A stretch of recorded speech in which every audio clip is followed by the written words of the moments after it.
Brooklyn Homes has historically had violence. Efforts from the Baltimore City Council to get more insight into the communication failures surrounding last weekend's mass shooting. The hearing set for this week and the possible multiple shooters that remain on the loose. Baltimore Police Department also needed to do this. They hadn't done this, I think, since 1959.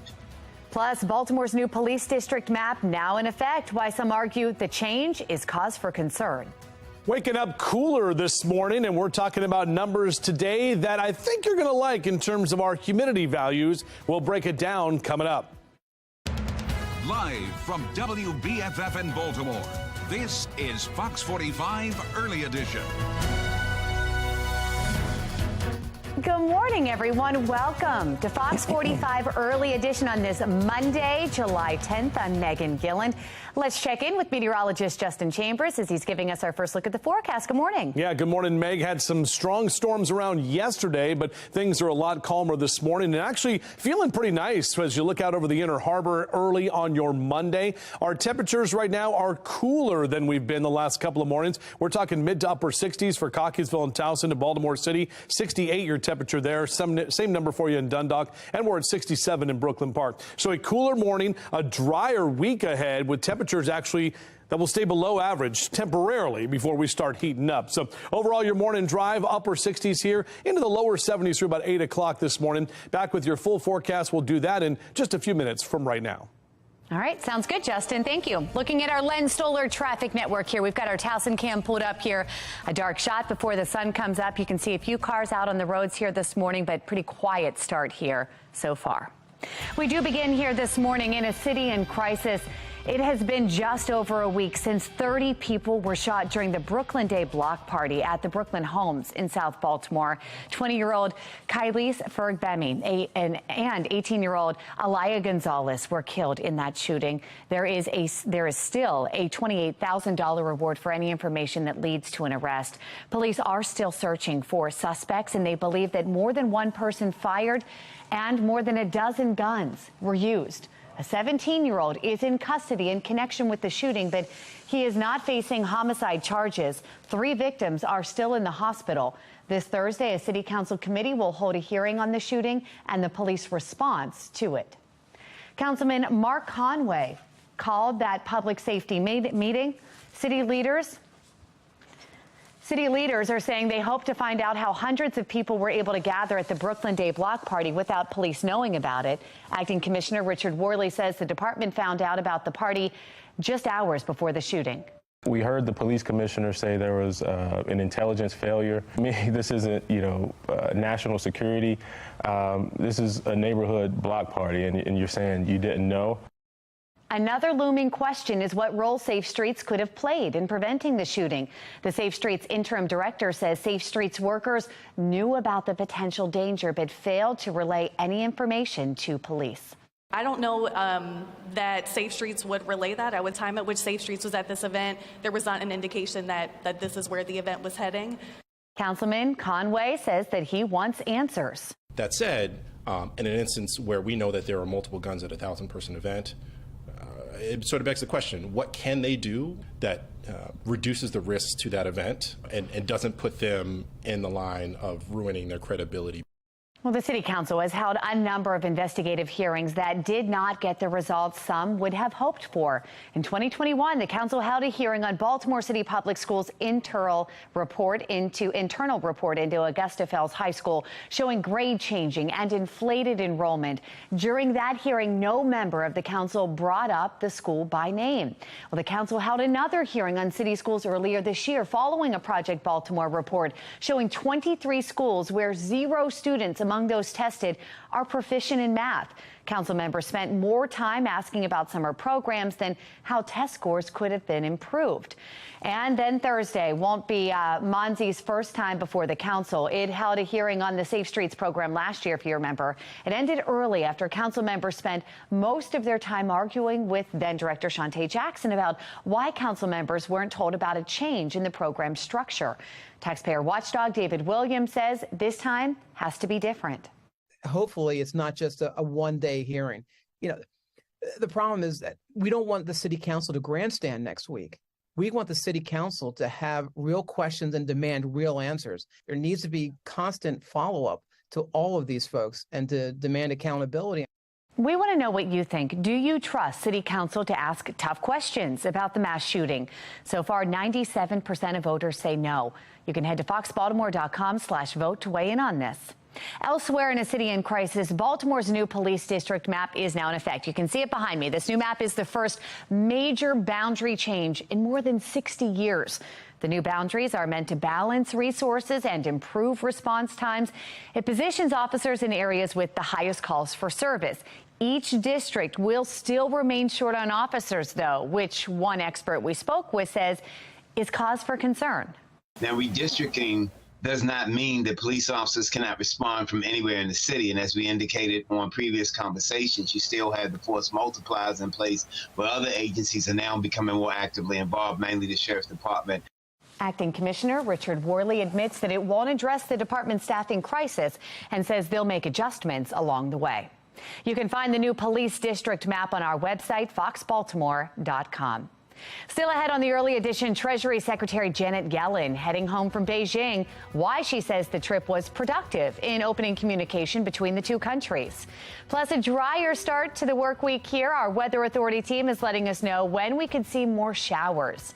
Time now 4:36, and you're watching Fox 45 Early Edition, all local, all morning.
Well, tracking our forecast here, not much to show you. We have a few light showers that are up in parts of Pennsylvania, but when we zoom out here on the old radar, not really seeing much taking place as of now. All those storms we had yesterday have moved on, and we're actually a little bit cooler as you step outside right now. Back with your full forecast coming up. All right, Justin, thank you. Making headlines this morning, Treasury Secretary Janet Yellen wraps up her 4-day trip to China. Speaking at a news conference before leaving Beijing, she called the discussions direct and productive. This was an opportunity for a new team in Beijing, a new economic team, to meet with us and for us to establish a desire and willingness to work together. I feel confident that we will have more frequent and regular communication and that there will be benefits that come from that. Yellen is the second Biden administration official to visit Beijing in recent weeks, an effort meant to shore up U.S.-China relations. The U.S. climate change envoy John Kerry is expected to visit tonight. Republican lawmakers are pushing for answers on what they see as lapses in security at the White House. I'm Christine Frizzell with a growing list of questions after cocaine was found there. Plus, back and forth over the U.S. sending cluster bombs to Ukraine, why some lawmakers argue it was the wrong move. But first, here's what's ahead this morning on the National Desk. I'm Scott Thuman. This morning on the National Desk, the fight to end legacy admissions to Harvard University.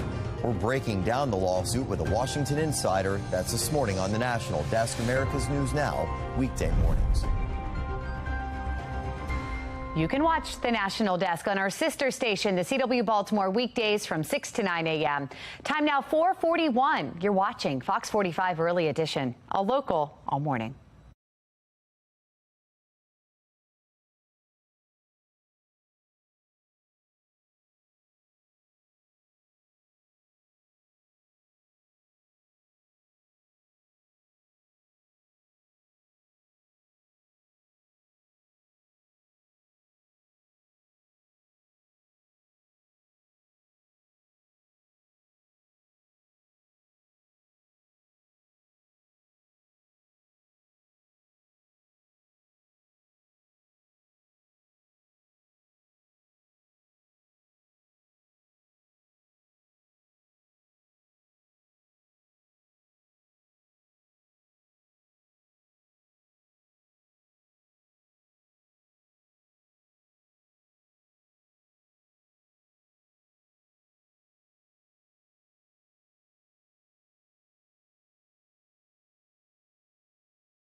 Developing this morning, we are taking you live to the White House as authorities continue to investigate who may have dropped a bag of cocaine in the building.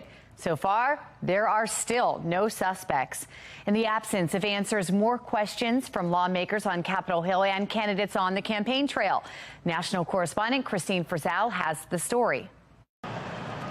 At the White House, a small bag of cocaine prompting big questions about who brought it and how it was dropped at a location near where visitors store belongings, not far from the Situation Room, which has been under construction for months. The only people coming in and going out of the sit room in this period have been workers who are getting it ready to go. Meanwhile, some GOP presidential candidates have suggested it may have belonged to the president's son, who previously struggled with drug addiction. The reason that the White House won't say they're going to prosecute is because they know it might be Hunter. Reporters asked if it could have belonged to members of the Biden family.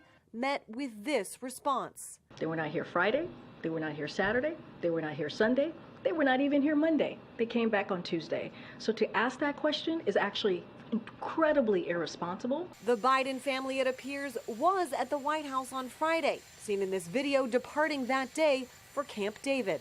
Among the questions, the date the cocaine could have been left, the Secret Service vowing to try to find answers, also planning to fingerprint and check surveillance footage. Republicans, Senator Tom Cotton and Congressman James Comer, each sending letters to the U.S. Secret Service, seeking answers to broader questions about security at the White House, calling the presence of illegal drugs unacceptable and a shameful moment in the White House's history.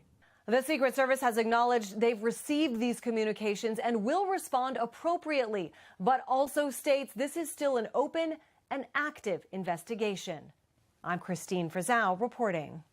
All right, Christine, thank you.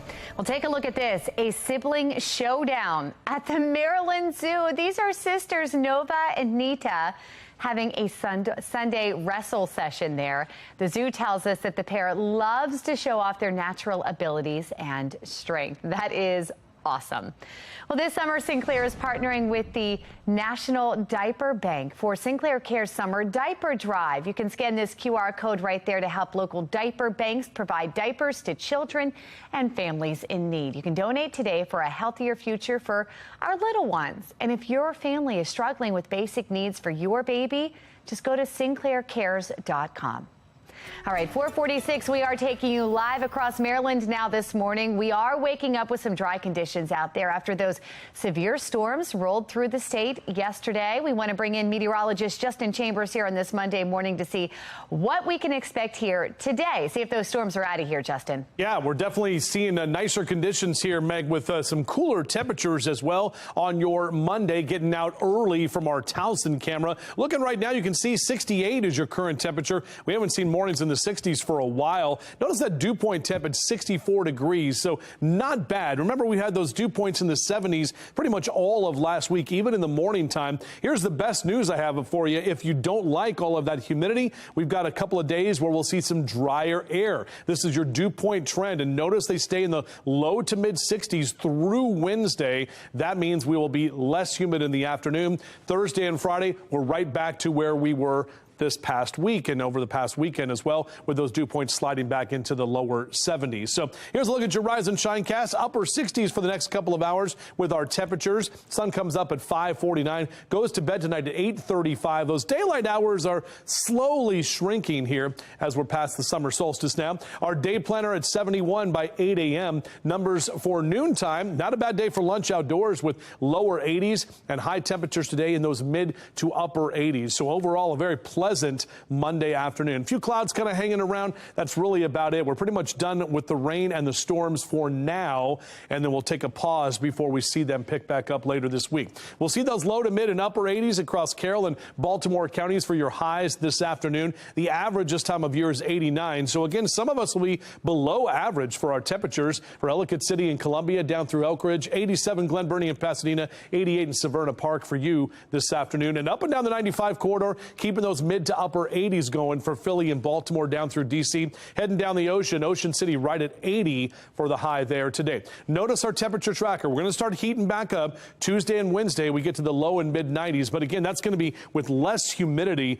Thursday, we start that trend again and lower 90s for highs all the way into this upcoming weekend. Nothing out of the ordinary for July in terms of our July weather that we typically see. Our future scan here is showing us that we stay dry for the afternoon. Lots of sunshine for you tomorrow. Again, we'll start warming back up, and then Wednesday, the hottest day of the week with that ridge of high pressure that will slide in and help to kind of get those temperatures to climb. And then as we head into Thursday, more of that very typical summer-like weather pattern, more of that southerly flow picking up, and a better chance for some showers and thunderstorms by the time we head into Thursday afternoon. All right, so here's that 7-day forecast for you. Less humid today, lower 90s tomorrow, mid 90s on Wednesday, the hottest day. And then we keep those lower 90s. We start bringing in that chance for storms on Thursday, and then off and on showers and storms heading into the weekend. Meg? All right, Justin, thank you. Taking a look at our Len Stoller traffic network here. We've got our traffic map pulled up and looking pretty great out there, almost entirely in the green. No major issues to report.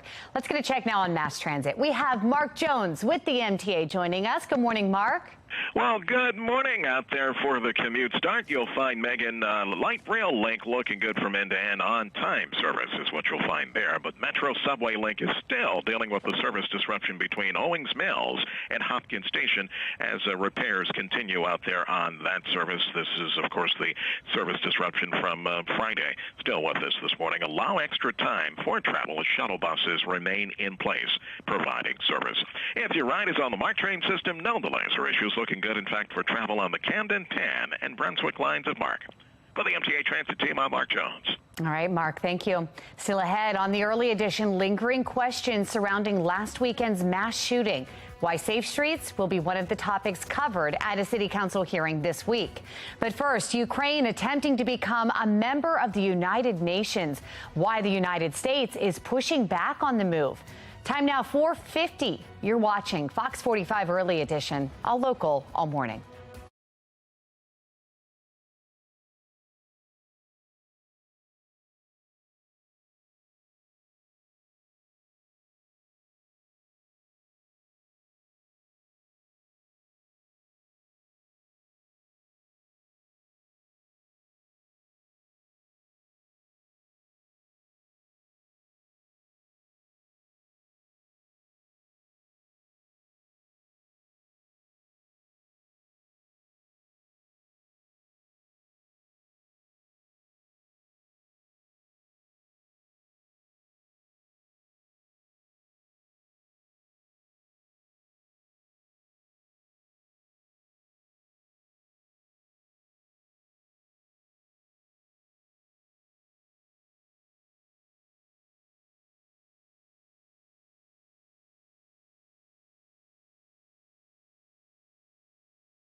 Turning now to the war in Ukraine. Ukraine's ambassador to the U.S. is defending the Biden administration's decision to send cluster munitions to Kyiv.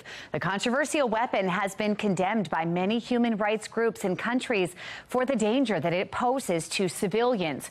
But the ambassador is pushing back against those concerns. Speaking on CBS News' Face the Nation, she says the dangers posed by Russia outweighs the risks. There is nothing controversial about it. We are fighting on our territory, brutal enemy. There is nothing worse than tortures, rapes, and everything that Russians do on the territories they occupy, and we need to liberate as quick as possible. President Joe Biden says the aid package was a very difficult decision to make. And according to the Defense Department, the U.S. began phasing out the use of cluster munitions in 2016. Taking you live now to the White House this morning, where Senator Chris Coons is defending President Biden's decision to send those cluster bombs to Ukraine. Speaking on, again, Face the Nation, the Delaware Democrat saying the munitions are needed to help Ukraine's counteroffensive. It's the Ukrainians who are asking to be able to use these on their own soil. They've committed to monitoring their use, to remediating them after the war.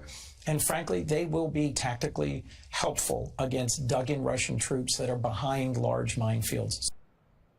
All Democrats are on board, while on Fox News, Virginia Senator Tim Kaine reiterated the risks to civilians, but he also warns the U.S. could be setting a dangerous precedent.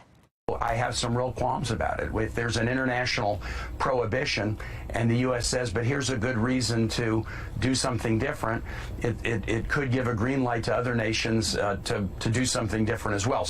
Over 100 countries have signed an international treaty banning the use of cluster munitions. The U.S., Russia, and Ukraine have not.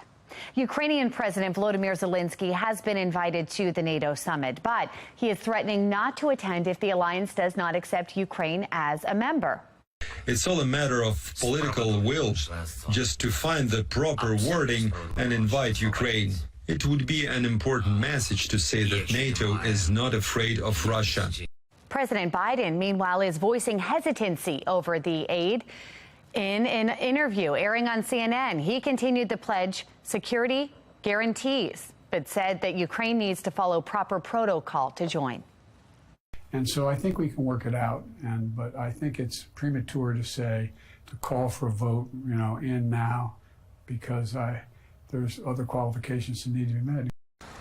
Well, the 31 members of NATO have been split on Ukraine's admittance, with the U.S. and Germany leading the effort to reject the country. Others, however, say it is necessary to ensure Ukraine does not lose to Russia. U.S. lawmakers are sounding off on whether Ukraine should become a NATO member. Those in support now include South Carolina Senator Lindsey Graham. In a tweet, the Republican announcing a resolution urging Ukraine's admission into NATO, which he claims is the best way to prevent future wars. However, the chair for the House Foreign Affairs Committee disagrees. While speaking on CNN, Representative Michael McCaul warns doing so would put the alliance at war with Russia.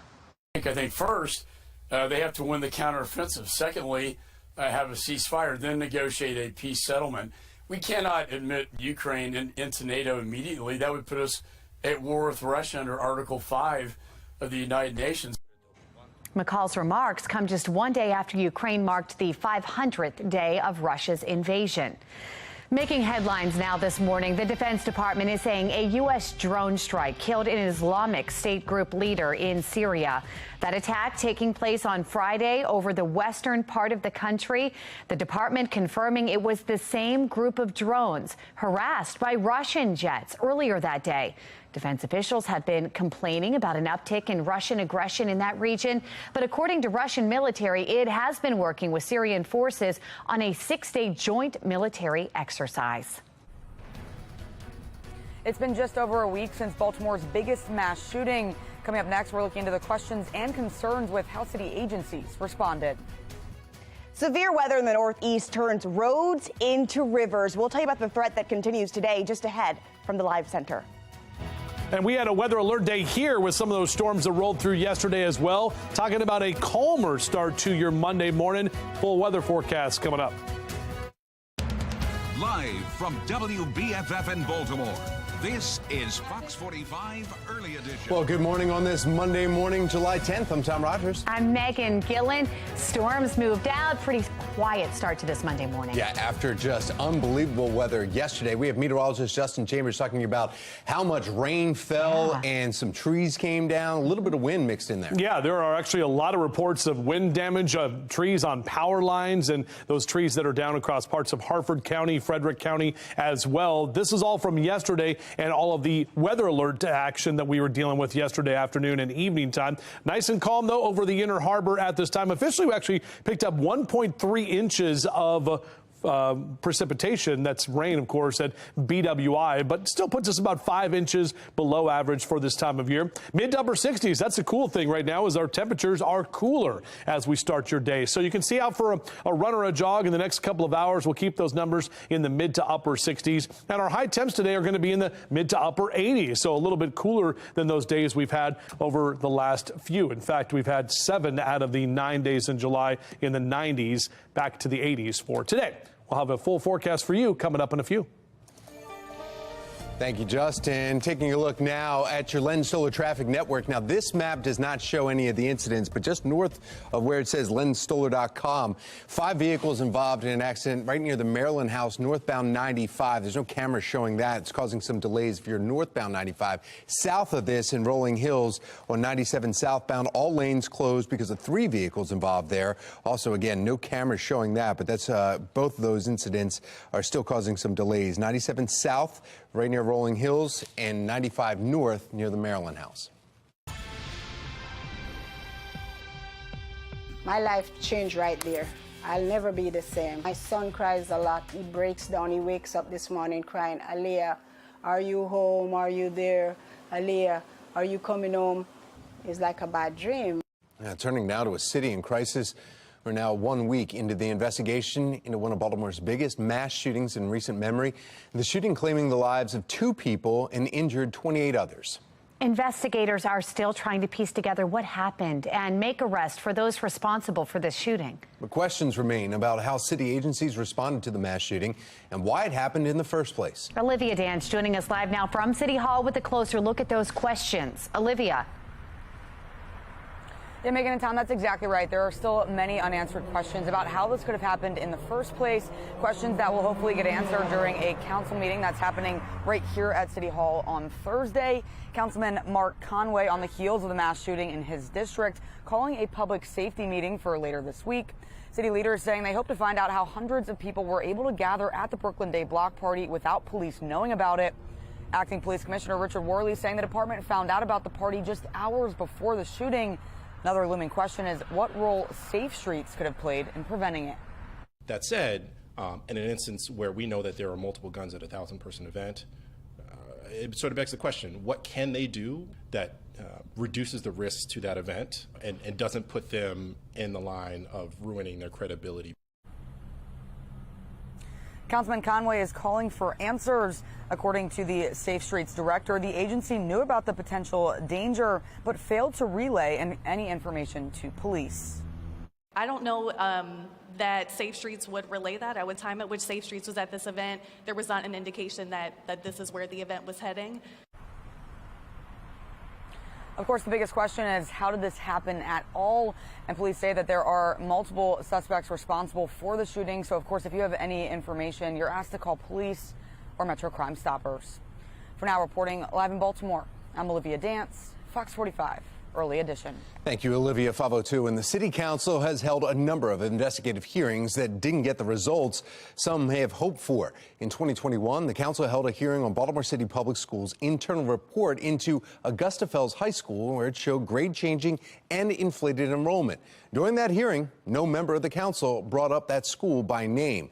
Council held another hearing on city schools earlier this year, following a Project Baltimore report showing 23 schools where 0 students among those tested were proficient in math.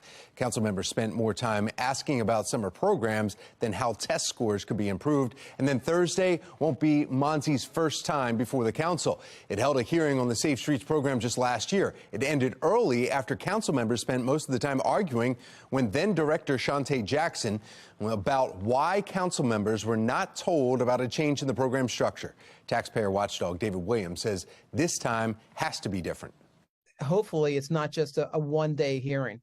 You know, the problem is that we don't want the city council to grandstand next week. We want the city council to have real questions and demand real answers. There needs to be constant follow-up to all of these folks and to demand accountability. Well, we want to know what you think about this. And do you trust city council to ask the tough questions about the mass shooting? So far, 97% of voters say no. You can weigh in right now by heading to foxbaltimore.com/vote.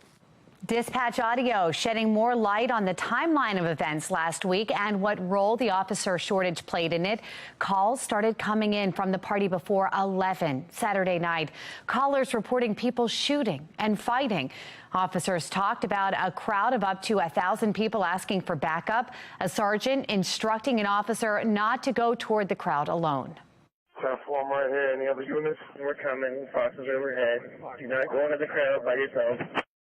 Hours after that shooting, the police union tweeting, saying there were only 7 officers working in the Southern District that night. Acting Commissioner Richard Worley has said that he is looking into those claims. One law enforcement expert Fox 45 News spoke with says the officer shortage likely hindered police response. When you're outnumbered, when you don't have adequate support, when you don't have literally hundreds of police officers to be able to help to protect and serve, not just the people who are in danger, but the officers themselves. The numbers of positions that are open in most local police departments is unfathomable. We can't protect and serve when our numbers are so low. Meanwhile, a 17-year-old arrested in connection with the shooting is reigniting concerns about Maryland's juvenile justice laws. Fox 45 News has heard complaints about the laws from leaders all across the state for months, including the Prince George's County executive and police chief, as well as Harford County Sheriff and most recently Baltimore City State's Attorney Ivan Bates. They say the laws leave police and prosecutors hands tied. To be honest, I think it's one of the worst pieces of legislation I've ever read, because what it has done is taken the process of holding juveniles accountable away from prosecutors. Those protections have given way to a protection of some people who have committed very heinous crimes, which, yes, that does hamper what we are doing now. It's becoming more and more difficult to hold juveniles accountable. Basically, a lot of things that unfortunately young people find themselves getting involved in, police can no longer take action. Now, those leaders taking issues with 2 laws specifically. We take a closer look at those coming up at 5:30. Areas along the East Coast hit with catastrophic flooding over the weekend. And this morning, from Philly to New York, areas throughout the Northeast are bracing for even more storms. We have Taylor Stewart in our live center tracking what they could see. Taylor. Well, that's right. Now, a live look over New York City, where Governor Kathy Hochul has declared a state of emergency north of the city. Residents there and in parts of Pennsylvania are starting the week off in a soggy mess following that dangerous flash flooding. Look at these images out of Rockland County, New York. Motorists there stranded in those high waters, some areas getting as much as 8 inches of rainfall. Officials there now estimate damage is likely in the tens of millions.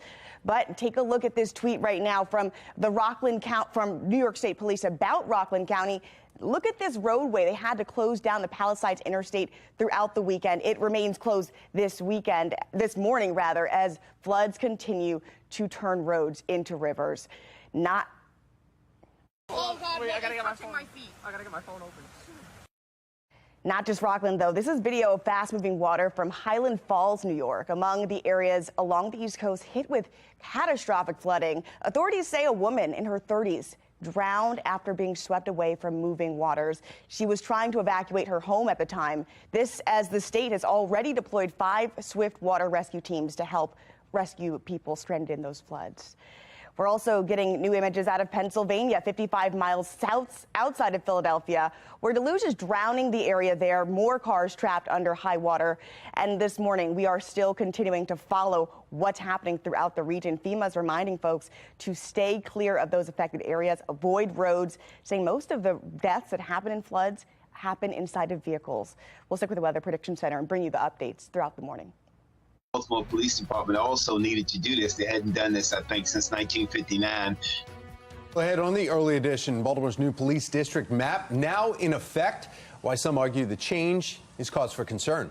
Plus, banning Barbie, the latest country to put a ban on the movie, and the reasoning behind it. We're starting off cooler this morning. Haven't said that word in a while. Taking a look at what we can expect for the day ahead and the week ahead as well. We'll lay it all out for you coming up on Fox 45 early edition.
5:11 is your time right now on our Weather Authority forecast, and temperatures starting off a little cooler here. And this is a really pretty shot from our Towson camera. A few clouds kind of hanging around left over from all of these storms that we had yesterday. Check out some of the numbers region-wide, mid to upper 60s, 70 at Salisbury right now, and 68 in Baltimore City. So yard and gardening, Cass, hopefully you got some much-needed rain in some of your yards. Looking good this morning. It'll warm up this afternoon, but will be cooler than average. We will heat up later this week, and we'll talk about that coming up. Thank you, Justin. Happening tonight, another drawing for the Powerball jackpot. No one took home Saturday's drawing of $615 million. So that pot now jumps to an estimated $650 million and counting, and would be the 9th largest Powerball prize ever. Mega Millions jackpot is also high, nearly $500 million after no one won Friday's drawing. $480 million Mega Millions drawing happens tomorrow night. Very nice. Well, still ahead on the early edition, sending mail becoming more expensive. Might need to win the lottery. Why the nation is seeing a price hike for stamps. Plus, pain medicine right in your backyard. New remedy being researched involving pine trees. 5:12 is the time. You're watching Fox 45's early edition, all local, all.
$5:15 in topping your consumer news this morning. It's now going to cost you a little more to send mail. First class stamps cost 66 cents. That's up from 63 and double how much they were in 1999.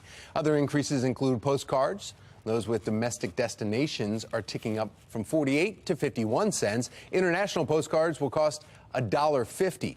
According to the U.S. Postal Service, the increase is necessary to offset operating expenses fueled by inflation. Another Southeast Asian country is seeing red over the pink-heavy Barbie movie, and the country may ban it too. The Philippines could forbid the showing of Barbie over a quick shot. A background map in a shot shown in the Warner Brothers Barbie trailer shows a 9-dash dotted line there. You saw it there going out from Asia's eastern coast. Well, Philippine officials say it's similar to a dotted China map of its territorial claims in the South China Sea, and it legitimizes illegal claims. Warner Brothers says the dotted line was just a whimsical doodle in Barbie's make-believe. Vietnam has already banned the Barbie movie over that same issue. Popular giant retailer wants a 4-month jump on Black Friday to help keep you and the franchise in the black. Macy's is known for its big door busters Black Friday sales, usually starting right after Thanksgiving. But this summer, the department store celebrating Christmas now with Black Friday in July. In fact, the event runs now through July 12th. The event helps Macy's compete with online companies like Amazon Prime Day that feature summertime big sales with items marked 20 to 75% off. Options include curbside pickup, ordering online for in-store pickup, or DoorDash same-day deliveries on certain items. Nature may have a new source for providing painkillers, and you could find it in your backyard or a nearby park. Scientists at the University of Bath in England say they have found a way to make medicines like ibuprofen and acetaminophen from pine trees. Those painkillers are usually made from crude oil, but researchers say continuing to use crude oil is just unsustainable due to expense, political instability, and rising CO2 emissions. Biorefinery processes using turpentine components from pine trees could make ibuprofen and acetaminophen. And the turpentine derivatives are sustainable. They're plant-based, and they help reduce greenhouse gas emissions. 5:17, we saw some severe weather rolling through Maryland to wrap up your weekend. Yes, yesterday afternoon, you can see the rain and wind in Owings Mills on the top left there. The top right, that's Fells Point. A little flooding yesterday afternoon. Bottom left, Ellicott City, where police made residents move their vehicles off the main street to prepare for any potential flooding. Fortunately, nothing too bad there. The worst of the storms happening north of Baltimore City, where we've heard reports of a number of fallen trees. I'm sure many of you saw it, too. It would be sunny and then eerie, all of a sudden, just downpouring. Those have rolled out, and now we got to see what's in store for this Monday morning. Yes, in fact, we have meteorologist Justin Chambers here. Yeah, it was funny. We got to read some books and everything because the internet was down. Power was good. Really? Internet out. So, yeah, it's like kind of like, all right, you want to play games? Read books? Yeah. What do we do? Yeah. Can we go back to the Black Friday thing? Macy's. 113 days from now is Halloween. There's already Halloween decorations in certain stores. And someone said Hobby Lobby already has Christmas stuff up. I was going to say it's about that time. I saw Back to School like 3 months ago. So it's ridiculous. They just got out of school. I know. My God, give us a break to rest. Always please. Looking forward. Oh, boy. Toyota Inner Harbor Skycam, good morning to you. Looking out over the Inner Harbor, some clouds hanging around right now. Our temperatures not too bad in the 60s. 68-year temperature at BWI Thurgood Marshall. No wind to speak of. Notice the dew point temperature, 64 degrees. I point that out because the last few mornings and afternoons, we've had our dew points that have been well into the 70s. And here is the best news if you want some drier air. Check the dew point trend here through Wednesday. They are going to stay in the 60s, which means drier air is going to be in place, less humid and muggy in the afternoon. Thursday and Friday, we slide right back into those 70-degree dew point temps, and it'll feel like summertime once again. But we'll take what we can get. Our next 12 hours numbers steadily climbing. Lower 80s through noontime. We'll be in the mid to upper 80s as we take you into the afternoon. So if you want to jump in the pool, good pool day today. Remember, UV index still in that very high category with that high sun angle. 76 by 10 a.m., mid to upper 80s as we take you into the 2 and 3 o'clock hour. Great day to fly today, too, pilots. We're looking at a VFR day, visual flight rules pretty much all day. A little northerly wind coming in later this afternoon. Low to mid and upper 80s across central Maryland for your high temperatures. 83 in Bel Air, 85 in Cockeysville, 85 in Columbia as well. And if you want to get the grass cut today, Monday, Tuesday, and Wednesday on your mowcast, we've got 3 greens across the board. Probably just some wet lawns in the morning time, especially with all of the rain that we had around yesterday. Here's your 7-day forecast. Less humid today, low to mid 90s into Tuesday and Wednesday. We're going to heat right back up, but even on Wednesday with a high of 95, not going to be as humid as we've been. Then Thursday and Friday, we kind of change things back to what we just saw with those lower 90s and that chance for afternoon storms each afternoon. Let's take a look now at your Len Stoller traffic network here, and you can see the Len Stoller map on the screen. The 5-vehicle accident 95 northbound is now clear. However, we still have the main issue, 97 south prior to Crownsville Road. There's a vehicle involved, and it's blocking all southbound lanes. You're being diverted off of 97 southbound, and that is right when you get into Rolling Hills area. So you can't get to 50 there. You have to get off the road and go around some back roads for you because of that vehicle that's blocking all southbound lanes. lanes. Now we want to get a check of your mass transit. We have Mark Jones in the MTA. Good Monday morning, Mark.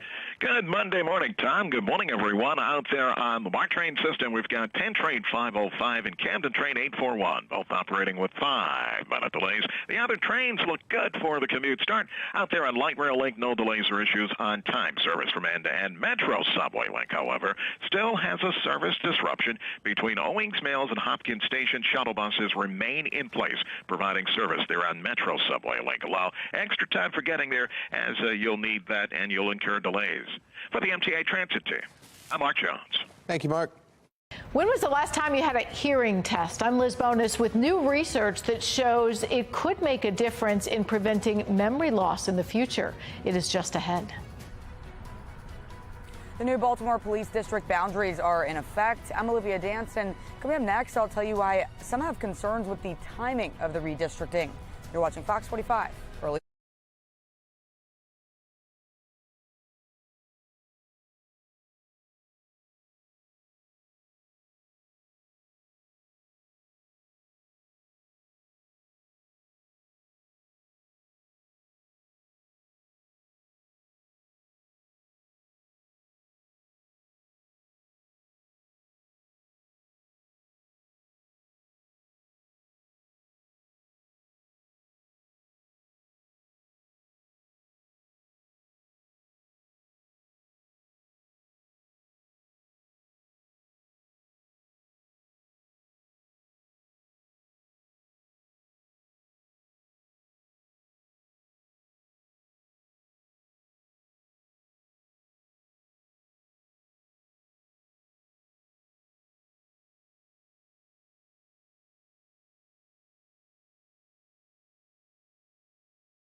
In your health headlines this morning, new research is now underway to see if hearing assistance devices can help reduce the odds of everything from falls to memory loss. Medical reporter Liz Bonus shares why you may want to listen to this report. Hey there, hello to you. If you have not had your hearing checked by an audiologist in a while, most will do tests like this free of charge. It's all because getting hearing help may not just connect you to the world, it may also save your brain. It's all because when the brain hears things, it doesn't appear to shrink as much over time. Researchers at Johns Hopkins University tracked more than 600 adults for more than a decade. They found mild hearing loss doubled dementia risk, and those with severe hearing loss were 5 times more likely to develop memory problems. Now they're conducting new research to see if hearing aids might reduce this risk. This video was provided by Phonex Slim. It's got a little bit of a more modern look to it, modern feel to it. So a lot of people are drawn to it because it is a slimmer, thinner design. Audiologist Stephanie Gray showed us how these look behind the ear. In addition to brain risks, hearing loss is also linked in older adults to falls and walking problems, not to mention isolation and loneliness. Since the Hopkins team says there's no downside to hearing help, a hearing test can help determine your needs. That will give us a nice range of where they're hearing well, whether it's in the low frequencies or the high frequencies. Maybe it's a mix of a little bit of both. Typically, the clarity of conversation comes from the higher frequencies, and that's generally where we see the bulk of hearing loss. Now, since hearing assist devices can range from a few $100s to several thousand, before you buy a brand, that hearing test will tell you what kind might work for you with the frequencies that you can and cannot hear. I'm medical reporter Liz Bonus. Now back to you. Well, still ahead on the early edition, drier start to your morning after severe storms rip through Maryland. Our weather authority team tracking our next chance for rain. And police in New York investigating a deadly shooting spree over the weekend. We'll tell you about the suspect as the motive is still unclear. You're watching Fox 45 Early Edition, all local, all morning.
Live from WBFF in Baltimore, this is Fox 45 Early Edition.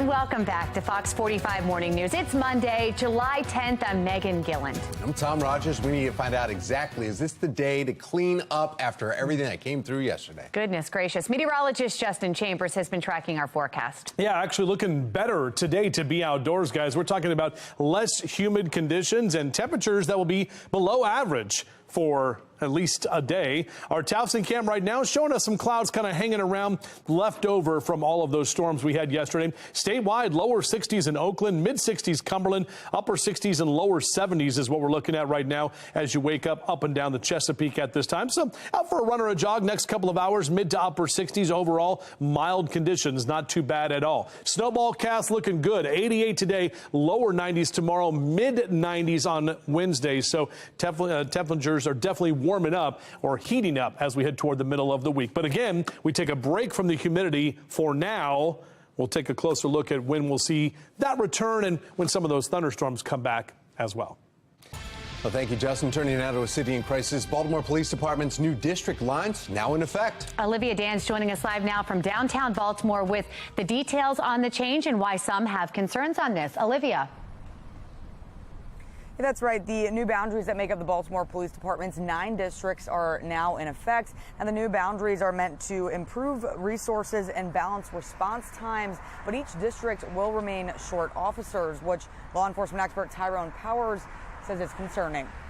Now, redistricting does not mean that police officers cannot respond from anywhere in the city. And as we indicated on previous conversations, you still have the force multipliers in place where other agencies are now becoming more actively involved, mainly the Sheriff's Department.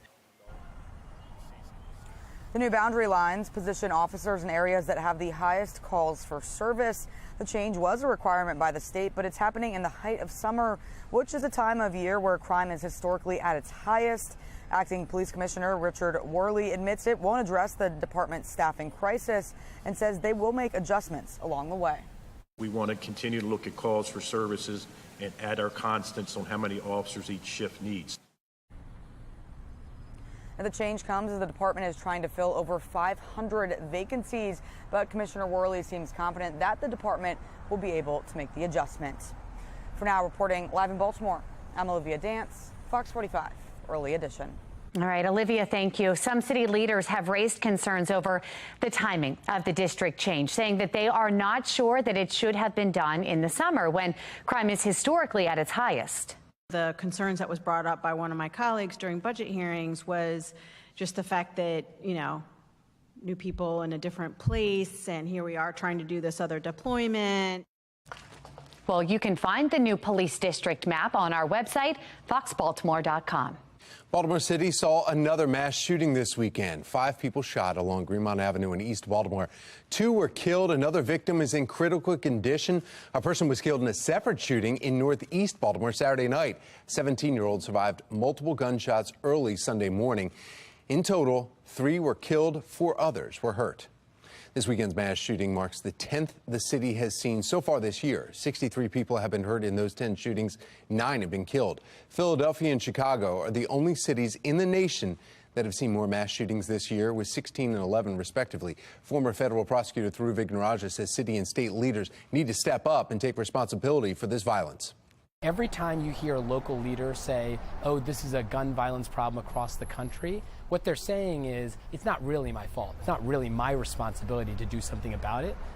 But what can be done to stop the violence, specifically among young people? Fox 45 News has heard complaints about Maryland's juvenile justice laws from leaders all across the state for months. They say the laws leave police and prosecutors hands tied.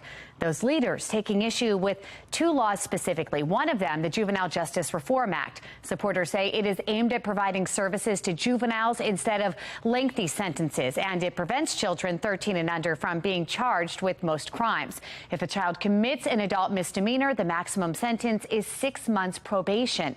If a child commits an adult felony, the maximum penalty is 1 year probation. Then there's the Child Interrogation Protection Act, which states that law enforcement cannot speak with any child until they have spoken with an attorney. That requirement cannot be waived. While those bills passed, a number of bills that would have cracked down on violent offenders were left in committee. They include the Violent Firearms Offender Act. That would have created tougher penalties for some repeat offenders. The No Bail for Repeat Violent Offenders Act also failed. So did another piece of legislation that would have made the theft of a firearm a felony. Now some Republicans say they need a special session to address the crime crisis. I'll call on the Senate president as well, too. You know, we have to do something, or simply a number of legislators that do not want to see young Black individuals going to jail anymore. And I can understand where they're coming from, but they have to measure that with keeping their communities safe.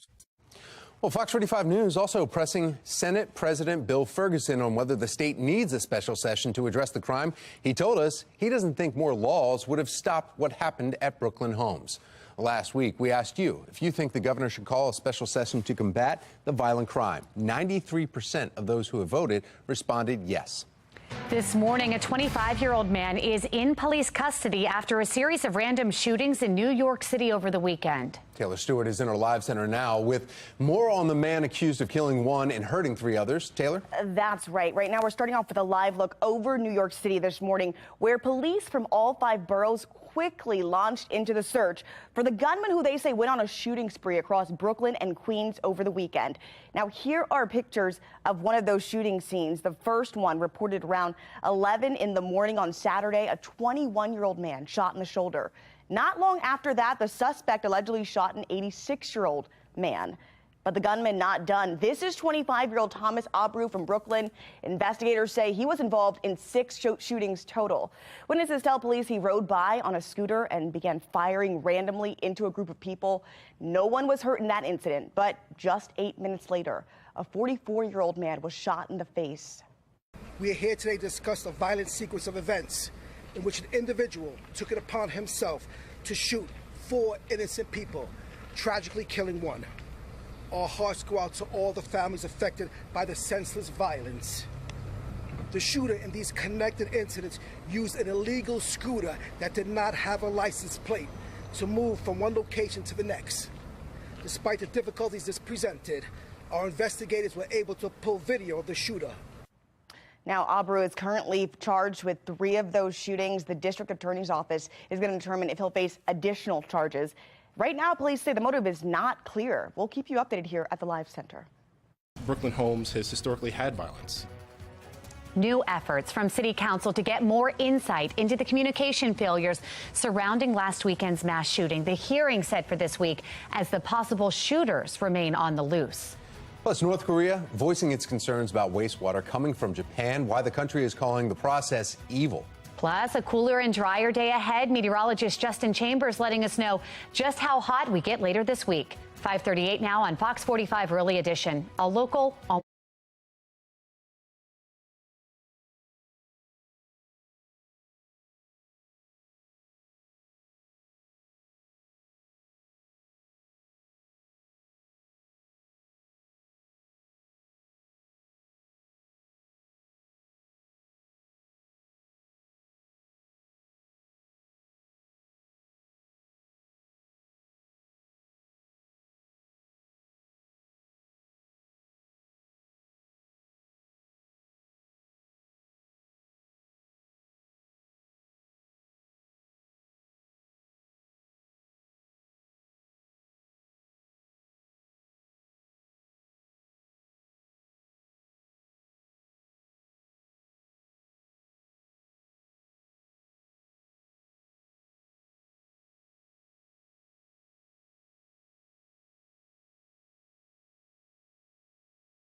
Making headlines this morning, Japan's plan to release treated wastewater from the Fukushima nuclear power plant is drawing more criticism. Yeah, this time from North Korea, Pyongyang releasing a heated statement calling the move evil and anti-humanitarian. Japan will treat the water to remove pollutants, then it will be released gradually in highly diluted form. That process will begin sometime this summer. Still ahead on the early edition, the MLB draft has officially commenced. The new prospect coming to Charm City to play with the Orioles. Plus, we are already looking ahead to this year's NFL season. The standout player being hinted to join the Ravens. 5:41. You're watching Fox 45's Early Edition, all local, all morning.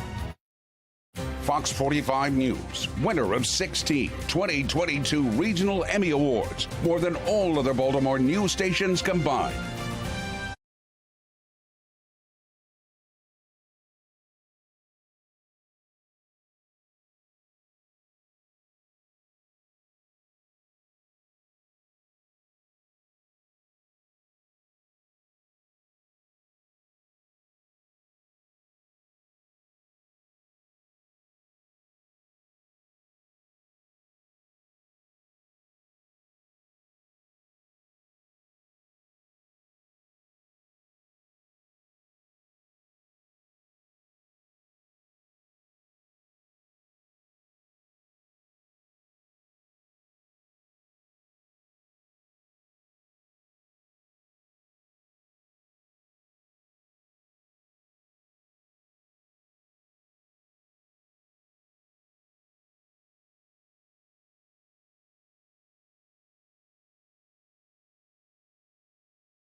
.544, the Baltimore Orioles select Vanderbilt outfielder Enrique Bradfield Jr. as 17th overall in the first round of the Major League Baseball draft. Bradfield stole 130 bases at 90.9% success rate in 190 games in college. He's fast. Slot value for the 17th pick is reportedly just over $4 million. Bradfield is expected to sign and begin his professional career with the Orioles franchise. This is the first draft Mike Elias and staff has selected outside the top 5 in the first round. I think the conversation with him starts with his center field defense.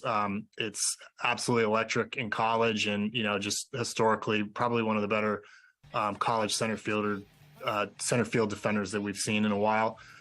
He's arguably one of the best base runners and best base stealers in recent college baseball history. So tremendous profile to work from as a left-handed hitter.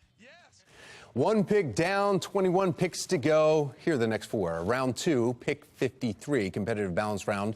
And pick 63, round 3, pick 87, and round 3, pick 100. You get all that? Rounds 3 through 10 get underway today, with the final rounds taking place tomorrow. Well, from baseball to football here, the Ravens training camp begins on Wednesday, July 26th, and there is a newfound excitement for fans and players this year. The current roster will be cut down over time. Training camp will have its breakout guys. It's duds and position battles like the one at left guard. With Ben Powers gone, it's really wide open there. And then some are pointing to rookie, get ready to say this name a lot, Salah Amavila-Ulu as his replacement when this is all said and done. He has done a great job, and he's in the mix right now. I'd say you saw him with the first team. We wanted to get a look at him in there and see how it looked with him in there. One thing we always try to do, and I think this is a little bit rare, but we want to see what guys look like with the first group. You know, what does it look like? You can speculate all you want. If they start doing a good job with the second group or the third group, and you feel like they're up to it, you know, I want to see how that fits. And it looked like it fit well.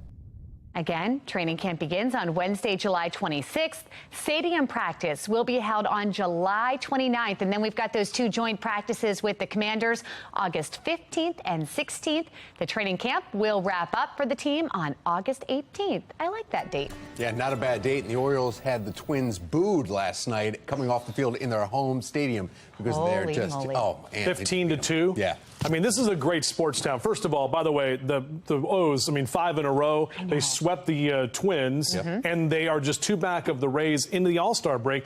We got 54 wins. Huge. There were seasons recently where 54 wins is all we had. Oh, we remember. It was brutal. This is not that year. No, this is absolutely not that year. Of course, Adley, did you see it, that moonshot yesterday? 461 feet, the upper deck there at the Target Field. So, yeah, he's going to be doing the Home Run Derby tonight, representing your Baltimore Orioles, and, of course, the All-Star game tomorrow night with the rest of the All-Stars from the O's and the entire Major League right here on Fox 45. So, yeah, we're right here. I mean, this is midsummer, and we're talking about the Midsummer Classic. Looking out, we got some clouds hanging around this morning. The good news is our dew point temperatures have come down. 64 is your current dew point temp. And that number kind of in that humid category, but not nearly in the soupy category that we've been in. And overall today, our muggy meter is going to stay in the 60s. So a drier day ahead. Yeah, sure, a little sticky, but not the heat and humidity that we've been dealing with for the last week or so. On your Rise and Shine cast, grab some coffee and breakfast with us. Upper 60s and lower 70s for the next few hours with that sun that is up just about a minute from right now.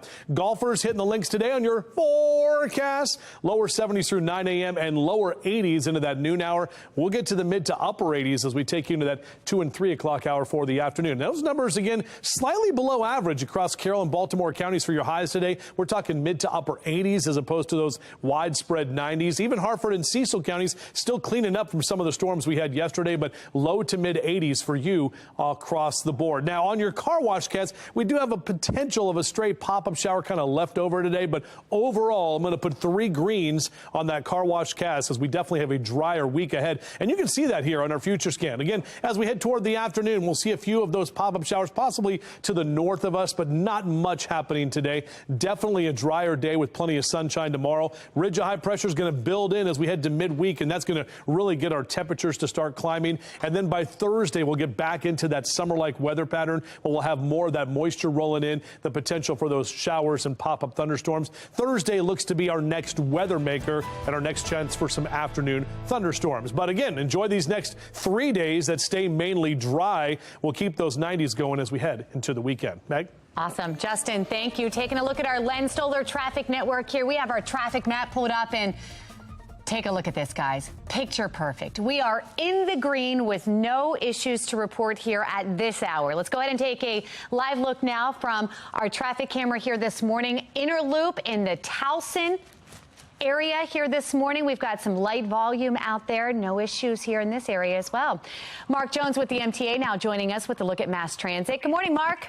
Well, good morning, Megan. Good morning, everyone. Out there on the BART train system, we've got Camden train 843 with a 10 to 15 minute delay, and 10 train 505 running 5 minutes late. Allowed time for travel there. Light rail link looks good, but Metro subway link still has a service disruption between Owings Mills and Hopkins Station. Shuttle buses remain in place providing service there. Certainly allow time for travel out there on Metro subway link, as you will take delays in your travels. For the MTA Transit team, I'm Mark Jones. Thank you, Mark. This summer, Sinclair is partnering with the National Diaper Bank for Sinclair Care's Summer Diaper Drive. You can scan this QR code to help local diaper banks provide diapers to children and families in need. Donate today for a healthier future for our little ones. And if your family is struggling with basic needs for your baby, go to sinclaircares.com. A new app meant to challenge Twitter already being criticized for so-called censorship. I'm Christine Frizzell with an update on Threads. Plus, lingering questions surrounding last weekend's mass shooting. Why safe streets will be one of the topics covered at a city council hearing this week. Time now 5:51. You're watching Fox 45 Early Edition. All local, all morning.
Developing this morning, Elon Musk continues to criticize Threads, the new platform created by Meta. The Twitter owner responding to reports that the company is threatening to sue Meta CEO Mark Zuckerberg Thursday night, saying he said competition is fine, cheating is not.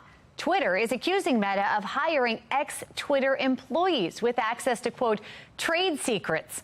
Meta has denied the allegations. Today, Threads is barely a week old and has been downloaded nearly 90 million times. Instagram's platform is meant to rival Twitter, but as Christine Frizzell reports, it's a platform coming under heavy criticism. In a matter of days, the conversation has moved from the app to being about the app. Threads, created by Meta, which owns Facebook and Instagram, meant to rival Twitter, though some users reporting their posts are being censored, including the popular conservative site Libs of TikTok, complaining a post, quote, non-binary isn't real, was removed for violating community standards, which echo those of Instagram, to make the platform an authentic and safe place for inspiration and expression. Former President Trump's son, Don Jr., on Twitter, showing screenshots of those who have tried to follow him on Threads, receiving a message warning he has shared false information, which has since been changed. Meta spokesman Andy Stone responding, "This was an error and shouldn't have happened. It's been fixed." The app is driven by algorithms, which some analyses have found can be biased. But the head of Instagram argues Threads will also be less focused on news and more on sports, music, fashion, and art, with fewer fact-checkers than Facebook. Threads, by being, I think, more supportive of public discourse, I think is going to be appealing to some people in that world and in that industry and in that vertical, and that's inevitable. Other users complaining about not being able to delete their Threads account without deleting Instagram, calling it a trap. Experts say it's still too early to tell if its success will remain. To be a really successful social media company right now, it needs to be a place that's safe, a place that is trusted, that you are trusting what you're seeing online. Meta appears to be trying to capitalize on a recent wave of frustration from Twitter users. Now the app has not even been online a week and reportedly has been downloaded more than 90 million times. Historically, though, it has been nearly impossible to take down or compete with an original platform. I'm Christine Frizzau reporting. Thank you, Christine. Medical professionals are warning about a new social media trend with negative health effects. Several reports say people who use TikTok and stay in bed with it all day long are engaging in what they're calling bed rotting. And that's when users stay under their covers with snacks and their screens. Medical professionals say bed rotting could disrupt moods, increase stress, and impact sleep, even leading to avoiding self-care. Experts say if you cannot fall asleep in 30 minutes, get out of bed. Well, stay tuned this morning. Coming up in our 7 o'clock hour, we will be speaking with a pediatric health expert on this trend for our Monday morning house call. Well, meanwhile, in Utah, the governor says that he's getting ready to sue social media companies for its harms towards young children. Spencer Cox says that he and other state officials, they're looking at all social media platforms in a couple of months. The state plans to file lawsuits with the goal of holding them accountable. Earlier this year, Governor Cox signed legislation restricting minors in Utah from using social media platforms without parental permission. In your health headlines, Senate Majority Leader Chuck Schumer is calling on the Food and Drug Administration to investigate the energy drink known as Prime. Well, YouTube influencer Logan Paul launching the drink last year, and it's become extremely popular among teenagers. But lawmakers and health experts say Prime contains dangerous levels of caffeine, 200 milligrams per 12 ounces. That's the same amount of caffeine in about half a dozen Coke cans or nearly 2 Red Bulls. What is specifically targeted at kids but has more caffeine than a cup of coffee, more caffeine than a can of Coke, more caffeine than even a Red Bull. And what has more caffeine? This new summer sensation drink aimed at kids called Prime. Company officials say Prime is clearly not labeled, labeled rather not recommended for children under 18. It's been just over a week since Baltimore's biggest mass shooting. Coming up next, we're looking into the questions and concerns with how city agencies handled it. Baltimore Police Department also needed to do this. They hadn't done this, I think, since 1959. Time in more than 60 years, Baltimore changes its police district map. Topping our next half hour, the goal of this boundary reset. And severe storms turning deadly in the Northeast. Ahead from the Live Center, the areas hardest hit by heavy flooding and when that threat will end. Overall, definitely calmer conditions this morning after our weather alert day yesterday. We're tracking what we can expect later this week and the weekend ahead. Fox 45 Morning News starts right now. Live from WBFF in Baltimore, this is Fox 45 Morning News.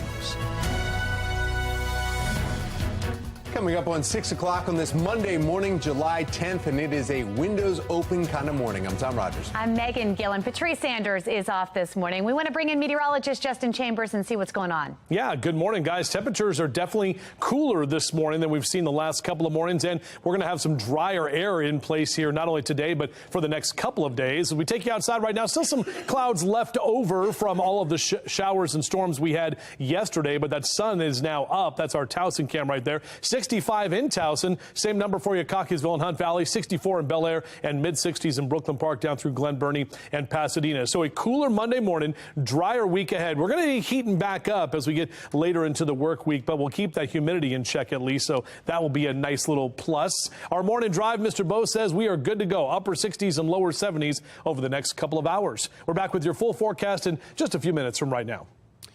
Well, now let's take a look at your Len Stoller traffic network here. And one issue that we have to report at 6 o'clock this morning here in the Baltimore region is in Rolling Hills.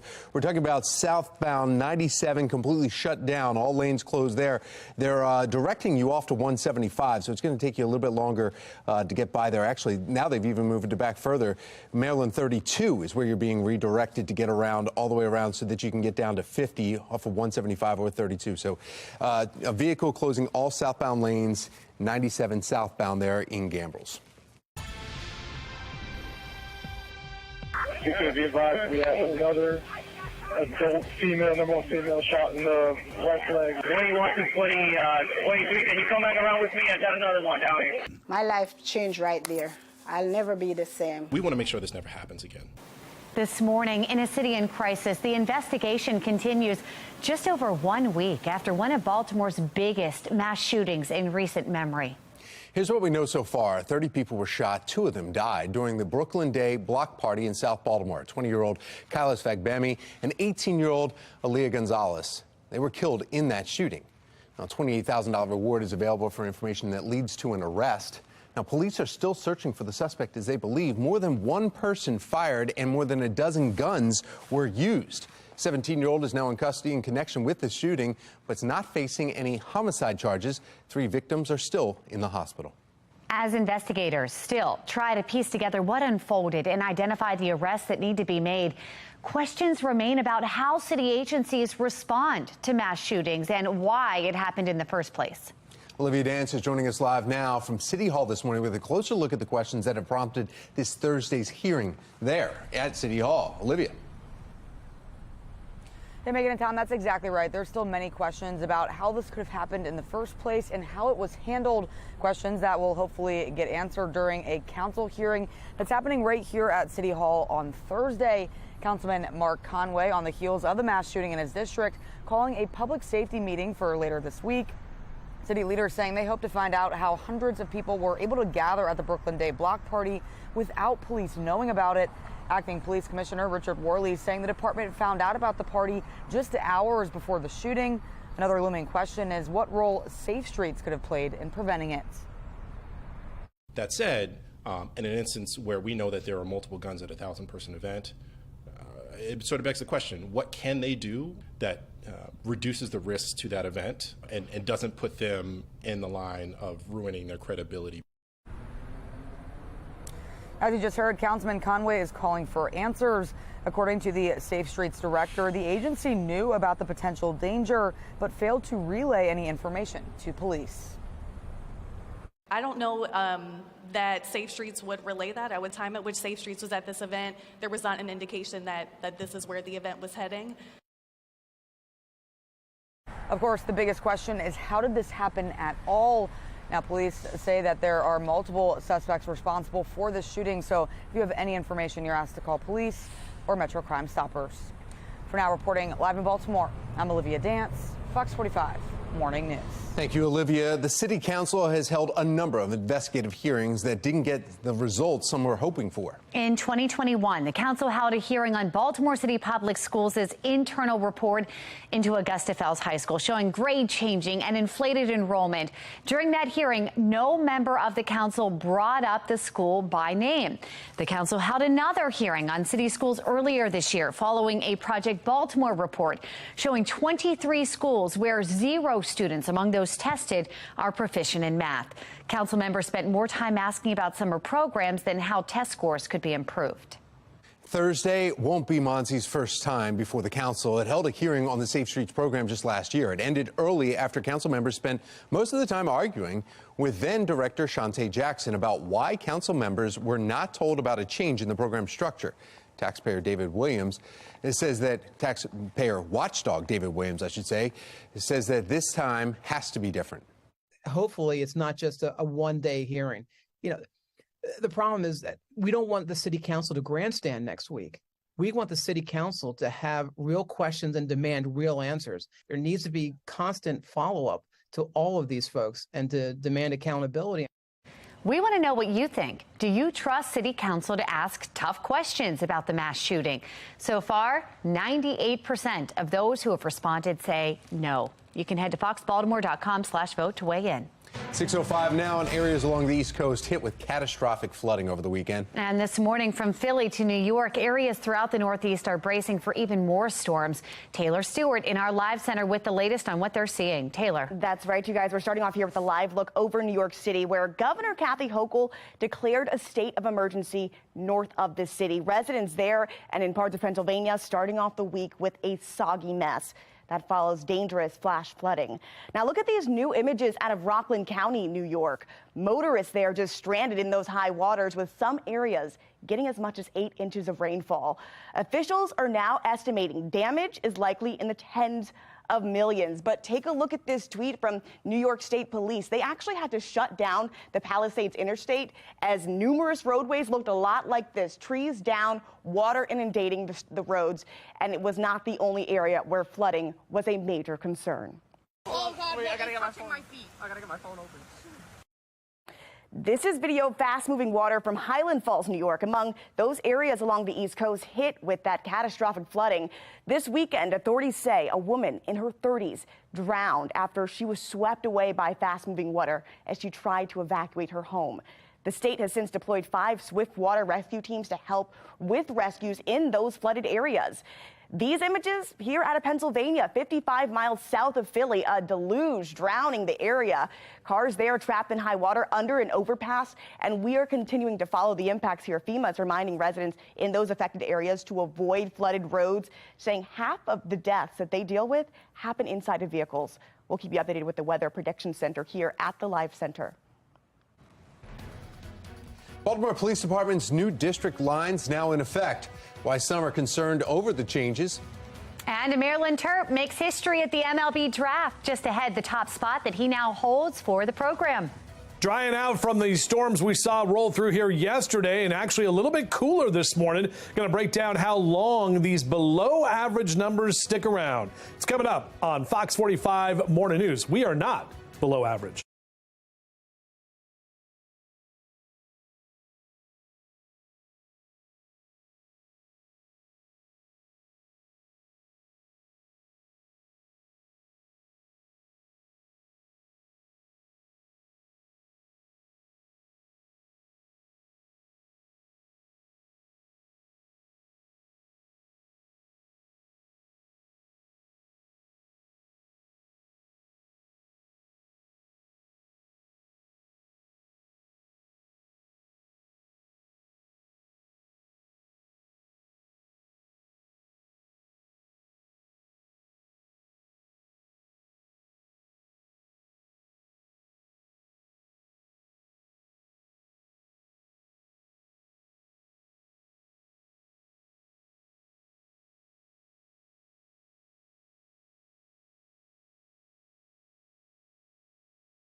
6:10 is your time right now on 7/10. July 10th is the date. As we look outside right now, really pretty shot here from the Inner Harbor. A few of those clouds kind of hanging around outside. Just did my morning walk, and it feels good to be outside. I'm not going to lie. Numbers in the 50s in Oakland. How about that number? 59 in Oakland right now. 64 in Cumberland. Upper 60s in Baltimore City, and we're at 69 in Annapolis, actually 70 in Westminster. Not bad for your yard and gardening, Cass, if you want to get out this morning or later into the afternoon. Numbers in the mid to upper 80s, so cooler than average for our highs today. Back with your full forecast in just a few. Thank you, Justin. This summer, Sinclair partnering with the National Diaper Bank for Sinclair Care's Summer Diaper Drive. Just scan the QR code you see right there to help local diaper banks provide diapers to children and families in need. Donate today for the healthier future of our little ones. And if your family is struggling with basic needs for your baby, just go to sinclaircares.com. This morning, many states along the East Coast are recovering from flooding, including here in Maryland. Coming up, we're going to take a look at some of the damage that was done here and the waves of water consuming cars. Ukraine's president gets an invite to NATO's summit, the threats he's making, and why some are hesitant to accept the country into NATO's alliance. Time now, 6:12, and you're watching Fox 45 Morning News, all local, all morning.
Happening now, Ukrainian President Volodymyr Zelensky receives an invite to the NATO summit, but he is threatening not to attend if the alliance does not accept Ukraine as a member.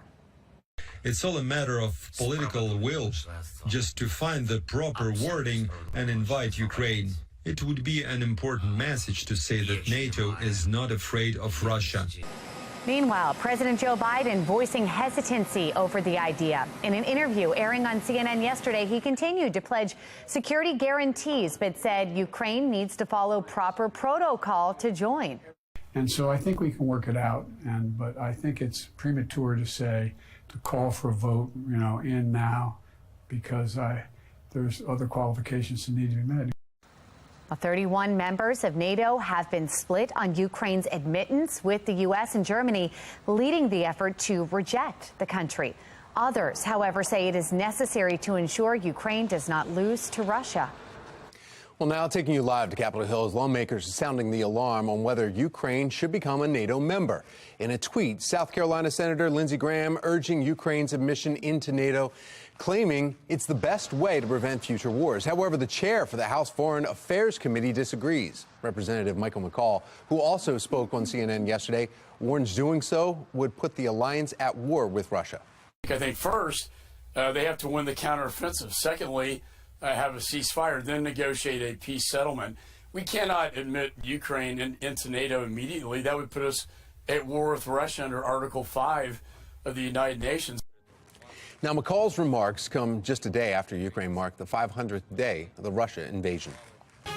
Now, we want to take a look at some of the wicked weather hitting the nation. In California, at least 12 homes in Los Angeles County evacuated because of a landslide, making homes unsafe. Take a look at it right here. Damage done by a major landslide. As you can see, the home's currently unsafe to enter because they're being so unstable. You see all the broken concrete right there and just the fissures right across the middle of that front yard. It said that all residents are safe, though. Wow. Well, take a look at this crazy flooding from along the East Coast happening just yesterday. On the top left there, the scene from Fells Point after storms moved through the region. Then on the right, we have video from Ellicott City, right? An area all too familiar with the flooding scene. On the bottom left, video from Olney, Pennsylvania. These pictures are from residents showing extreme flooding and trapped cars just yesterday. Then just below that, the fast-moving floodwaters not only causing damage, but also calls for a state of emergency in Orange County, New York. Now, if you can safely take pictures and videos of storm damage, we want to see it and we want to share it. Scan the QR code on your screen. It will take you to foxbaltimore.com/chime in. There you can upload your pictures and videos. It's all powered by Stackla. So are we done with that yet? Time to get a check of our forecast. That's right. Meteorologist Justin Chambers here talking about a little clear up and a cool down, too. Yeah, absolutely. Weather alert yesterday for those storms that rolled through, but everything nice and calm here this morning. We got some clouds kind of hanging around at this time from our Toyota Inner Harbor Sky Cam. And those temperatures, yeah, in the 60s here this morning. Tom mentioned it earlier. Maybe the windows down as you're heading back out to work on your Monday. Upper 60s is where we are right now. Not much wind to speak of. And notice that dew point temp at 64 degrees. That is the thing that I'm most excited about this week, and maybe you will be as well, because your dew point trend staying in the 60s, which means drier air is in place, so not nearly as muggy and as hot as we've been. Those dew point temps slide back to the 70s into Thursday and Friday, and that will feel a lot more like what we've seen lately, but at least the next couple of days staying a little bit on the drier side. So out for a run or a jog next few hours, upper 60s and lower 70s overall, mild conditions. Hank the Bird, good morning. Yeah, there he is. 73 by 9 a.m. into the lower 80s by noontime and mid to upper 80s for our highs today. The average is 89 for July 10th, so we're going to stay pretty close to that number. Some of us actually below average in the low to mid 80s for Bel Air, over to Westminster, out to Chestertown, the Eastern Shore, Stevensville at 87 there in Kent Narrows, and 86 across the Bay Bridge into Annapolis today. Up and down the 95 corridor, staying in the upper 80s here for D.C. and mid 80s in Philadelphia. And if you're heading down the ocean, should see a high of about 80 in Ocean City. That water temperature still hanging out in the mid 70s. And notice on your down the ocean cast, lower 80s here through tomorrow, but warming up or heating up on Wednesday. We'll see those temperatures climb to the upper 80s, but overall pretty great beach weather. And here's a look, not only at the beach, but all over. Our future scan, dry today. Now, we still may see a pop-up shower or storm as we get later into the afternoon, especially in areas north and to the west, but that's just some leftover moisture from what we saw yesterday. Definitely drier conditions and warmer on Tuesday, and then we start heating up on Wednesday, even though our humidity is going to stay in check. Thursday, we get right back into that same summer-like mode with more of that moisture streaming up from the south and a better chance of some pop-up showers and storms by Thursday afternoon. Here's an update on your holiday countdown. 8 weeks from today is Labor Day. The Ravens home opener. We talked about the training camp coming up later this month, but just 62 days, so inside of 9 weeks for that first Ravens game at home. And then the autumnal autumnal equinox in just 75 days. Pumpkin spice lattes, I mentioned it earlier. Meteorological summer or autumn is September 1st. I was thinking about starting them then, but I might go when they first get released in like mid-August. So I'm okay with that. All right, so 90s continuing here after today's 80s. We'll see those 90s all the way into this upcoming weekend with a better chance of a few more of those pop-up storms as well. Well, now let's take a look at your Lens Solar Traffic Network. We do have one incident that we want to show you. This is a live look just above where you have to get off of 97 South. They're directing you off on the Bacon Ridge Road and then over to 175 if you want to go. So it's a slowdown. Completely shut down because it shows that there is just one vehicle that was involved, but it's shutting down everything right near Crownsville Road. So you're shut down for miles, escorted off of 97 South, and that's happening near Rolling Hills. That's one incident that is happening. Then we also have another one, but there's no cameras working. This is 95, and it's southbound right in Harford County, and it looks right at Mountain Road, and there's no cameras working in the area, and it's causing just a slight delay there. Now we want to get a check of your mass transit. We have Mark Jones with the MTA, and good morning, Mark. Friday with that fire in the subway station shutting it all down. Is that back up and running now? No, I wish it were. No, we're still dealing with the effects of the Friday situation. Metro Subway Link still has a service disruption between Owings Mills and Hopkins Station. Shuttle buses remain in place providing service. You should certainly allow time for travel as you'll need it. You'll take delays this morning on Metro Subway Link. Light Rail Link, a different story, looking good for travel there in both directions. No delays or issues for travel. And Mark Train operating with a substantial delay. It's train 843 running 30 to 40 minutes late. The other trains and lines of Mark, though, look good for travel. For the MTA Transit team, I'm Mark Jones. Thank you, Mark. Baltimore ranks among the worst cities in the nation when it comes to mass shootings this year. Still ahead this morning, the two cities that reported more mass shootings. Many shoppers embracing the buy now, pay later services. Coming up after the break, things you should consider before using that type of payment plan. 622, you're watching Fox 45 Morning News, all local, all morning. Fox 45 News, winner of 16 2022 Regional Emmy Awards, more than all other Baltimore news stations combined.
buy now, pay later options. They can be found pretty much everywhere these days. Available at checkout at retailers like Amazon, Walmart, even at restaurants and grocery stores. Now, with so many buy now, pay later apps just sprouting up, Consumer Reports asks the question, how secure are they and are there risks when using them?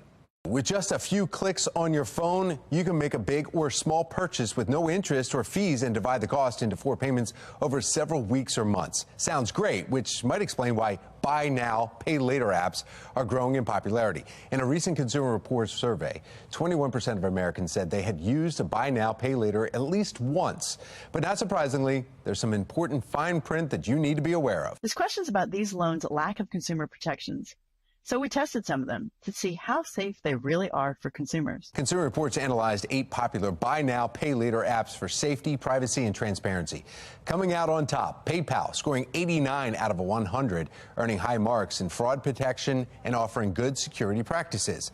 Some other apps leave a lot to be desired.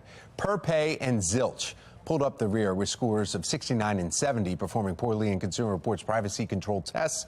And there's more. Our results found some troubling issues, like not all of them clearly disclose loan fees. To help if you do get hit with hidden fees, Consumer Reports says be sure to take screenshots of each loan term page before you hit the accept button.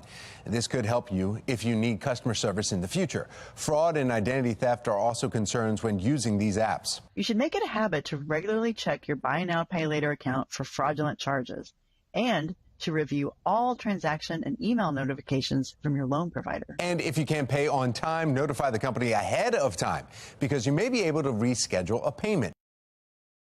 Well, if you do run into problems using a buy now, pay later app and working with customer service leads to dead ends, Consumer Reports recommends contacting the Consumer Financial Protection Bureau. Today, we are starting off mild. We've got temperatures in the 80s later on. In fact, all morning long into the night, a Weather Authority team of meteorologists will keep you up to date on all the actions that's happening all around Maryland, especially if you have camps, maybe softball games tonight. Ooh, got a lot going on. The new Baltimore Police District boundaries are in effect. I'm Olivia Danson. Coming up next, I'll tell you why some have concerns with the timing of the redistricting. You're watching Fox 45 Morning News, all local, all morning.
Live from WBFF in Baltimore, this is Fox 45 Morning News. Welcome back to Fox 45 Morning News. It's Monday, July 10th. I'm Megan Gilland. I'm Tom Rogers. We need to find out exactly how cool it will feel when you step outside this morning. We got meteorologist Justin Chambers here with those answers. Yeah, temperatures are starting off in the 60s, guys, not those 70s that we've seen the last couple of mornings. Also, that humidity, it's still there, but it definitely is not as oppressive as we've been for the last couple of days. You can see our Towson camera still seeing a lot of that cloud cover. This is all left over from those storms that rolled through the area yesterday. So still some wet roads out there, still down trees and power lines from some of the storms that rolled right through Central Maryland on Sunday. 66 in Owings Mills right now, 65 Towson, 68 Baltimore City, mid-60s in Brooklyn Park. So your morning drive, overall not too bad. Upper 60s and lower 70s over the next couple of hours. And as you look at your snowball cast today, 88 for your high temp. We'll be right back to the 90s tomorrow and even mid-90s by Wednesday. But the big thing is the next few days, a lot less humidity. We'll be taking a closer look at that and when our next chance for storms rolls in as well. Hadn't done this, I think, since 1959. And obviously there's a reality of a change in population and a change also in the size of the police department. Turning now to a city in crisis. Baltimore Police Department's new district lines taking effect. Olivia Dance joining us live from downtown Baltimore with more details on the change and why some have concerns. Olivia. Yeah, the new boundaries that make up the Baltimore Police Department's 9 districts are now in effect. The new boundaries are meant to balance resources and improve response times, but each district will remain short officers, which law enforcement expert Tyrone Power says is concerning. Now, redistricting does not mean that police officers cannot respond from anywhere in the city. And as we indicated on previous conversations, you still have the force multipliers in place, but other agencies are now becoming more actively involved, mainly the Sheriff's Department. The new boundary lines position officers in the area that have the highest calls for service. The change was a requirement by the state, but it's happening in the height of summer, which is a time of year where crime is historically at its highest. Acting Police Commissioner Richard Worley admits it won't address the department's staffing crisis and says they will make adjustments along the way. We want to continue to look at calls for services and add our constants on how many officers each shift needs. The change comes as the department is trying to fill over 500 vacancies, but Commissioner Worley seems confident the department is ready for the adjustment. For now, reporting live in Baltimore, I'm Olivia Dance, Fox 45 Morning News. Olivia, thank you. Some city leaders have raised concerns over the timing of the district change, saying that they're not sure that it should have been done in the summer when crime is historically at its highest. The concerns that was brought up by one of my colleagues during budget hearings was just the fact that, you know, new people in a different place, and here we are trying to do this other deployment. Well, you can find the new police district map on our website, foxbaltimore.com. Baltimore City saw another mass shooting this weekend. 5 people shot along Greenmont Avenue in East Baltimore. 2 were killed. Another victim is now in critical condition. One other person was killed in a separate shooting in Northeast Baltimore Saturday night. A 17-year-old survived multiple gunshots early Sunday morning. In total, 3 were killed. 4 others were hurt. This morning, a 25-year-old man is in police custody after a series of random shootings in New York City over the weekend. Taylor Stewart is in our live center now this morning with more on the man accused of killing 1 and hurting 3 others. Taylor? That is right. We're starting off here with a live look over New York City, where police from all 5 boroughs launched into action this weekend after they say the gunman went on a shooting spree across Brooklyn and Queens. Now, here are pictures from one of those shooting scenes. The first reported shooting happened around 11 o'clock on Saturday. A 21-year-old man was shot in the shoulder. Not long after that, the suspect allegedly shot an 86-year-old. But the gunman, not done. This is him, 25-year-old Thomas Abreu from Brooklyn. Investigators say he was involved with 6 shootings this weekend. Witnesses tell police he rode by on that scooter that you just saw and fired at a group of people at random. No one hurt in that incident, but just 8 minutes later, a 44-year-old man was shot in the face. We are here today to discuss a violent sequence of events in which an individual took it upon himself to shoot 4 innocent people, tragically killing 1. Our hearts go out to all the families affected by the senseless violence. The shooter in these connected incidents used an illegal scooter that did not have a license plate to move from one location to the next. Despite the difficulties this presented, our investigators were able to pull video of the shooter. Now, Abreu is currently charged with 3 of those shootings. The district attorney's office is going to determine if he's going to face any additional charges. The motive still not clear this morning. We'll keep you updated here at the Live Center. Well, it's been a week since Baltimore's biggest mass shooting in recent memory. Coming up in our next half hour, the questions still remain as investigators work to piece together what happened. The IRS wants to do your taxes for you. Still ahead this morning, the pros and cons on the new program. Less humid afternoon with temperatures actually below average. Coming up, meteorologist Justin Chambers tracking when we could see some more storms. 6:36, you're watching Fox 45 Morning News, all local, all morning. Weather Window, presented by the National Weather Desk. Cloud watchers in New York's Finger Lakes region got a treat while watching the skies Friday. An evolving lenticular cloud right in front of their eyes. Lenticular clouds usually form when terrain gets in the way of airflow and the quickly moving air is forced up and over the barrier. Meteorologist Scott Hetzko says it's rare to get the right lineup of conditions to form this cloud in that area. For more content like this, like the National Weather Desk on Facebook.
.39 is your time right now. We're 21 minutes in front of 7 o'clock. Looking down at Camden Yards, back at it again Friday night as the Marlins will be in town. It's the All-Star break this week, so the O's get a couple of days off, and what a way to get into their break. They are on fire right now. Our yard and gardening cast, hopefully got some good rain yesterday. Upper 60s and lower 70s for the next few hours. We'll climb to the mid to upper 80s, still a little bit below average for this time of year. We're going to heat up later this week, but the good news is less humidity. We'll take a closer look at that coming up. Well, happening today, trial for Michael Robertson is set to begin. He is facing murder charges for killing a missing pregnant woman and her unborn baby. In 2017, Akia Eggleston, who was 8 months pregnant at the time, was reported missing after she failed to show up for her baby shower. Now, prosecutors say Robertson misled her into building a life together, sent her a false move-in location, then withdrew money from her account. Eggleston's family members say he made her disappear. Throughout the original investigation, officials say Robertson lied to investigators about details and his relationship with Eggleston. Robertson is facing a maximum penalty of 2 life sentences in prison if he is found guilty of all charges. Now to a city in crisis. Juvenile crime continues to rise. Still to come, we take a look at this year's numbers. And the debate continues over children and social media, the negative impacts kids are feeling on a daily basis. Time now 6:41. You're watching Fox 45 Morning News, all local, all morning.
Topping your morning rush, authorities say Maryland State Trooper Sergeant Christopher Black, that you see there, is being charged with 6 counts of possession of child pornography.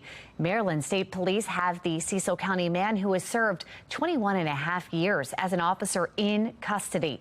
He is suspended and placed on paid leave as this investigation continues. In Montgomery County, police say an electronic construction sign was hacked and a safety alert was replaced with what is said to be a racist message.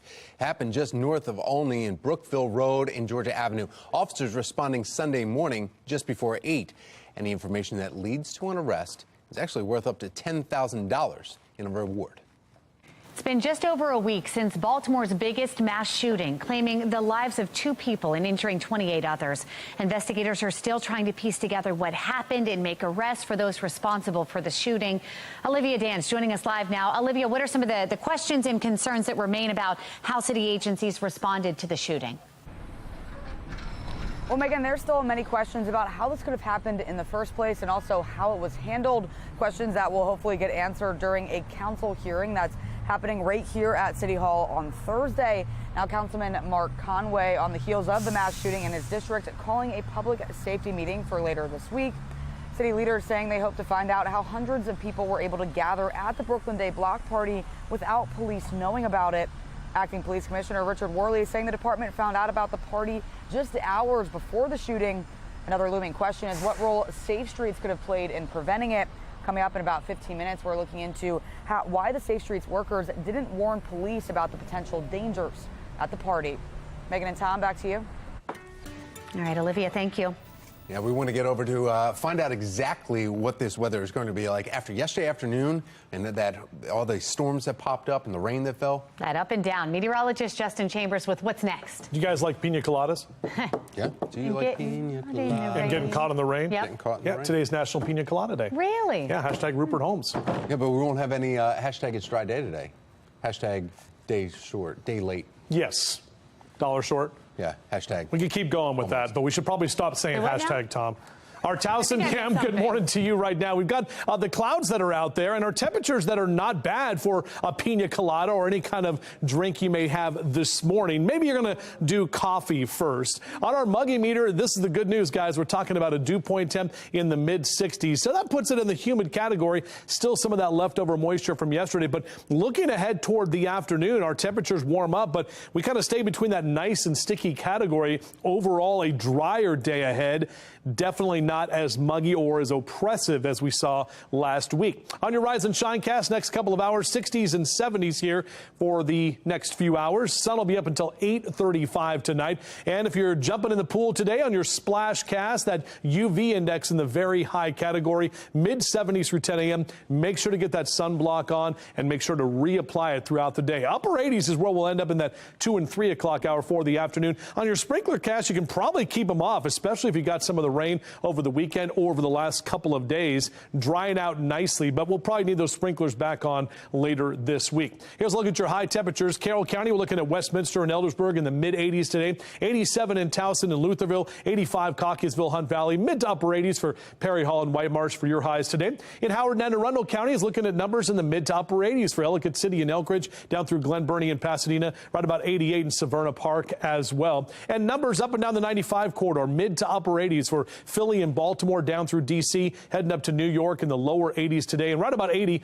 if you're heading down the ocean there at Ocean City. So our future scan, we may still see a stray pop-up shower or thunderstorm late this afternoon. You'll try to see some of that building here in areas to the north and west of Baltimore, but overall, we are drying out. A lot of sunshine tomorrow. Humidity stays in check. Numbers start climbing as we get to Wednesday in terms of our air temperature, and really our next weather maker not until we get into Thursday afternoon. That's when we'll get back into more of that summer-like weather pattern with that southerly flow bringing in more heat and humidity. 8 weeks from today is Labor Day. We're just 113 days from Halloween with Barry Bones dancing around right there, and just 118 days until we fall back. Yeah, the time change. Yep, it's on there on our holiday countdown. So 80s today, a low to mid-90s for the next couple of days. We'll keep those 90s going as we head into this upcoming weekend. That's when we'll bring in that chance for a few more of those pop-up storms into Thursday, Friday, and Saturday as well. Well, taking a look at your Lens Solar traffic network now, and you see the backup here. This is 97 southbound, and that's where there was an accident miles south of this location. Actually, really close to 50 is where the accident occurred. Single vehicle accident, but it's shut down, and they're directing you off of there. This is already backed all the way up to Maryland 32, as you can see, because of that, and it is shut down 97 the entire way all through Rolling Hills area as you're going, and Crownsville area shut down completely. Here's a live look now outside here, just in Lithcomb Heights, right along 695, and traffic's moving along just fine around the Baltimore region. All right, now to our Orioles headlines here. The team just added another player to their stacked pipeline with the start of the 2023 MLB draft. For the first time since 2017, the O's picking outside of the top 15 at 17th overall. The Birds selecting outfielder Enrique Bradfield Jr. He's from Vanderbilt. He totaled 130 stolen bases over 3 seasons with the Commodores, leaving college baseball with a .311 batting average. Not too shabby. Not too shabby at all. So that one pick is down. Orioles have 21 more to go. Taking a look, the next 4. Round 2, the O's have pick 53. Competitive balance round, pick 63. Round 3, pick 86. Round 3, pick 100. Rounds 3 through 10 get underway today. Final rounds taking place tomorrow. University of Maryland Jr. heading to Chicago. Shortstop Matt Shaw became the highest draft pick in team history. And according to the university's Twitter page, the Cubs picked Shaw with the 13th overall. Awesome. Well, let's not forget about the O's currently playing. They are waking up victorious today after a major sweep over the Minnesota Twins. Crazy game. The Twins tried to put up a fight, but the O's just on fire. You ready for this final score? 15-2. Now, this morning, all but 4 Orioles are officially on break as All-Star Week is getting underway. So, little chance to regroup. If I did the math correctly, we've got 75 games left of this season here. I mean, thoughts, predictions? We have 54 wins already. You got to think from 2018 to 2021, 54 wins. We never had more than that for the whole season. Right. And we're in second place in the AL East. We're only 2 games back of the Rays. Rays, man, they are on fire. They're number one in the But still, we closed the gap. We were trending about 4.5 games for about a month. Oh, so yeah. The fact that we're 2. And the O's last year, remember that? It was a surprise. People were like, whoa, wait a minute. Yeah, no surprise. That was a building year. Today's supposed to be, this year is supposed to be a building year, too. 5 wins in a row, and over the weekend, 24-5 is how we beat the Twins, which, last week when they were here, they beat us twice. And Minnesota fans booing them last night. Their own players coming out. You got to think the Orioles And were we've like, been there. But if you think about Elias's plan, 3 years was kind of the master plan. So last year, rebuilding. Now we make playoffs. Next year. Dynasty.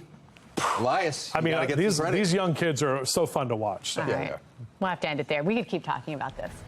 The 2023 Baltimore Putting Championship is happening this weekend. Still to come this morning, a preview of the event happening at all 5 of Baltimore's Classic 5 golf courses. Have you always wanted to see the Northern Lights, but they were just too far away? Well, still to come, how you may actually be able to see them happening right here in Maryland this week. You know what I see right here, right now, this morning? Oh, some caffeine. Right here in front of us, Tom. Should we take a coffee break? Take some of this. Well, it's been kind of old. We may see some Northern Lights if we drink this.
Well, now to a city in crisis. Police still searching for the suspects in the deadly mass shooting that happened in Brooklyn Park just last week.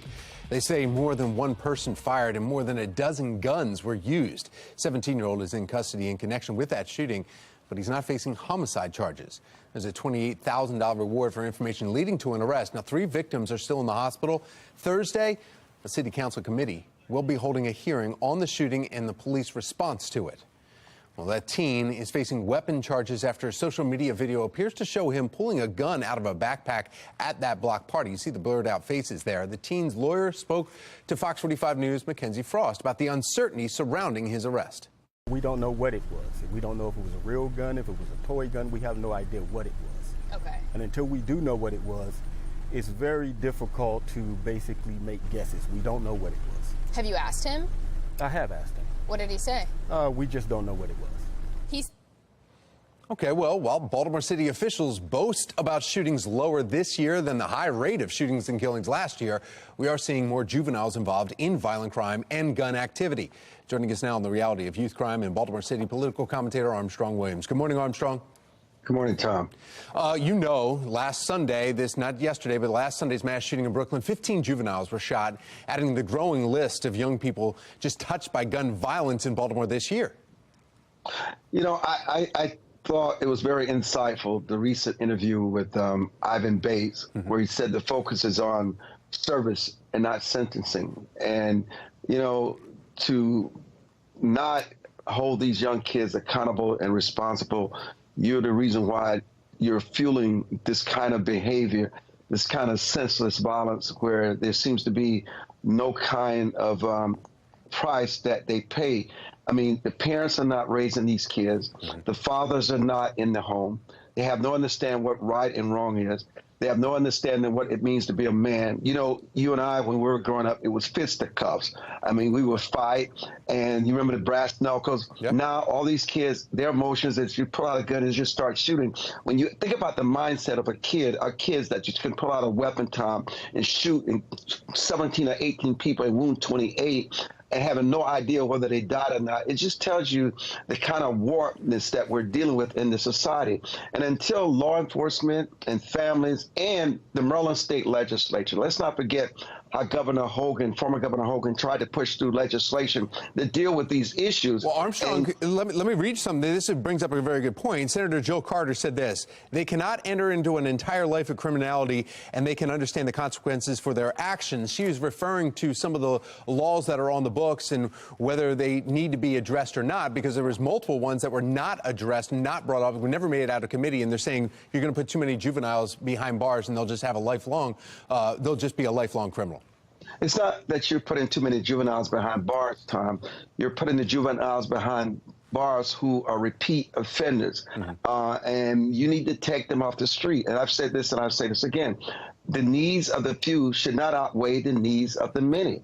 And you have to really take a focus on the Maryland State Legislature and ask the questions, why won't they put laws on the books that can be enforced, give law enforcement the power to do their jobs, and to give the courts the power to make sure that these young kids are locked up. At least there is some kind of punishment, whether it's probation, whether it's community service. There's got to be something that these kids know that they're going to pay a price, because if not, it's only going to get worse, and more people and innocent people are going to die and be harmed for no reason at all. Armstrong, Senate President Bill Ferguson said there's nothing that the legislators can do more on this, but we also asked City State's Attorney Ivan Bates last week, does he think there should be a special session drawn up? He kind of was like, you know what, that's kind of out of he thinks, yes, something needs to change, but it's kind of out of his purview here on calling that himself. Do you think there needs to be a special session? And if so, what would they accomplish? Only if they're going to accomplish this something. For Ferguson to say that he has no power and there's not much more he can do is just not true. That's why people put him in that position, to protect the streets, to protect the communities, and protect Baltimore's once great way of life. I mean, obviously, these politicians can't do the job. They need to be defeated and put people in place that are willing, they have the brass knuckles and the backbone, whether it's a man or a woman, that can enforce these laws and hold these young people accountable. That's what we need, is real leadership, not this wokeness. And that's what we have today. And look at the consequences of it, Tom. Armstrong Williams, thank you. Thank you, Tom. It's been just over a week since Baltimore's biggest mass shooting. Coming up next, we're looking into the questions and concerns with how city agencies handled it. Torrential rains and flash flooding over the weekend. Does the threat persist today? We'll let you know here just ahead at the Live Center. Our weather alert day yesterday, all quiet now, but we are talking about temperatures that I don't think are too bad heading into the beginning of your brand new week. We'll break it down on Fox 45 Morning News. Live from WBFF in Baltimore, this is Fox 45 Morning News. Thank you for waking up with us on this Monday morning, July 10th. I'm Tom Rogers. I'm Megan Gillen. Patrice Sanders is off this morning, and we have a break from the rain after those storms we saw yesterday. We do. They came through quick, and they just downpours. Unbelievable. Meteorologist Justin Chambers talking about the cleanup efforts today, and will we have any more rain? Yeah, we had 1.3 inches officially at BWI yesterday. Other areas saw a lot more than that with some of those storms. And throughout the weekend, kind of unsettled weather as well. Taking a look outside right now, yeah, a lot calmer conditions with the clouds that are still hanging around, even though that sun is popping right through that hole in the clouds from our Toyota Inner Harbor sky cam. Mid to upper 60s. Our temperatures are cooler than we've been the last few mornings. 66 in Rosedale and Joppatown, 68 in Dundalk. We're in the mid to upper 60s for you, Glen Burnie and Pasadena. Morning drive looking good. Upper 60s and lower 70s. As Mr. Bose says, we're good to go. Just watch for some of those areas that did see some storm damage with those trees that are down, especially in parts of Harford County as well. 88 for your high today. Not as hot and humid as we've been, so we'll definitely enjoy that and a little bit of a break from this stormy pattern. Back with your full forecast in just a few. This isn't, national security. This is a neighborhood block party, and you're saying you didn't know? My son cries a lot. He breaks down. He wakes up this morning crying, Aliyah, are you home? Are you there?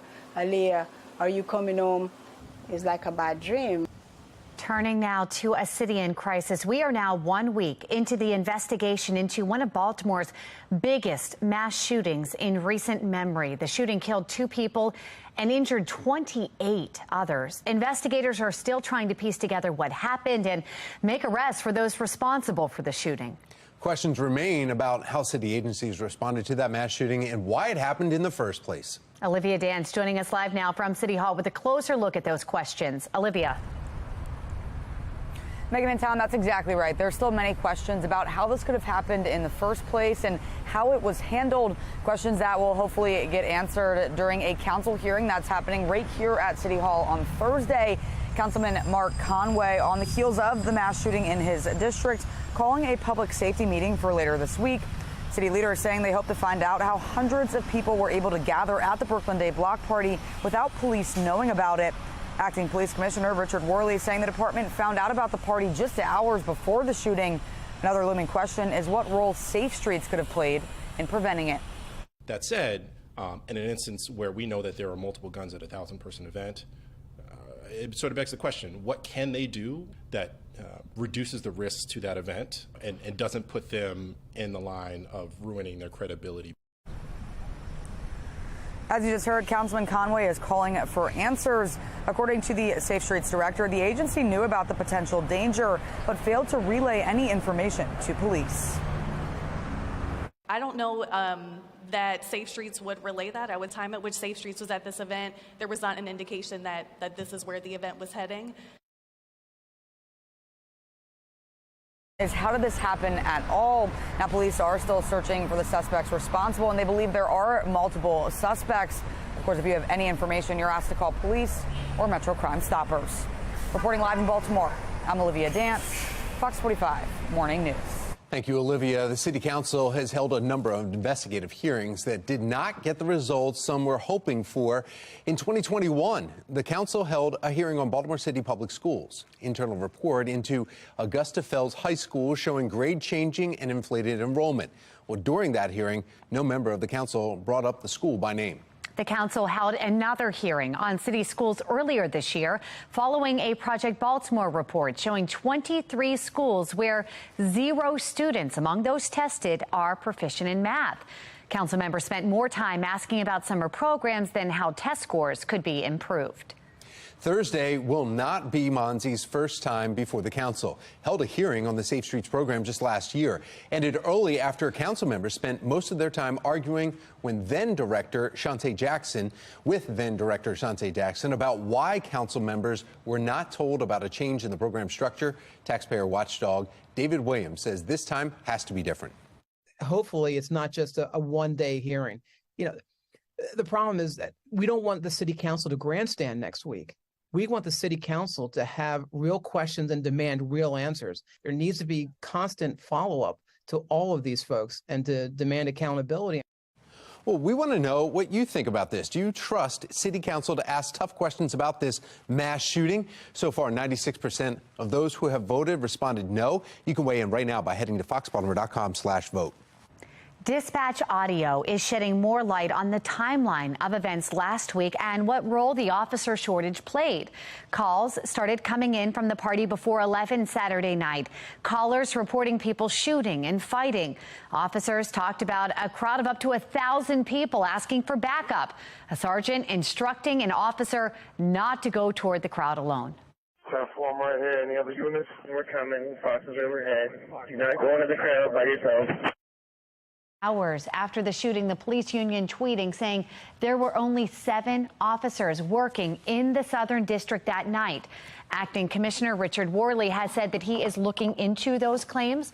One law enforcement expert that Fox 45 News spoke with says the officer shortage likely hindered police response. When you're outnumbered, when you don't have adequate support, when you don't have literally hundreds of police officers to be able to help to protect and serve, not just the people who are in danger, but the officers themselves. The numbers of positions that are open in most local police departments is unfathomable. We can't protect and serve when our numbers are so low.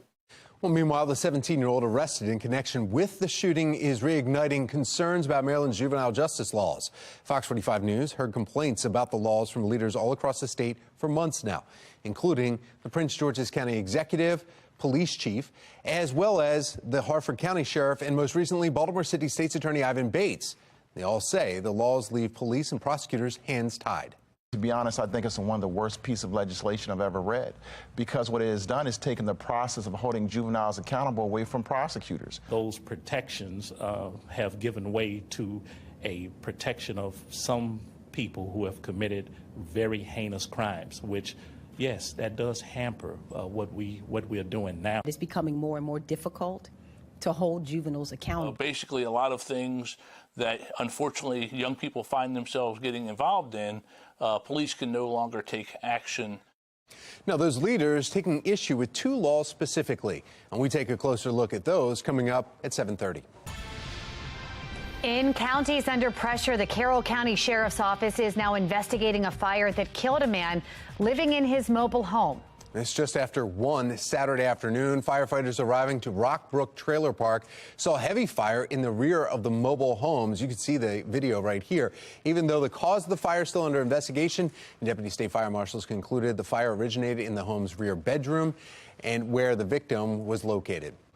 2 people are in the hospital after a tree fell onto their pickup truck. This happened in Harford County yesterday afternoon.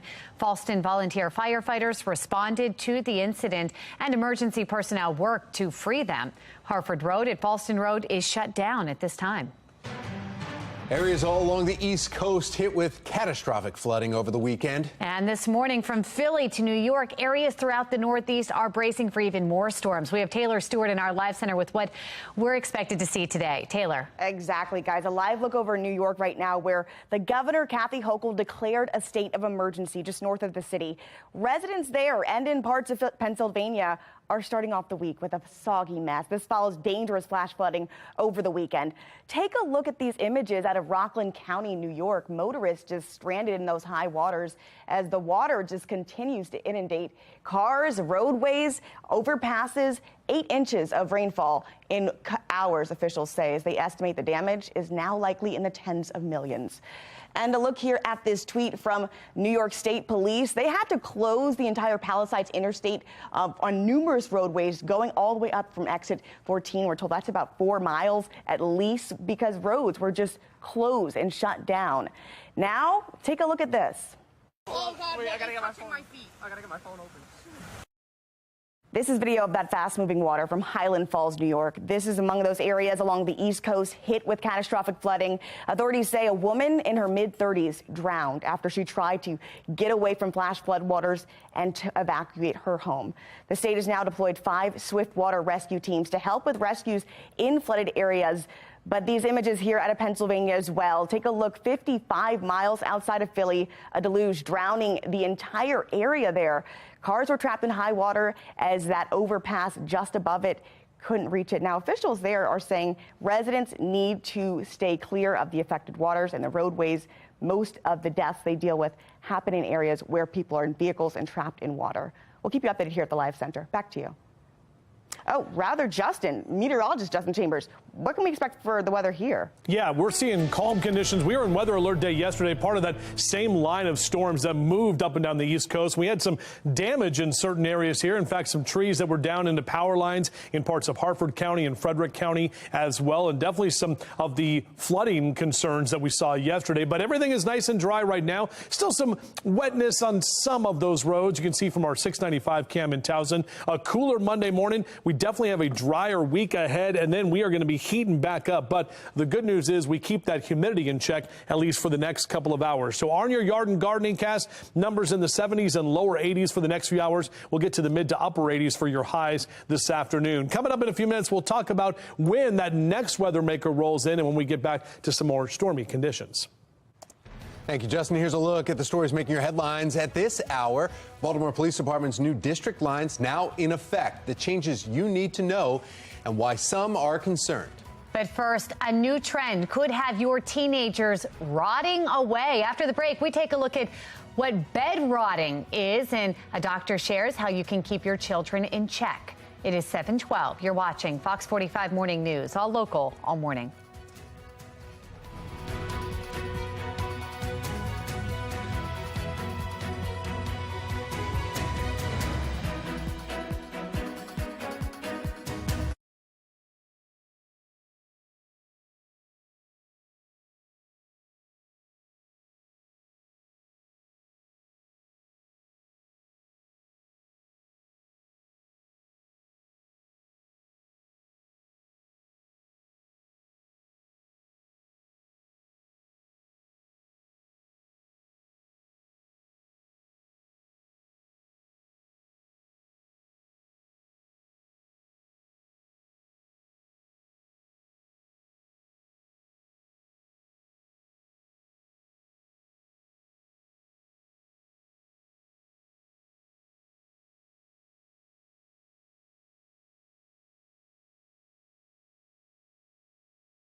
7:15. My goodness, on a Monday morning. I know. We're ready. Yes. Got your cup of coffee ready to go. Finally, a break from those storms. We need to see what we have in store today. Meteorologist Justin Chambers letting us know if we're bringing the kids to the day camp or not. Yeah, I think so. No matter what.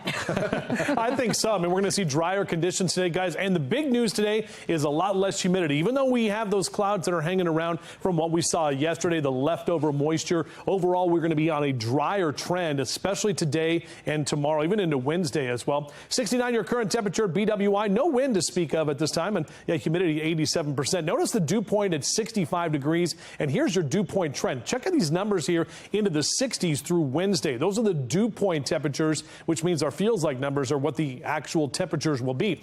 Then you get into Thursday and Friday, dew points back into those lower 70s, and that's when we get back to similar conditions to what we've seen the last couple of afternoons. So your next 12 hours, numbers here in the low to mid 80s as we get through noontime, upper 80s taking you into the afternoon. Typically this time of year, we're at about 89, so slightly below average for some of us. Pilots, great day to fly today. Visual flight rules. We're talking about VFR all day. May pick up a stray shower or thunderstorm in certain spots this afternoon, but overall we are going to be drier with low to mid 80s for Bel Air and Cockeysville over to Westminster, 85 Chestertown, 87 Stevensville, and 86 across the Bay Bridge in Annapolis. Mid to upper 80s for Philly and Baltimore down through D.C., right about 80 down the ocean in Ocean City, and water temperature still in the mid 70s there. Pretty nice couple of days at the beach. Notice we're going to heat up on Wednesday with numbers back to the upper 80s on the shoreline there. And if you want to get the grass cut today, tomorrow, Wednesday, maybe some wet lawns in the morning time, but definitely drying out nicely if you want to clean up those yards and get them ready for the week ahead. And here's a look at that future scan. We keep those drier conditions through the afternoon. A mix of clouds and sun for today. As we take you into tomorrow, a lot more sunshine and drier air will be in place on Tuesday. And even Wednesday, we'll continue to see the warmer conditions, but staying very dry, less humidity, even though those temperatures start coming back up. Thursday is going to be our next weather maker. That'll bring us a chance for some more showers and pop-up thunderstorms late Thursday afternoon into the evening time as well. 8 weeks from today is Labor Day. We talked about the Ravens training camp opening a little bit later this month. 62 days from the home opener. That's going to be that first weekend right after Labor Day weekend. And then 75 days until the autumnal equinox, with Halloween coming up in 113 days from right now. So here's that 7-day forecast. Upper 80s today, lower 90s tomorrow, mid 90s Wednesday. Notice we keep those lower 90s going into this upcoming weekend. And again, we'll get us back to more of those pop-up showers and thunderstorms, especially Thursday, with an outside chance of a pop-up storm into Friday and Saturday heading toward the weekend ahead. Tom? All right, thank you, Justin. 7:18 right now, and taking a live look right here from Glen Burnie, and there are some issues to report. 295 southbound is really slow this morning, right near Maryland 100 because of an incident there, and 97 southbound is still shut down because of an incident that happened earlier this morning, too. So those two issues south of the city of Baltimore are impacting your commute. Everybody else, you're in the green. Well, you have a chance to see the Northern Lights in 3 days and may not even have to travel. Still had the best time to experience the magical, colorful sky show. And we're at a summer camp that actually slows down actually helps kids retain the information over the summer and gives them a great opportunity to learn music, activities, and really just have a great time as they learn this summer. I'll tell you about it coming up on Fox 45 Morning News, all local, all morning.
This Fox 45 News segment is sponsored by GBMC. Medical professionals now warning about a new social media trend with negative health effects. Several reports say that people who use TikTok and stay in bed all day watching it are engaging it in what they're calling bed rotting. Medical professionals say bed rotting could disrupt moods. It could increase stress, impact sleep, even leading to avoiding self-care. This news comes as Utah's governor is getting ready to sue social media companies for its harms toward young children. This morning, Dr. Teresa Goyen, chair of pediatrics at GBMC Healthcare, is joining us live to weigh in on navigating our kids' health in the online world. I'll tell you what, you hear some of these stories, pretty frightening. What are the dangers? Are there serious health concerns that we're hearing about from social media? Yes, absolutely, Megan. Social media is trying to control your attention, trying to gain your attention and steal your attention. So what we have to help our children with is have that conversation. What's in it for you? Why are you using it? What else could you be doing with your time? So what for? Why are you doing it? Why now? And what else could you be doing? So they don't understand that social media is meant to steal their attention and kind of addict them to it, right? It's the bright lights, it's the music. So teach them to be curious and to stay in control of their social media use. Let me ask you this. I know for many people, I think of my nephews, playing Fortnite. It's a form of social, how to connect with one another. Social media, the same in that as well. How do we allow them to talk with their friends on social media, but still stay safe? So always only go into rooms where you know the people and, know them in advance, not like somebody who's joining in. It's the same as you wouldn't open your door to a stranger. Don't open your social media door to strangers. So very basic there, right? So the awareness, and limit it though. Just like you were talking about bed rot. Right. Oh my gosh, you could be on social media all day playing video games. Are you getting closer to your friends? Absolutely not. You make much more connection when you're in person with people and you're forming those true social connections. Is there an amount of time that is too much per day to be spending on devices? Whether it be on social media or video games, just in general? Yes, perfect question. The American Academy of Pediatrics recommends no more than 2 hours a day of electronics. So this is beyond your schoolwork. Right. So what I recommend is spurts of 30 minutes, okay? Because by the time you've gone 2 hours straight, your tongue is hanging out of your mouth, your eyes are looking glossed over, and you're irritable. Remember, you said it affects mood? Absolutely. You're irritable because you have all this pent-up energy that hasn't been released. I want to ask you one more thing before we let you go. An age. Is there an appropriate age to get a phone? I think every kid is now glued to the number you're going to say, or is it different for every kid and family? I think it's different for every kid and family. So only the parents know the child's level of maturity and their level of self-control. And I will tell you, not many 11 to 13-year-olds have great self-control. So, know your child and gradually introduce it and model the behavior. If you are not on top, if you are also constantly on the phone, well, guess what? That's what your child, your young adolescent will be. So 2 rules that I always go by. No phones at the dinner table, just like we don't watch TV at the dinner table. No phones at the dinner table. No phones in the bedroom, okay? That's a place for sleep.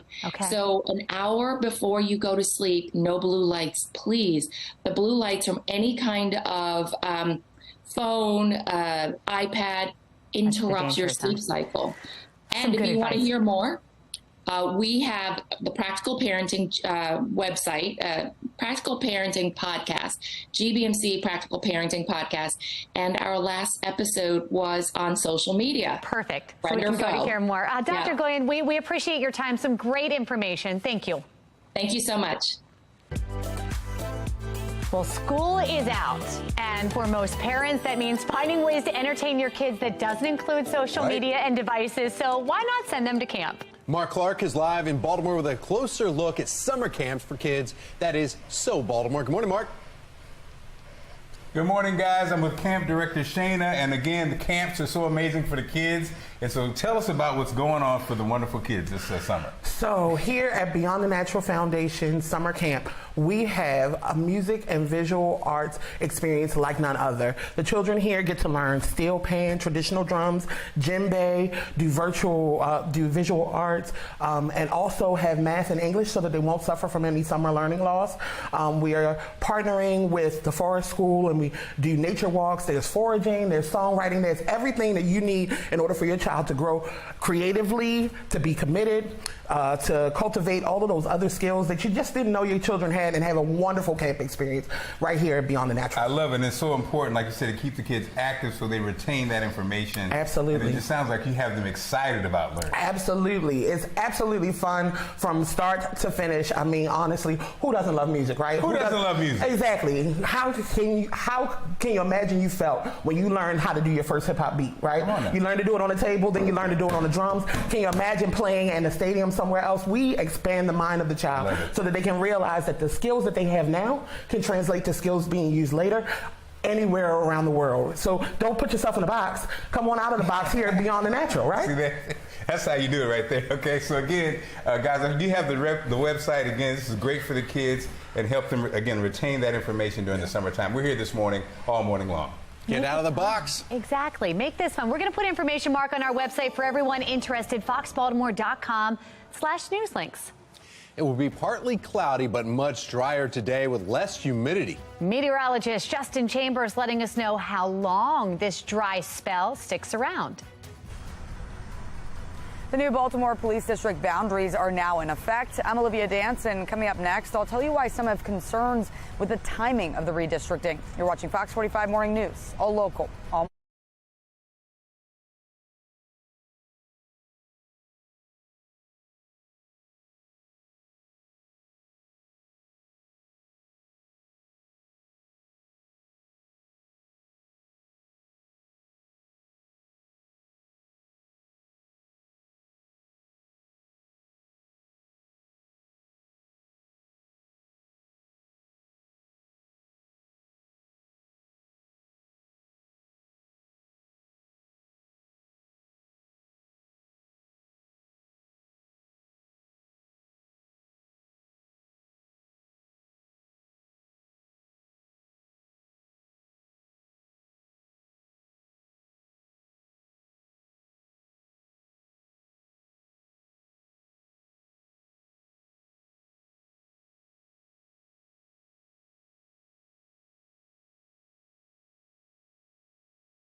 Live from WBFF in Baltimore, this is Fox 45 Morning News. All right, here we go. It is 7:31 on a Monday morning. It's July 10th. I'm Megan Gilland. I'm Tom Rogers. Just a little friendly reminder. My son Justin, trash needs to go out now because we don't want to miss it again. Did you miss it last week? Actually, it was recycling. My daughter missed her recycling last week. And it was so a that piled up 2 weeks ago. too. Yeah, so it was we had piled up, so recycling. But, you know, he's pretty good with it. We get some reminders. Come on, Just Justin, giving you a little reminder. Meteorologist Justin Chambers here. Is this going to be good, or is it all going to be blown all over the yard later? No, we should be good to go. We're talking about calm conditions, cooler temperatures overall, and less humidity. That's going to be the biggest thing. Even though we have some clouds kind of hanging around right now, you can actually see that here from our Mile 1 Auto Group cam as we peer out in the Towson area this morning. Overall, our temperature statewide, look at it, 59 in Oakland. I like that. Mid-60s in Cumberland, 69 in Hagerstown, upper 60s for Bel Air and Baltimore over toward Chestertown on the eastern shore. So lower 70s over the next couple of hours if you want to get out for a run or a jog, get that exercise going this morning. 88 today, lower 90s tomorrow, mid 90s on Wednesday. Those temperatures definitely climbing, but we keep our humidity in check at least for the next couple of days. Back with your full forecast in just a few minutes. Thank you, Justin. Well, turning now to a city in crisis. Baltimore Police Department's new district lines have gone into effect. Olivia Dance joining us live now from downtown Baltimore with details on the change and why some are concerned. Olivia. Yeah, Megan and Tom, the new boundaries that make up the Baltimore Police Department's 9 districts are now in effect. Now, the new boundaries are meant to balance resources and improve response times, but each district will remain short officers, which law enforcement expert Tyrone Powers says is concerning. Now, redistricting does not mean that police officers cannot respond from anywhere in the city. And as we indicated on previous conversations, you still have the force multipliers in place, where other agencies are now becoming more actively involved, mainly the Sheriff's Department. The new boundary lines position officers in areas that have the highest calls for service. The change was a requirement by the state, but it's happening in the height of summer, which is a time of year where crime is historically at its highest. Acting Police Commissioner Richard Worley admits it won't address the department's staffing crisis and says they will make adjustments along the way. We want to continue to look at calls for services and add our constants on how many officers each shift needs. Now, the change comes as the department is trying to fill over 500 vacancies, but Commissioner Worley seems confident the department is ready for the adjustment. For now, reporting live in Baltimore, I'm Olivia Dance, Fox 45 Morning News. Thank you, Olivia. Baltimore City is seeing another mass shooting this weekend. 5 people shot along Greenmont Avenue in East Baltimore, 2 killed. Another victim is now in critical condition. One other person was killed in a separate shooting in northeast Baltimore Saturday night. 17-year-old survived multiple gunshots early Sunday morning. In total, 3 were killed, 4 others hurt. This weekend's mass shooting marks the 10th Baltimore City has seen so far this year. 63 people have been hurt in those 10 shootings. 9 have been killed. Philadelphia and Chicago are the only cities in the nation that have seen more mass shootings this year, with 16 and 11 respectively.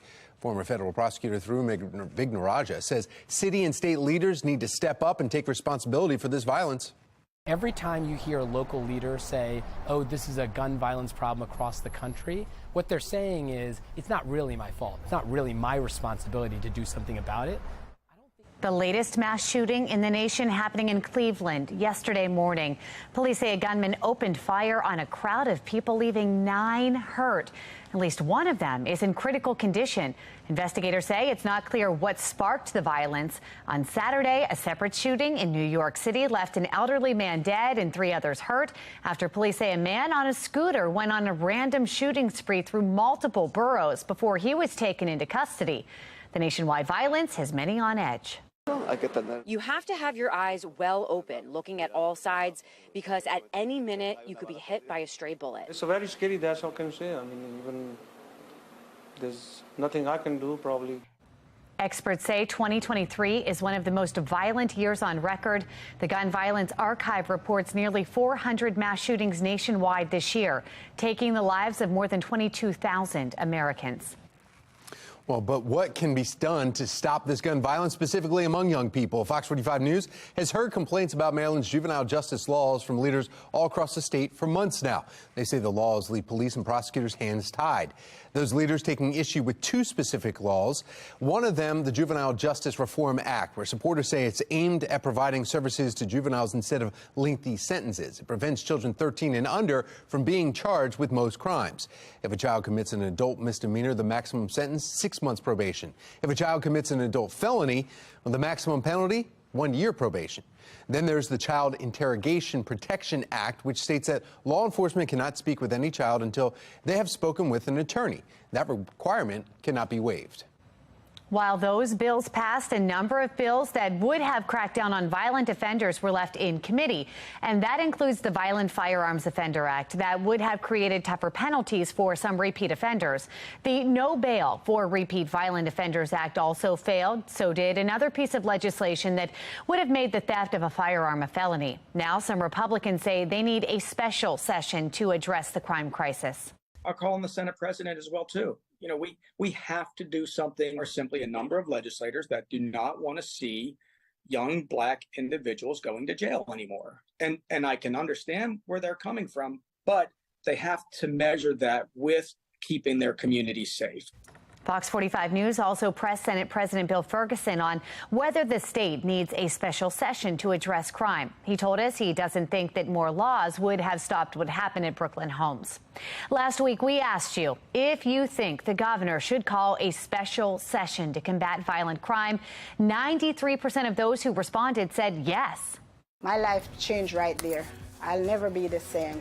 It's been a week since Baltimore's biggest mass shooting in recent memory. In our next half hour, the questions that still remain as investigators work to piece together what happened.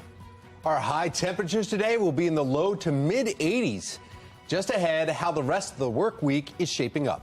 7:38, you're watching Fox 45 Morning News, all local, all morning.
This morning, a 25-year-old man is in police custody after a series of random shootings in New York City over the weekend. Taylor Stewart is in our live center now with more on the man accused of killing one and hurting three others. Taylor. That's right. We're learning more about that shooting. We want to start off here in New York City, where police from all 5 boroughs gathered surveillance video of the gunman who they say went on a reckless and random shooting spree throughout the city over the weekend.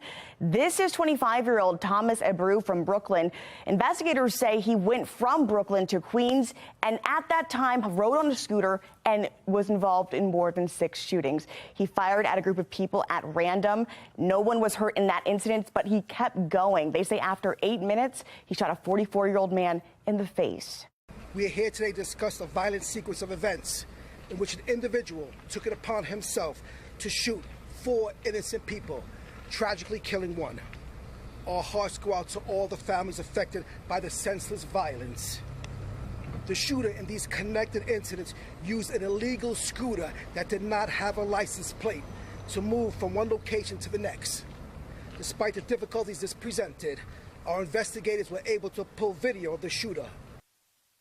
Now, here are pictures from one of those shooting scenes. This is the scooter police say was unlicensed plate riding through the city as they recovered that and several handguns. Right now, we are learning more about the victims in this shooting. 81-year-old Alid Hadid Samad passed away. He was walking to mosque, according to the Washington Post. When that shot hit him, he did not survive. That's the latest here at the Live Center. Back to you. Millions of Instagram users now using Meta's new app Threads. Coming up after the break, how this could have an impact on Twitter. And it is time to buy those Powerball tickets. Still ahead, how much money you can win for tonight's Powerball. It is 7:42, and you are watching Fox 45 Morning News, all local.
Social media giants see a major opening to combat Twitter. As first, Truth Social launched under Donald Trump. Now, Mark Zuckerberg's company Meta premieres Threads to its more than 3 billion users.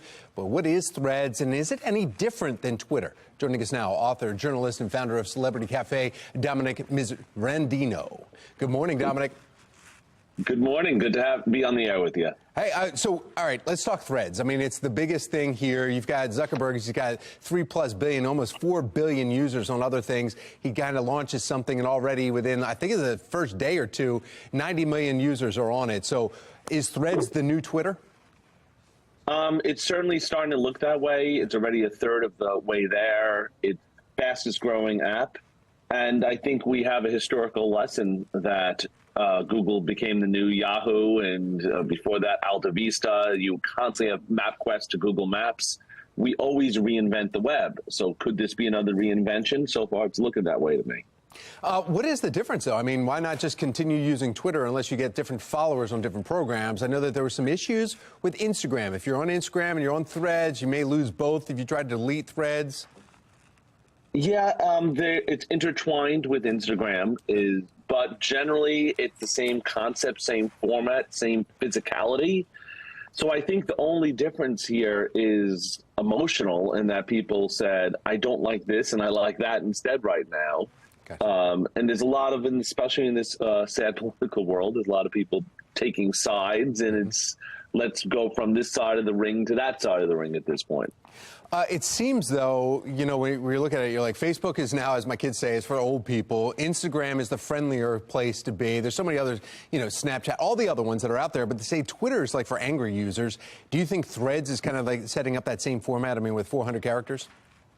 I think that there's always communities. I mean, like you said, you can go Pinterest or Parler or Truth Social, but Reddit, there's all these communities. And the answer to that is we'll wait and see. The moderation is key, and moderation is a very slippery slope in terms of First Amendment rights and free speech. You want to have freedom, but not too much. So, but communities seem to get find their place. Okay. And we'll see who finds their place within this and who bubbles to the top and whatnot. Well, let's talk about if this does take off. Can Meta be divided by Congress if it becomes a social media monopoly? Because they already have Facebook, they already have Instagram, let's go with other smaller ones, and then you throw Threads in there. Why Congress is already going after social media? Yeah, I think there's two parts to that. Is that a humongous company, and do they own a lot of the social media? Yes. Does Congress succeed at breaking up monopolies? And should they? Let's look at Google recently, because that's become a question. And Google certainly has just as much of a percentage of the advertising space as does Meta have in the social space. Gotcha. But we have not seen Google break up yet. So I'm not, the question of whether they will and should, those are more political, but I'm seeing the fact that Google is still around in its current form without a breakup. That's a great point. Yeah, we can follow Google and see what Congress does with them before we can see what happens with Meta. Yeah, Dominic Miserandino, you got it. Miserandino2.com. Isn't that where we go? We just follow your name and go right there to get all the information? Exactly. Miserandino.com. You can find me there. You say it so easily. Thank you, friend. Thank you, Dominic. Great meeting you. Great meeting you. Thank you now. All right. All right, coming up on 7:50, just a few seconds ahead of it, and it is time to get a check of our Monday forecast. Yeah, we have to find out about the weather threads that are going out there. Yeah. I don't know. I don't even know if that's a thing right now. Are you on Threads yet, Justin? No. Okay. I was good. He's petting his... No, it's National Kitten Day. Just think about a little kitten. Okay. Little kitty. You're just thinking about one? Well, it's National Kitten Day, so I figured, what the heck, thinking about a little kitten, and kittens and drier, cooler air. All things beautiful. Good. Yeah, less storms today. We are seeing some clouds that are kind of hanging around right now from our Toyota Inner Harbor Sky Cam. I still haven't closed my MySpace account, so no, I'm not going on the needle point or the sewing site or whatever it is. All right, our current dew point 65 degrees. That number puts us into kind of the humid to muggy category, but our temperatures aren't too bad. The right side of your screen, a lot of us still in the 60s this morning, and our dew points will hang in those lower 60s throughout the afternoon. So kind of in the sticky category. But remember those 70-degree dew points we had pretty much all of last week and into the weekend. Definitely a drier day ahead. It will feel drier. So hitting the links today on your forecast. 73 by 9 a.m., lower 80s into the noon hour. I'm hearing in the 8 o'clock hour there's going to be some putting going on and between Tom and myself. So he usually beats me on some stuff, and I usually beat him on other stuff. Low to mid-80s across Carroll and Baltimore counties for your highs. Notice the average is 89. 89 is actually the highest average that we get. So we're kind of at the top of the mountain here as we get to the typical hottest month of the year, which is July. Mid to upper 80s across Carroll and Baltimore counties, also Howard and Anne Arundel counties as well. So we've had 9 days in the month of July, and 7 of those days have been in the 90s. We're going to be widespread 80s here. Even the Eastern Shore getting in on it. excuse me, Chestertown over to Rock Hall, down through Chester at 89 today, 86 for you in Easton for this afternoon. If you do want to get the cars cleaned up, we may see a stray shower today, but overall drier conditions. So I'm putting 3 green lights on your car wash cast with that drier week that is ahead. And here's a look at our future scan. Staying dry through the afternoon as that system is well to the east of us. Tomorrow, a lot more sunshine, even drier air will filter in. That northwesterly breeze feeling good. Our temperatures are going to start climbing as we get into Wednesday. That'll be the hottest day of the week, but we keep the humidity kind of down there for the next few days. And then on Thursday, we'll get more of that southerly flow, and you'll see a very similar setup to what we've seen the last couple of days, with more of those showers and storms developing by Thursday. Late afternoon into the evening time is our best chance for our next weather maker. Keeping those chances for storms into Friday and Saturday, and keeping our temperatures back into the lower 90s as well. Meg? Justin, thank you.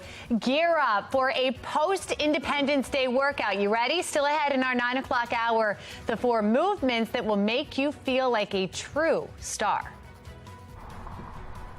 And this morning, we're at Beyond the Natural Foundation's summer camp. A great time for the kids where they learn, have fun, and continue their education. I'll tell you all about it coming up on Fox 45 Morning News, all local, all morning long. Music summer camps, yeah, music to our ears this morning. The coffee machine beeping when it's finally done, right? It is time to get crafty for a coffee break.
$7:55 trending now. People in 17 states, including us right here in Maryland, may be able to see the Northern Lights this Thursday, July 13th. So the glow is produced by electrons from space that interact with the sun and Earth's magnetic field. The higher the geomagnetic activity, the brighter the aurora. Well, the Space Weather Prediction Center says if you are interested in seeing them, you should get away from city lights. The best viewing times are between 10 p.m. to 2 a.m. Perfect for morning show people. Well, happening tonight, another drawing for the Powerball jackpot. And no one took home Saturday's drawing of $615 million. Pot now jumps to an estimated $650 million. Would be the 9th largest Powerball prize ever. Lottery officials say the prize has a lump sum cash value of just a mere $328 million. So far, there have been 34 consecutive drawings without the big winner. And there's the other Powerball that's like 450. So if you play the both, you could be a billionaire. This summer, Sinclair is partnering with the National Diaper Bank for Sinclair Care's Summer Diaper Drive. Just scan the QR code you see right there on your screen to help local diaper banks provide diapers to children and families who are in need. Donate today for a healthier future for our little ones. And if your family is struggling with the basic needs for your baby, just go to sinclaircares.com. It's going to be partly cloudy today. Highs in the low to mid 80s. Meteorologist Justin Chambers is tracking when we could see a few more storms.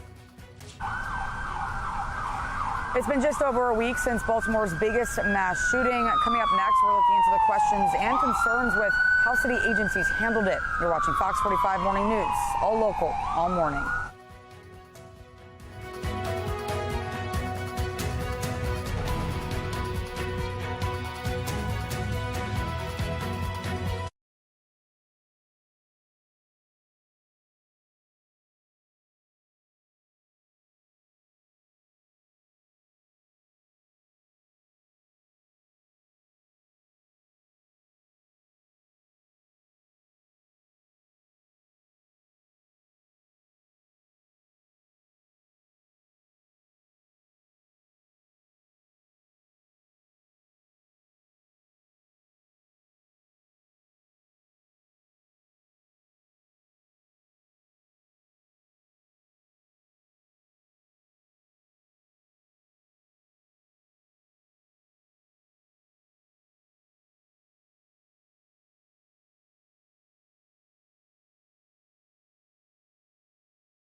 Thank you.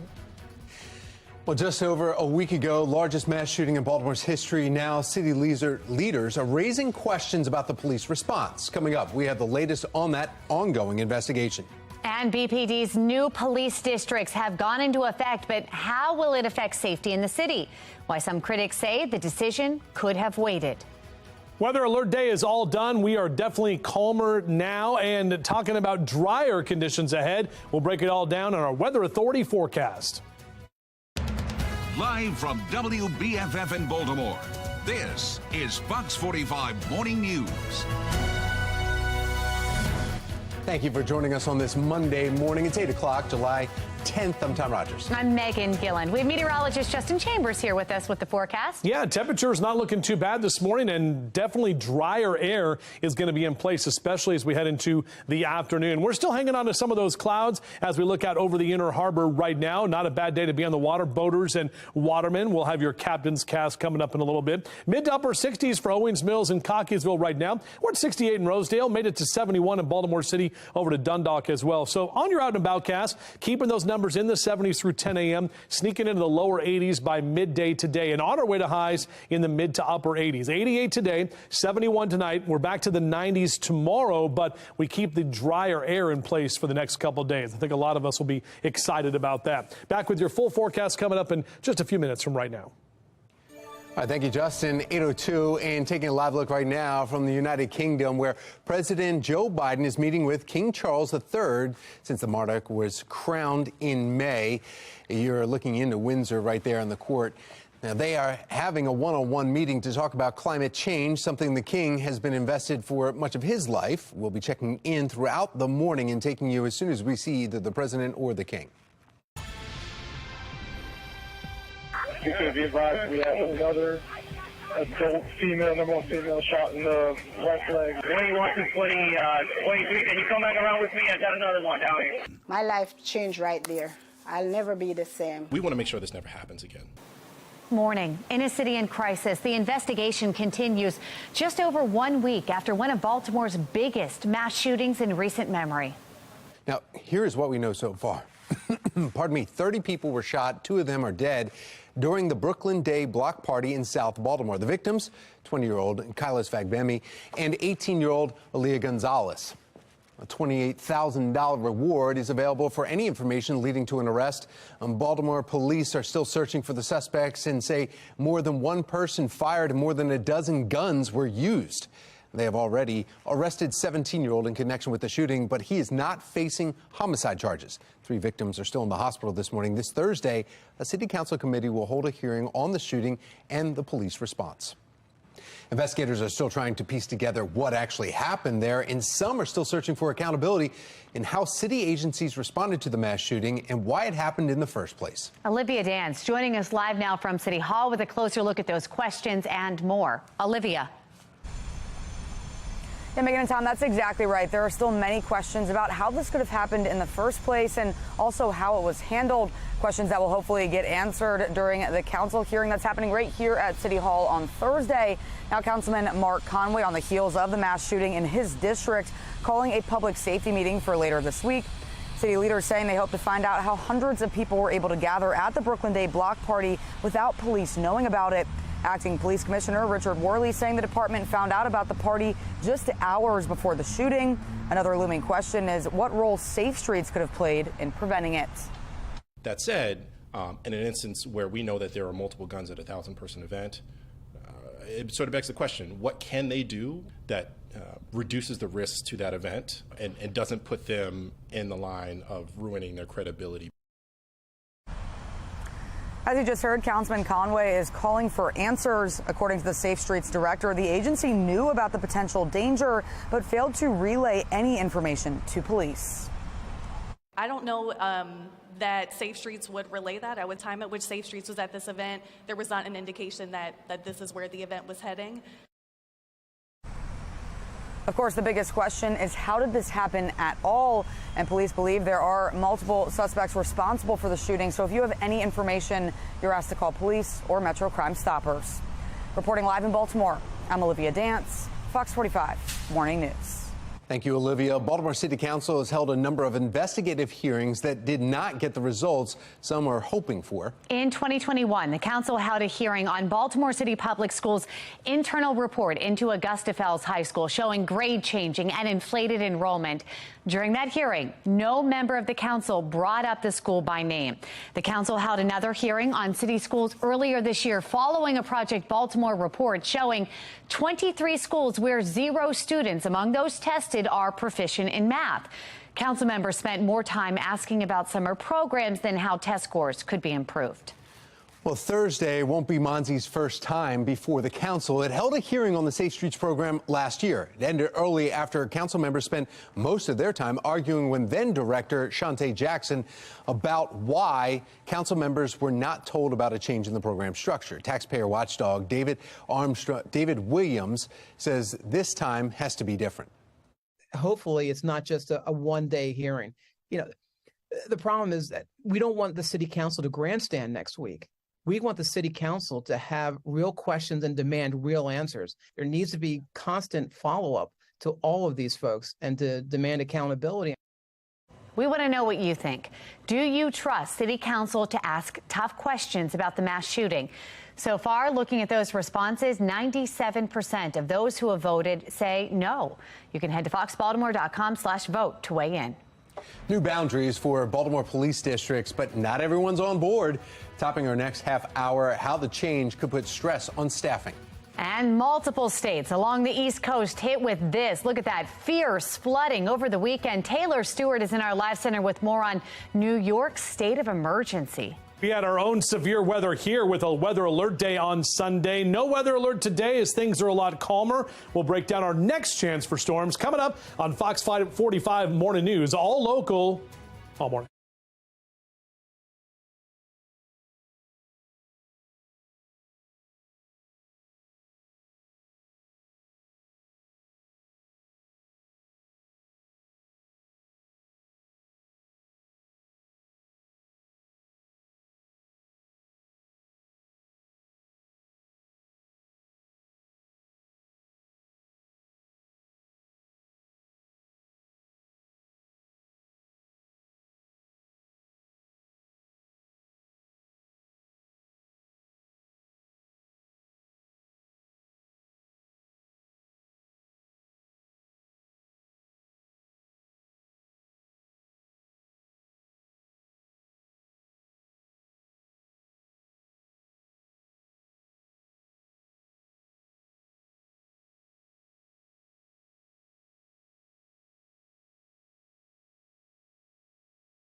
Areas along the East Coast hit with catastrophic flooding over the weekend. We want to show you guys a few of those live looks here.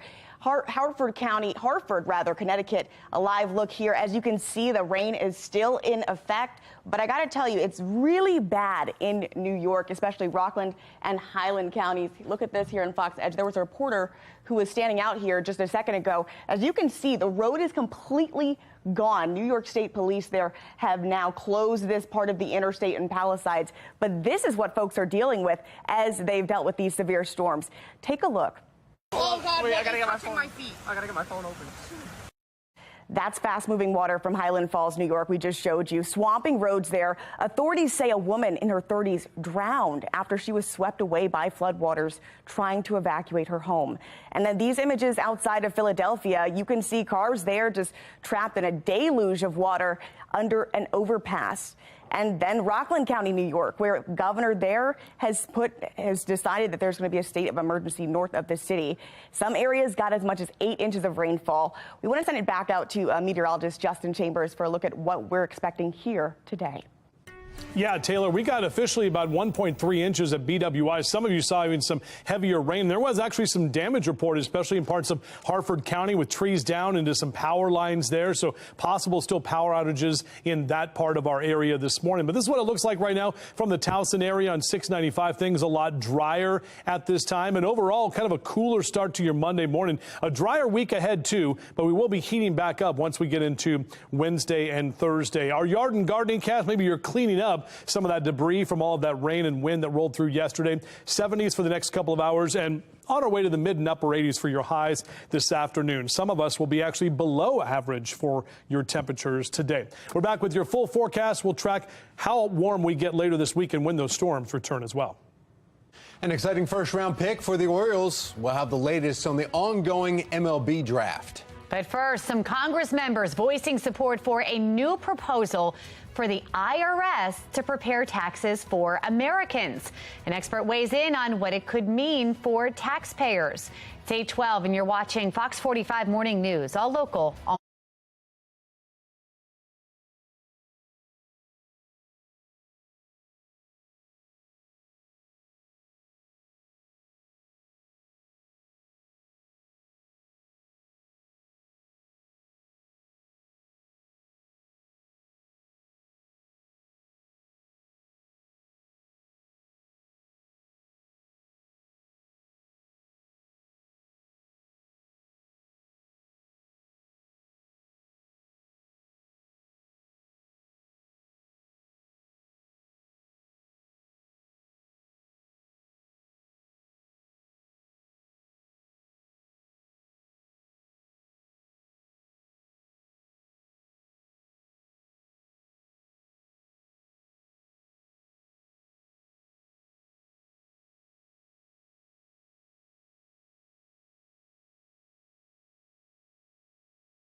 Several members of Congress recently voicing support for a new program that would have the IRS prepare taxes for Americans. This morning, David Williams with the Taxpayers Protection Alliance is joining us live to weigh in on the pros and cons of this proposal. David, good morning. Is this a good idea?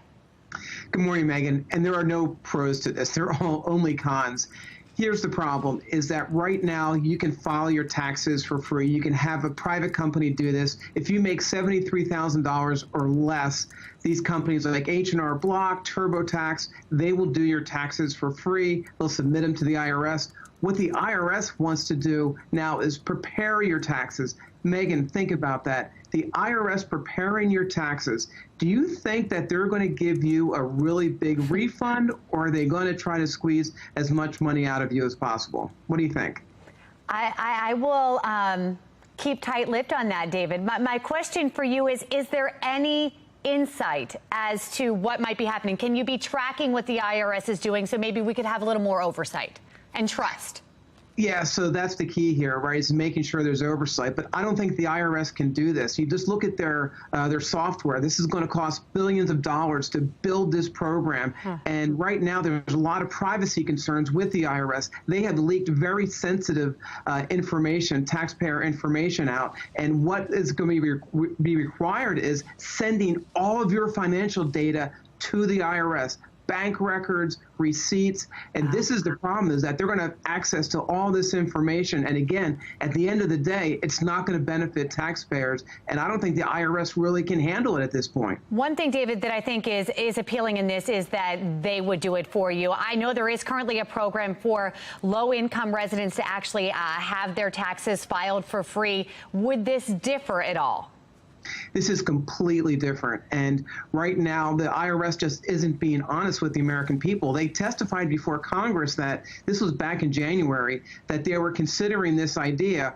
Well, in May, it comes out and they say, well, no, we have a prototype. We've already built this system. So they've even lied to Congress about this. And this just isn't necessary because, quite frankly, I want a company like H&R Block fighting for me and saying, okay, David, what kind of receipts do you have? Did you donate to any charities? The IRS will never ask me those questions and will never ask anybody those questions. And it's just too cozy of a relationship. Real quick, David, is there a chance that this actually happens?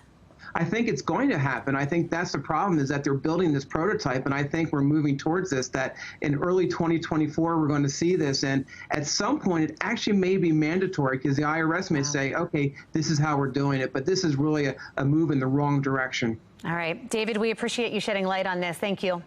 Thank you. Today will be a little bit cooler than hot. Muggy weather we've seen in the past few days, but not too much cooler. Let's see what we've got going on. Those summer temperatures here to stay. Meteorologist Justin Chambers with our forecast. You know, Tom and I use our buddy Stratus for our taxes, so hopefully that doesn't go away. Jimmy told us about him. So that's a good point, though. What would happen to the tax providers? Yeah, because if we don't have Stratus, I mean, I don't know what's going on in this world. We've got to have a Stratus in Baltimore. Our downtown Baltimore cam looking pretty good. Yeah, and our temperature is actually going to be, for some of us, a little bit below average for the afternoon. We do keep the cloud cover around right now, and we'll see those numbers as we get into the next couple of hours, slide into the 70s. Ahoy! Boaters and watermen, northwest wind about 5 to 10 knots, waves a foot or less. And on your captain's cast, not a bad day. That high tide at 1:13 this afternoon and low tide at 7:46. We'll see that northwest wind about 5 to 10 knots. You may see a stray shower or pop-up thunderstorm, just a little bit of that leftover moisture from everything we've seen the last couple of days. But this is the best news I've been talking about all morning, that dew point trend trending downward. So a lot of us in the 60s for dew point temperatures, which means drier air in place. That will almost feel refreshing in the afternoon. Then you get back into those dew points in the 70s for Thursday and Friday, right back into that same weather pattern we've been kind of stuck in. On your sprinkler cast, maybe not needing the sprinklers with the rain that we've seen the last few days as we are drying out nicely, but probably we'll need them back on tomorrow and Wednesday. Temperatures across the region, low to mid 80s for Bel Air and Cockeysville over to Westminster, 85 Columbia, 86 in Laurel down through Annapolis. Easton, you're also in at 86 on the eastern shore. And mid to upper 80s for Philly and Baltimore down through D.C. Right about 80 if you're heading down the ocean there at Ocean City. Numbers in the next couple of days in the beach are looking pretty good for your beaches. And by the time we get to Wednesday, you can see those temperatures climbing to the upper 80s. But that water temperature hanging out in the mid 70s as well. So here's a look at our future scan. Staying mainly dry today. That area of low pressure exiting stage right. As we head toward tomorrow and Wednesday, nothing but sunshine and, again, drier air that'll be in place. Wednesday is going to be the hottest day of the week by far, really getting that heat to build in. By the time we get to Thursday and Friday, more of that heat and humidity, the typical thing we've been seeing for the last few days, and a better chance of a few more thunderstorms by Thursday afternoon. That's your 7-day forecast. You can see it right here. 88 today, lower 90s tomorrow with mid 90s on Wednesday. We'll keep those lower 90s into this upcoming weekend. Again, a little bit unsettled starting Thursday through Saturday afternoon. If you're looking for an amazing summer camp for your kids, I'll tell you all about it coming up. Plenty of options to keep your kids entertained this summer. We're going to show you some free summer camps around Maryland. It is 8:20 and you're watching Fox 45 Morning News. All local, all morning.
We have breaking news just coming into our newsroom. We are getting word from the Associated Press that Larry Nassar has been stabbed multiple times.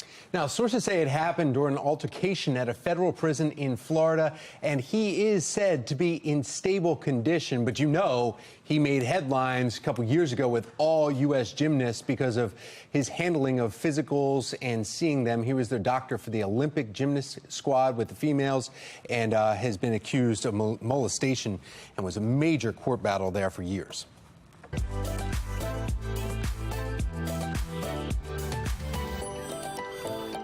Well, keeping entertained when school is out, it can be a challenge for some parents. Thankfully, there's plenty of camps to keep your kids busy. For today's So Baltimore, Mark Clark is live at Still Meadow Community Fellowship with a closer look at a musical summer camp for kids. Hi, Mark. Hey guys, it's a great camp at a great facility. Pastor Michael, it's his place. And Pastor Michael, you know, this is a great camp and you have a great facility. Tell us about it. Well, thank you. Our church, Still Meadow Community Fellowship, has been around about 30-something years.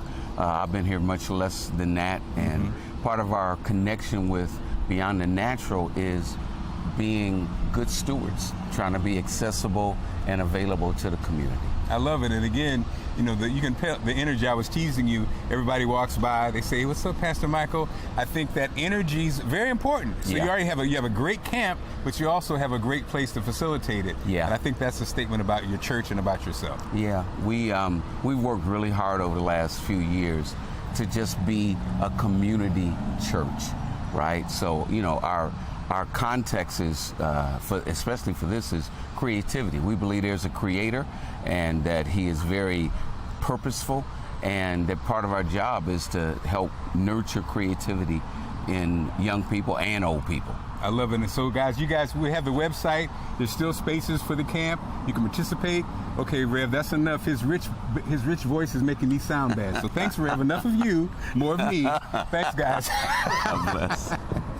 Sounds good, Mark. Thank you. And parents, if you'd like some more information about that camp, this music summer camp with the rich voice right there, you can go to our website, foxbaltimore.com/newslinks. Well, that's not the only summer camp you can send your kids to this summer. Other organizations around Maryland are also hosting some fun summer activities for kids. That's right. The Maryland Opera is hosting its free opera summer camp for the 14th year in a row, and it's happening right in Baltimore. The camp offers high schoolers instruction, voice, drama, and, of course, opera from the experts in the industry. And if music is not your thing, Anne Arundel County is also hosting a free summer camp to help develop young women as leaders in emergency management. Camp Her provides lectures, hands-on activities, and emergency certificates for girls ages 16 to 22. Both camps run all this week, with Opera Camp also continuing next week. Well, this summer, Sinclair partnering with the National Diaper Bank for Sinclair Care's Summer Diaper Drive. Just scan the QR code you see right there on your screen to help local diaper banks provide diapers for children and families in need.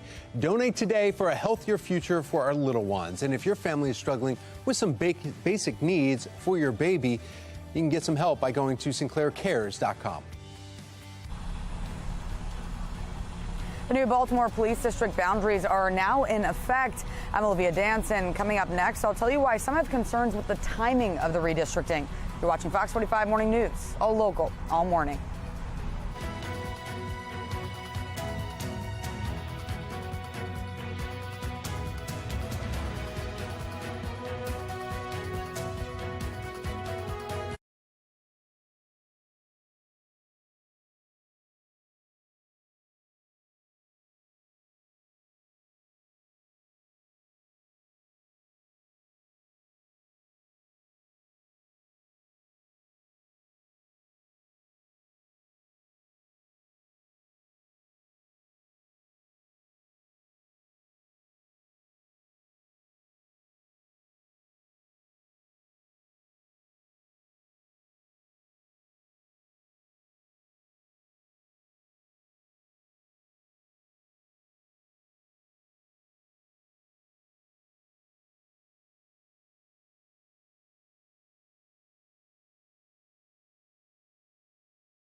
Live from WBFF in Baltimore, This is Fox 45 Morning News.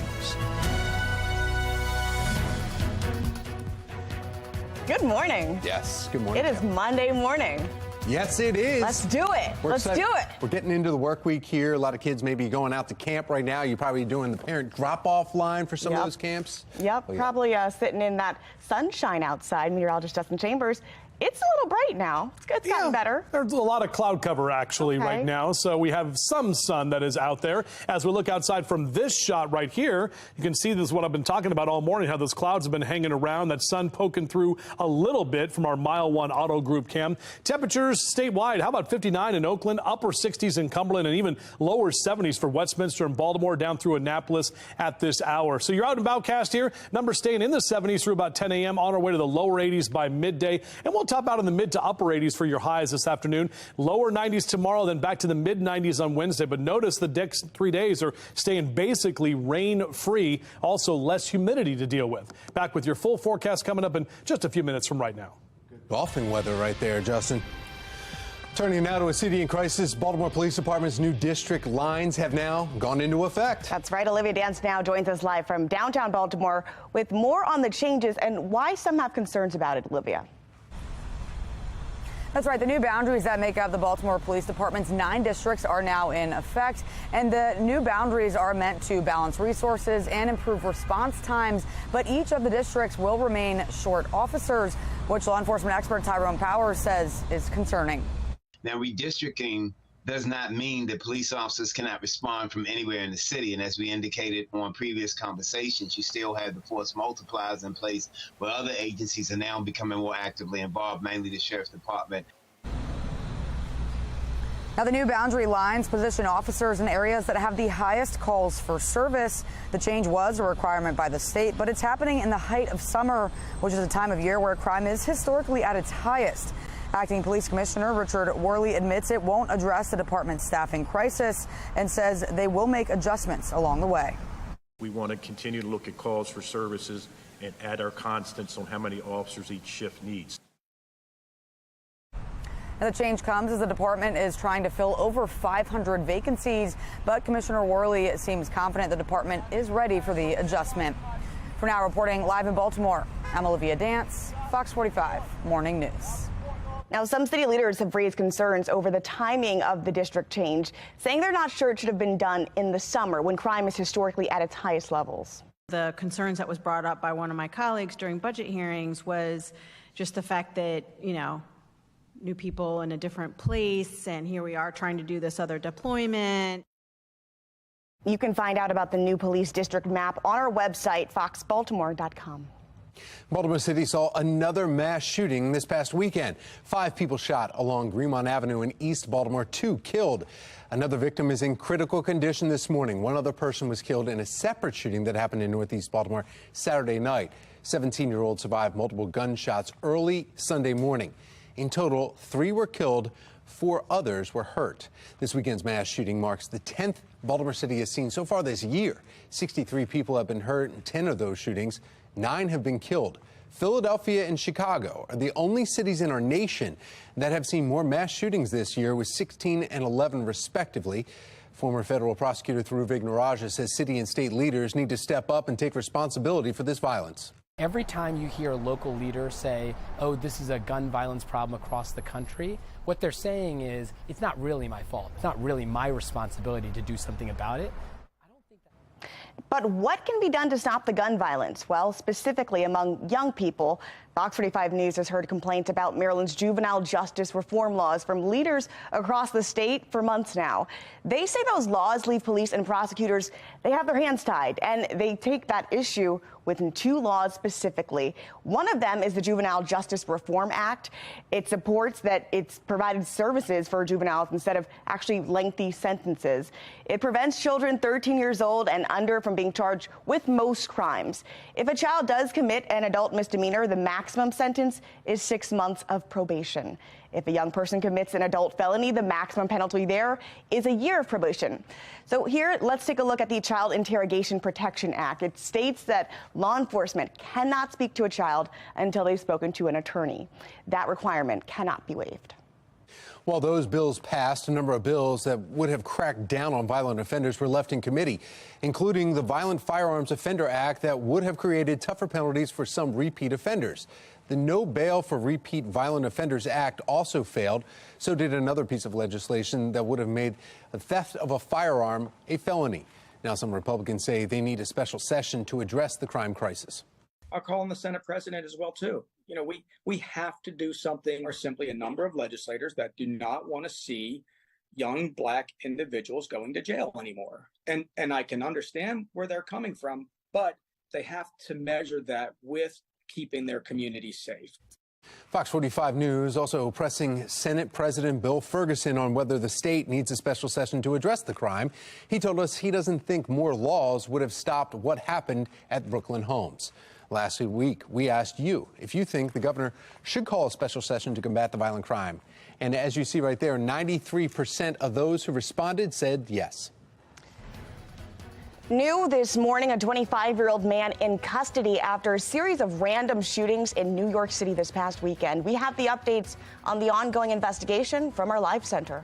Milder morning than what we've seen lately, but is more summer heat on the way. Meteorologist Justin Chambers has a look at your forecast as we're about ready to grab a putter and start doing some practicing here in studio. You're watching Fox 45 Morning News, all local, all morning.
Starting with an update this morning where a gunman has now been accused of killing one person, hurting 3 others in New York City. Police say he went on a random and reckless shooting spree throughout the city over the weekend. Take a look here. This is 25-year-old Thomas Abreu from Brooklyn.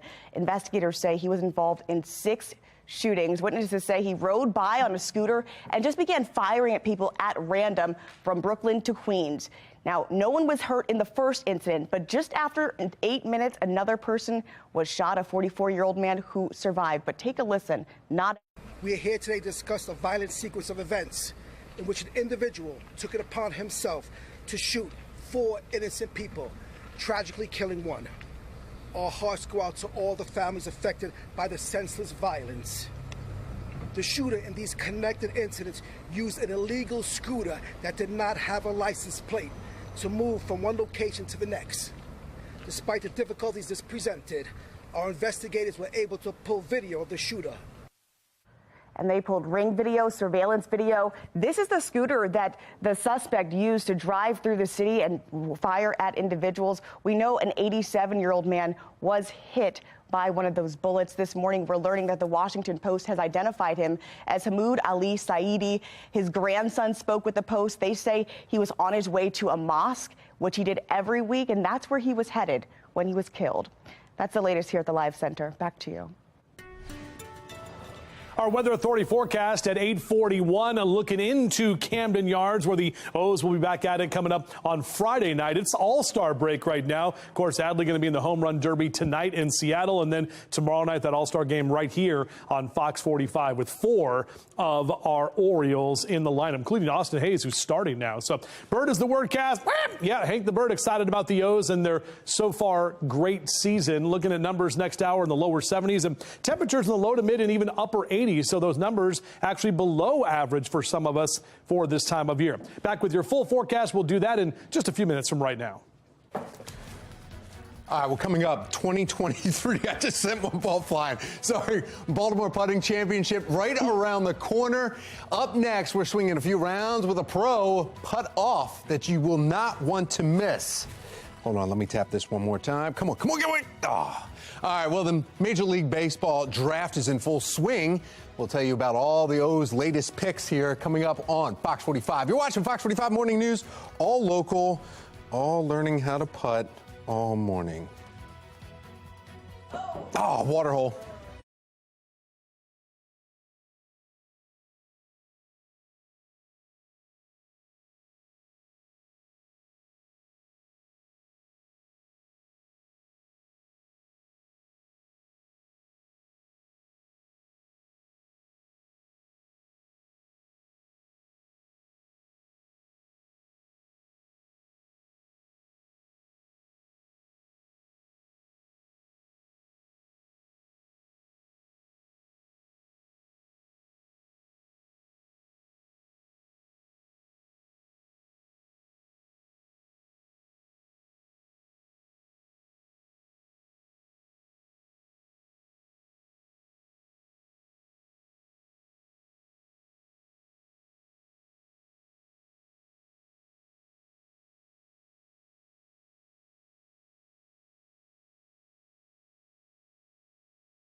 All right, putting makes up to 40% of your golf score.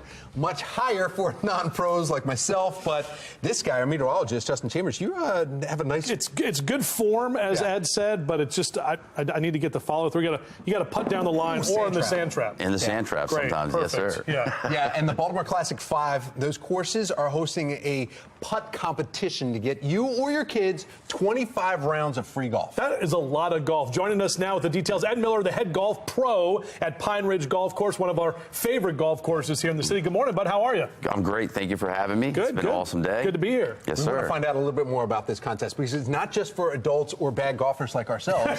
This is for everybody. For everybody, right? absolutely. Okay. It was for juniors all the way up to adults. There's no age restrictions or brackets, but qualifying on Sunday and Monday. Yes. Championships next Wednesday the 19th at Mount Pleasant. All right, Sunday, Monday, what do we do? How do we sign up? You just come to the golf course and sign up in person. All 5 of our Classic 5 golf courses will be having a qualifier Sunday and Monday. All proceeds benefit junior golf. And like you guys said, the winner of each division will get 25 rounds of golf. That's pretty cool. And, you know, the Classic 5, if people who haven't played, you have amazing courses around, including Pine Ridge, which is, as we mentioned, one of our favorites. But so many great city courses around here. Even it's short. When you see people in the summertime get out there, I mean, are people getting excited about this when they start thinking, okay, this is a putting competition, but they can win some free golf? Absolutely. The best thing about putting is everybody can do it. You know what I mean? That's, you don't have to be a pro to do it. Everyone can try it.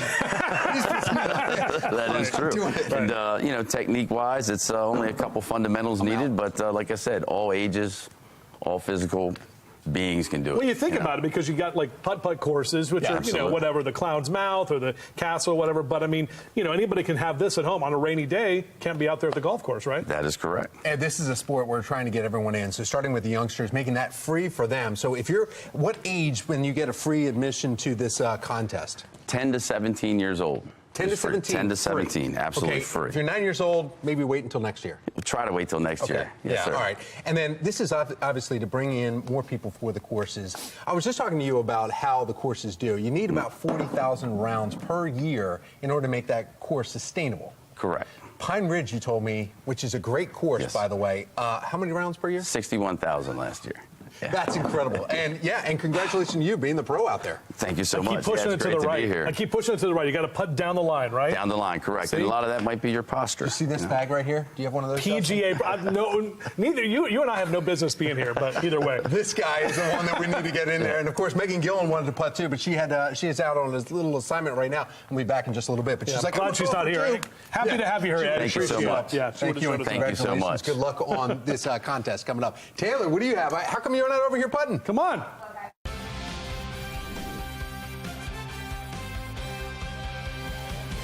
Well, it is that time of year again. The MLB draft and the Baltimore Orioles' first-round pick, Vanderbilt outfielder Enrique Bradfield Jr. He was 17th overall. I just like seeing what I'm seeing.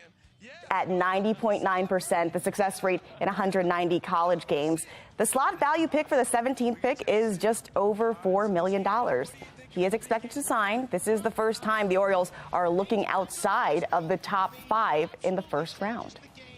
I think the conversation with him starts with his center field defense. It's absolutely electric in college, and just historically, probably one of the better college center field defenders that we've seen in a while. He's arguably one of the best base runners and best base stealers in recent college baseball history. So a tremendous profile to work from as a left-handed hitter. One pick down, 21 more picks to go. Picks round 3 through 10, they get underway today with the final rounds taking place tomorrow. And the University of Maryland also having an exciting season with junior shortstop Matt Shaw becoming the highest MLB draft pick in the program. He was selected 13th overall by the Chicago Cubs, passing the previous record holder, John Hetrick, who was number 17 from the Detroit Tigers in 1967. Shaw is also the first 6th-round draft pick in the program's history and the first since Brett Cecil in 2007. All right, from baseball, we were just putting back there. Ed's still here if you want to get... We're going to have to hit him up for some pointers. Yeah, no, I'm going to have to try again. I was looking at, the swing. Justin was close, I thought. Yeah, so I'm going to mimic your moves. You just got to putt down the line. Head down, putt down the line. Ed said, my goodness, Justin, you have great form. Boom, PGA. I should be member playing right out there more often. I don't think he said that. I think Yeah, I didn't hear that either. I missed that part. All right. It's all good. And a good day to play today guys, would be today because we had all those storms that I always talk about getting off the course when those storms roll in. So hopefully those courses and greens aren't too soggy. They've got great aeration systems out there to make those greens nice and firm and feeling good. Our Towson camera right now, a lot of cloud cover that's around this morning. Still, some of that sun is trying to break through. Our muggy meter, the current dew point in the 65-degree range right there, right about that humid to muggy category. But the good news is those dew points actually kind of stay and hover in the 60s today. That's a vast difference from what we've seen over the last couple of days, over the weekend and all last week. We had those dew points that were constantly in the 70s and was just muggy and warm out there. So speaking of golf on your forecast, I do that every morning, Ed. Yeah, so he knows. He knows what's up. So yeah, I'll be out of Pine Ridge. Come on.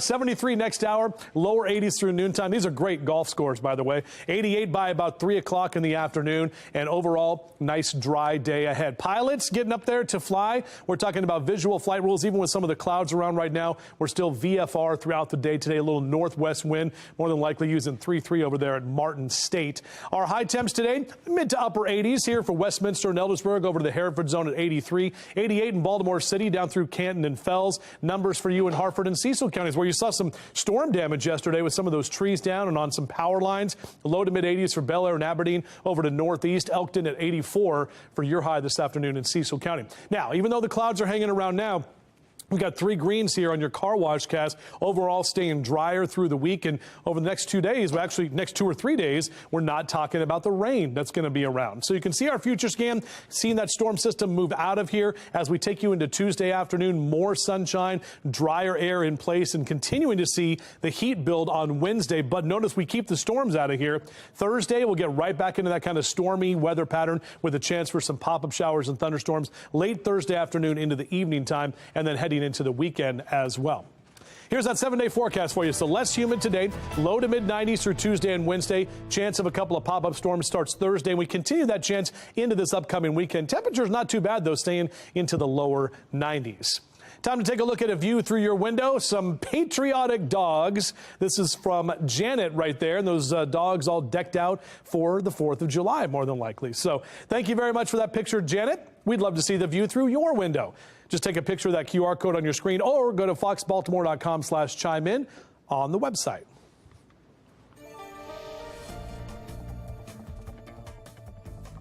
All right, here's a live look now from our traffic photojournalist, Graham. He's on 97, and he's telling us there is traffic on 97 South. It's cleared since then, but those lanes that were closed, that massive backup earlier this morning, has since been cleared, he says. Some good news there. And if you're still working off those holiday pounds, that's right, we're talking about Christmas or Hanukkah, we have a workout just for you in your next hour. Planet Fitness joining us with their post, even this latest one, 4th of July star workout. I'm thinking about Christmas, though, Thanksgiving last year, Halloween. Yeah, I've got a few things I've packed on. COVID. Now,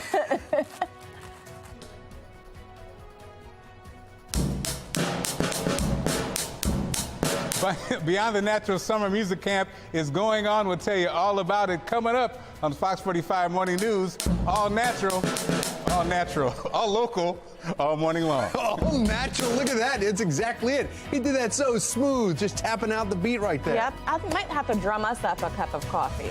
Oh, I see what you did there. Time for coffee break. Well done.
Topping your morning business report, Amazon is warning customers to be on the lookout for scammers during one of the most important sales events of the year.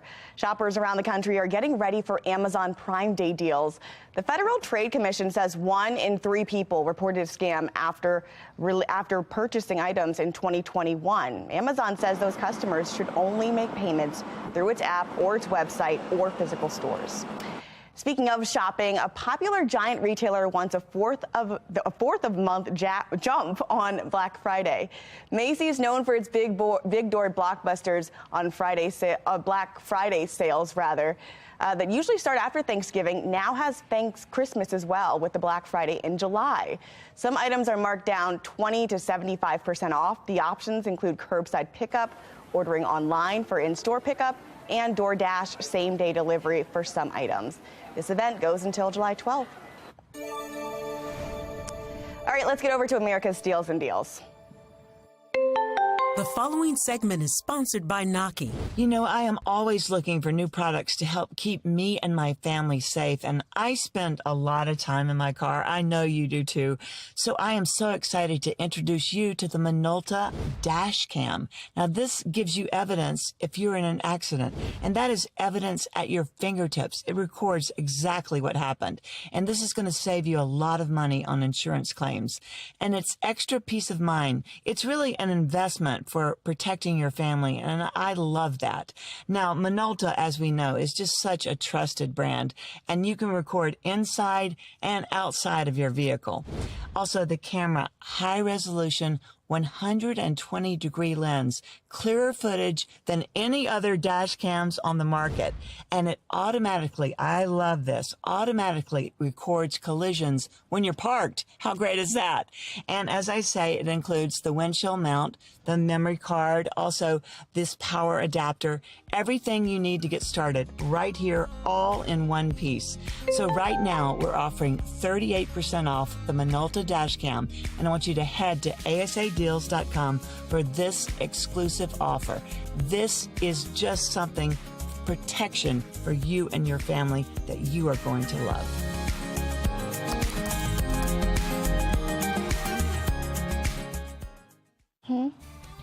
Here we go. We're taking you into the news right now on Good Day Baltimore. It's 9 a.m. and here are today's top stories. It's been just over a week since Baltimore's biggest mass shooting. Coming up next, we're looking into the questions and concerns with how city agencies handled it. The MLB draft, the Baltimore Orioles select Enrique Bradfield Jr., an outfielder from Vanderbilt University. The pick is in and it is official. Still to come, we'll introduce you to the newest member of the Orioles. It's up to my knees. I know. Areas along the East Coast hit with catastrophic flooding over the weekend. Just ahead from the Live Center, the region still bracing for even more storms. Live from WBFF in Baltimore, this is Fox 45 Good Day Baltimore. Good morning. Welcome to Fox 45 Good Day Baltimore. It's Monday, July 10th. I'm Megan Gillen. I'm Taylor Stewart. Let's get over to meteorologist Justin Chambers for a look at the forecast. I mean, people are probably coming back from vacation after the 4th, getting back into the work swing, going to camp. What are we looking at? Yeah, we're looking at temperatures that are going to be below average for some as we head into the afternoon today. Looking outside over the Inner Harbor right now, not bad. We got some cloud cover that's kind of hanging around at this time. And on your Captain's Cast, boaters and watermen, northwest wind about 5 to 10 knots today is about all we will see. May see a stray pop-up shower storm this afternoon, but it's not looking very likely with that high tide at 113 this afternoon. And temps that will be in the 80s. We're going to top out right about 88 with conditions that will be not as hot and not as humid as we've been. That's sun up until 8:35 tonight. Back with your full forecast coming up. All right, Justin, thank you. We have some breaking news here this morning. Former U.S. gymnastics doctor Larry Nassar stabbed in prison. That is according to the Associated Press. Sources say he was stabbed multiple times during an altercation with another incarcerated person in a federal prison in Florida. We're hearing this happened yesterday. A jury convicted Nassar, if you remember, of sexually abusing female gymnasts, and he was sentenced to decades in prison. My life changed right there. I'll never be the same. My son cries a lot. He breaks down. He wakes up this morning crying, Aliyah, are you home? Are you there? Aliyah, Are you coming home? It's like a bad dream. Turning now to a city in crisis, we are now 1 week into the investigation into one of Baltimore's biggest mass shootings in recent history. The shooting killed 2 people, 28 others. Yeah, there's 28 others were injured. We know investigators still trying to piece together what happened and make arrests for those responsible for the shooting. Questions remain, though, about how city agencies responded to the mass shooting and why it happened in the first place. We have Olivia Dance joining us live now from City Hall with a closer look at those questions. Olivia. And Megan and Taylor, that's exactly right. There's still questions that remain about how this happened in the first place and also how it was handled. Questions that will hopefully get answered during a council hearing that's happening right here at City Hall on Thursday. Now, Councilman Mark Conway, on the heels of the mass shooting in his district, calling a public safety meeting for later this week. City leaders saying they hope to find out how hundreds of people were able to gather at the Brooklyn Day block party without police knowing about it. Acting Police Commissioner Richard Worley saying the department found out about the party just hours before the shooting. Another looming question is what role Safe Streets could have played in preventing it. That said, in an instance where we know that there are multiple guns at a 1,000-person event, it sort of begs the question, what can they do that reduces the risks to that event and doesn't put them in the line of ruining their credibility? As you just heard, Councilman Conway is calling for answers. According to the Safe Streets director, the agency knew about the potential danger, but failed to relay any information to police. I don't know that Safe Streets would relay that. At the time at which Safe Streets was at this event, there was not an indication that this is where the event was heading. And of course, the biggest question is how did this happen at all? Now, police believe there are multiple suspects responsible for the shooting. So if you have any information, you're asked to call police or Metro Crime Stoppers. For now, reporting live in Baltimore, I'm Olivia Dance, Fox 45. Good day, Baltimore. Thanks, Olivia. Although Baltimore city officials continue to boast about shootings being lower this year compared to the high rate of shootings last year, we are seeing more juveniles involved in violent crime and gun activity. Earlier this morning, political commentator Armstrong Williams weighing in on why juvenile crime is getting out of hand. I mean, the parents are not raising these kids. The fathers are not in the home. They have no understanding what right and wrong is. You can watch the rest of this interview on our website, foxbaltimore.com. Now, the city council held a number of investigative hearings that didn't get the results some would have hoped for. In 2021, the council held a hearing on Baltimore's public schools internal report that showed Augusta Fells High School changed grades and inflated enrollment. During that hearing, no member of the council brought the school up by name. The council then held another hearing on city schools earlier this year following a Project Baltimore report that showed 23 schools where 0 students among those who were tested proficient in math. Council members spent more time asking about the summer's program rather than the test scores and how they could be improved. And this Thursday, this won't be the first time Muncie stood before the council.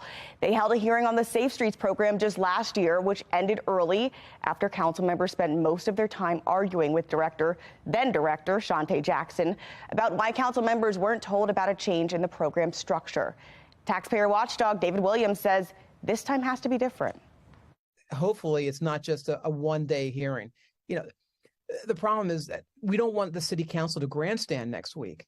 We want the city council to have real questions and demand real answers. There needs to be constant follow-up to all of these folks and to demand accountability.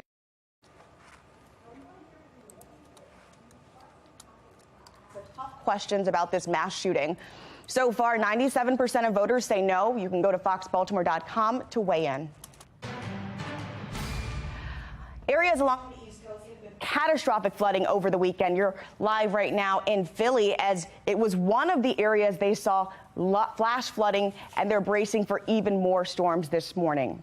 Governor Kathy Hochul put in place a state of emergency as residents there and in northern parts of the state are off to a soggy start. Now, look at these images out of Rockland County, New York. Motorists stranded in those high-lying areas. Take a look at what you saw in Highland County, another area in New York that also was inundated with floodwaters.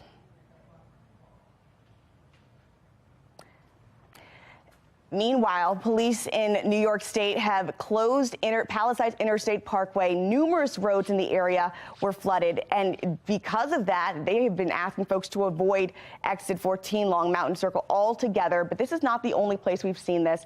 Take a look at the situation in Highland. Oh God! Wait, I gotta get my phone. I gotta get my phone open. This is moving water right now in Highland Falls, New York, where those areas hit with that flood water. Folks could not get out of their homes. In fact, one woman in her early 30s was tried to escape her home, where authorities say she was killed in the floodwaters.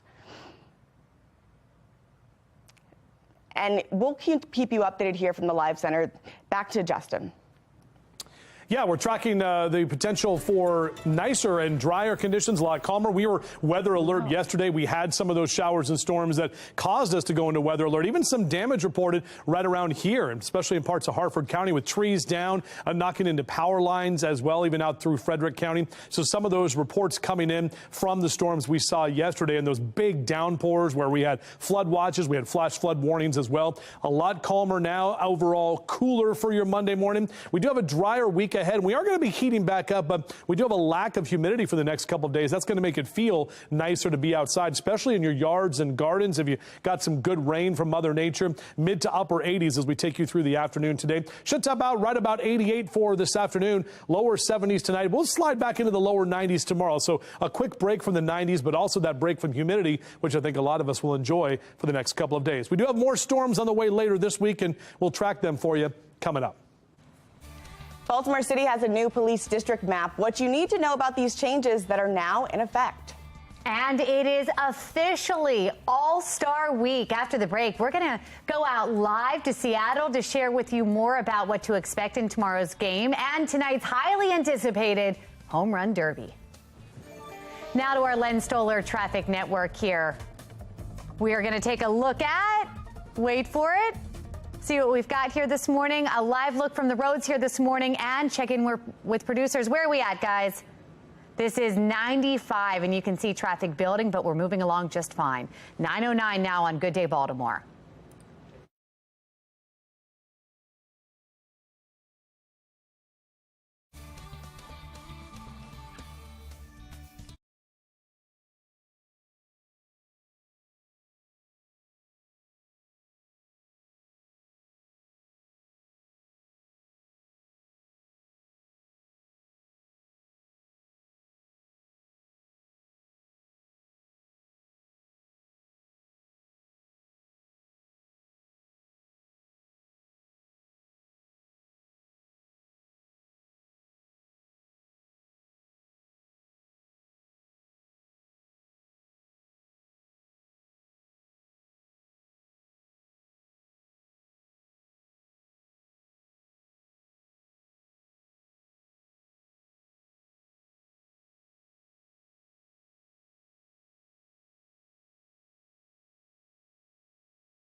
All-Star Week festivities have been going on for a couple of days now, and there's still plenty left. Today, fans are going to get to see the highly anticipated and entertaining Home Run Derby featuring one of Seattle's very own. That's right. Let's talk about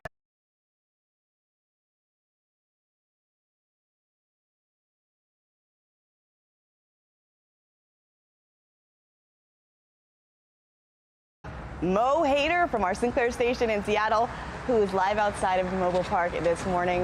What is in store for fans? Yeah, hey there, guys. Good morning. Well, there's a lot of excitement for Orioles fans here all the way in Seattle. Adley Rutschman, of course, the rookie sensation, making his debut for the Home Run Derby. And if he does win, that means he's going to be the third player in franchise history to pull that off. Now, how it works, all 8 players will compete in a bracket-style tournament.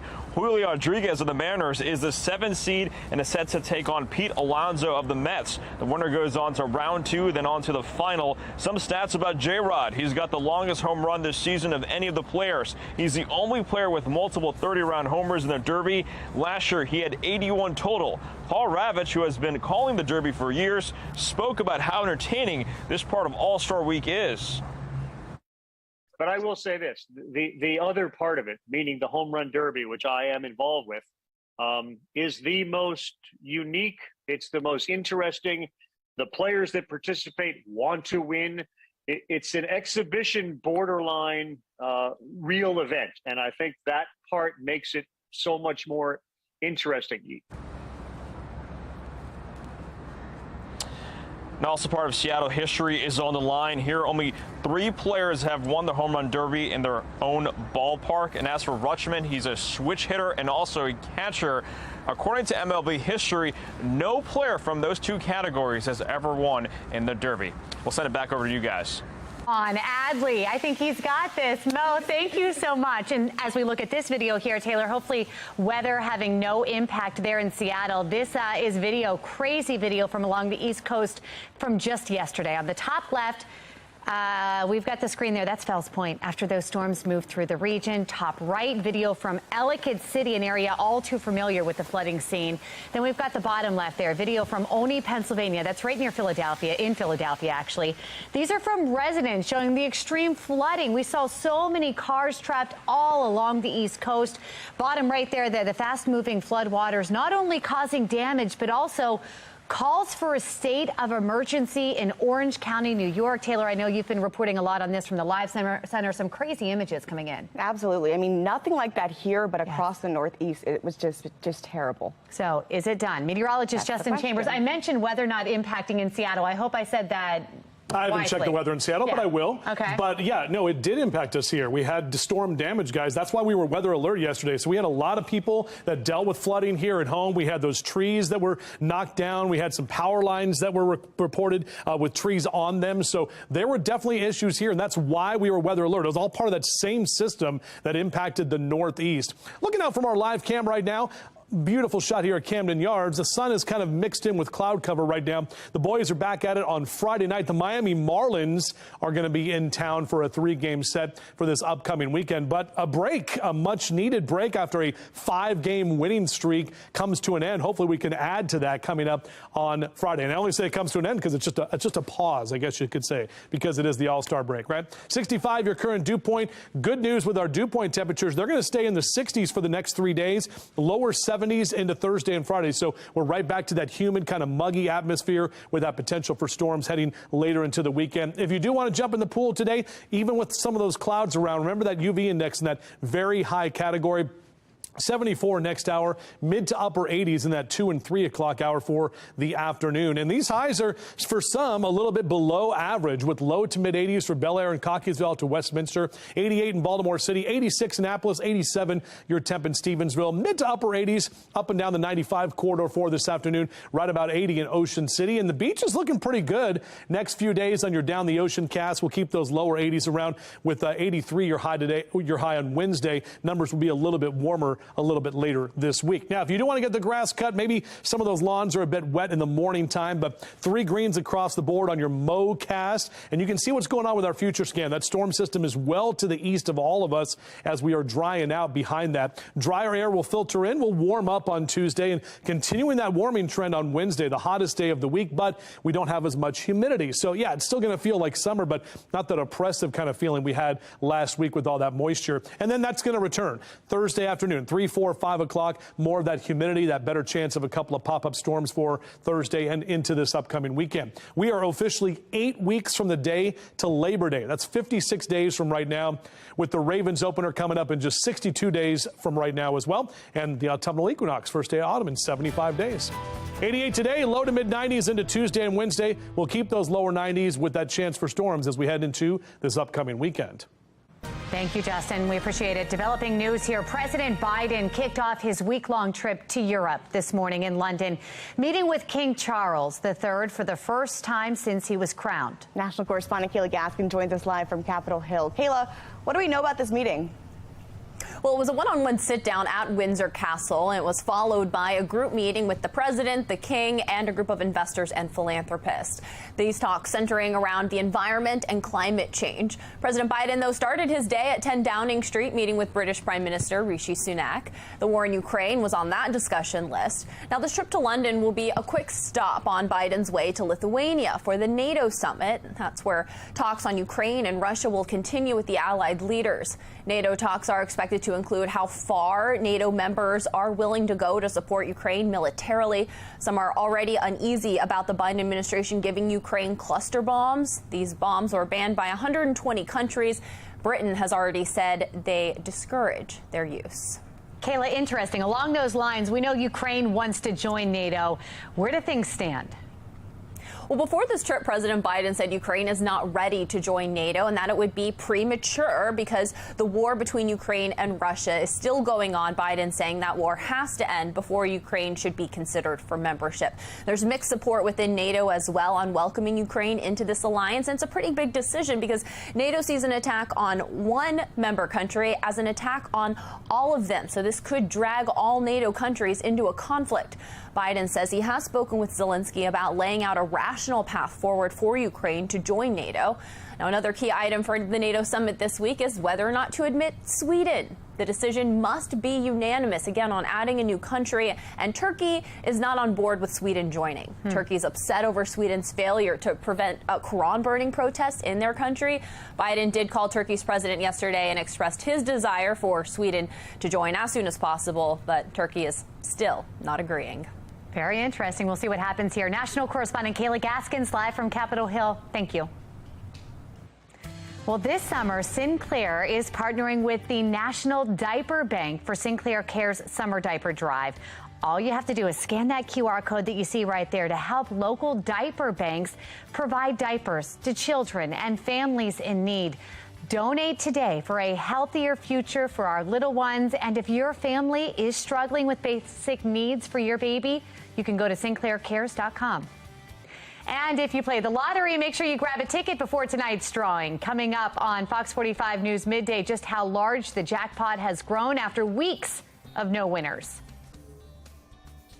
Are you looking for a summer camp for your kids? I'll tell you all about this amazing music summer camp coming up next on Fox 45 Morning News, all local, all morning long. Fox 45 News, winner of 16 2022 Regional Emmy Awards, more than all other Baltimore news stations combined.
Well, nothing says summer like camp, and there are plenty of options here in Baltimore. We have Mark Clark live with a closer look at a summer camp for kids that's so Baltimore. Mark.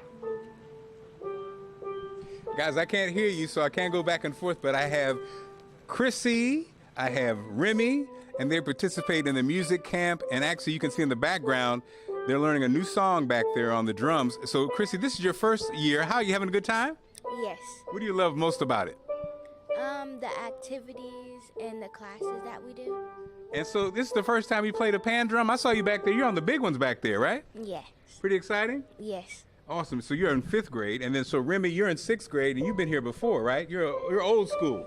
Yes. So you've learned many songs on. What's your favorite part about the pan drums? Is it okay if I say that I don't really like them? It's okay. You could say, yeah. What do you enjoy about the camp? The field trips. Ah, the field trips. I see outside they were doing the plants and stuff. You guys do the plants. You do the music. What are some other things that you do? Well, math and reading is also in there. Okay. Education? Yes, there's education. I love it.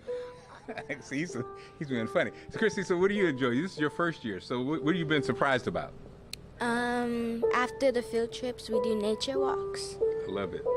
Well, this is an amazing facility, the Nature Walk. You have like a mile of nature back there. And again, so you got the music, you got the education, you got the nature, you got the interaction with the kids. It's a great camp, guys. And so, they still have spaces too. I know we have the website, and that's what's going on here, guys. Thanks so much. And the neat thing, I know Mark can't hear, but the neat thing is to be able to try all of those things and see what you do like. It's a great opportunity for those kids. That's awesome. Exactly. Well, we've got more information right now on our website, foxbaltimore.com/newslinks.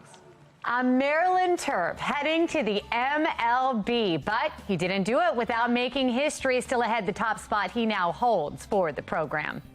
And highs expected to reach the low to mid 80s today. Meteorologist Justin Chambers is tracking his cool down and how long it could stick around. You're watching Fox 45. Good day, Baltimore.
The new Baltimore Police District boundaries are now in effect. I'm Olivia Danson. Coming up next, I'll tell you why some have concerns with the timing of the redistricting.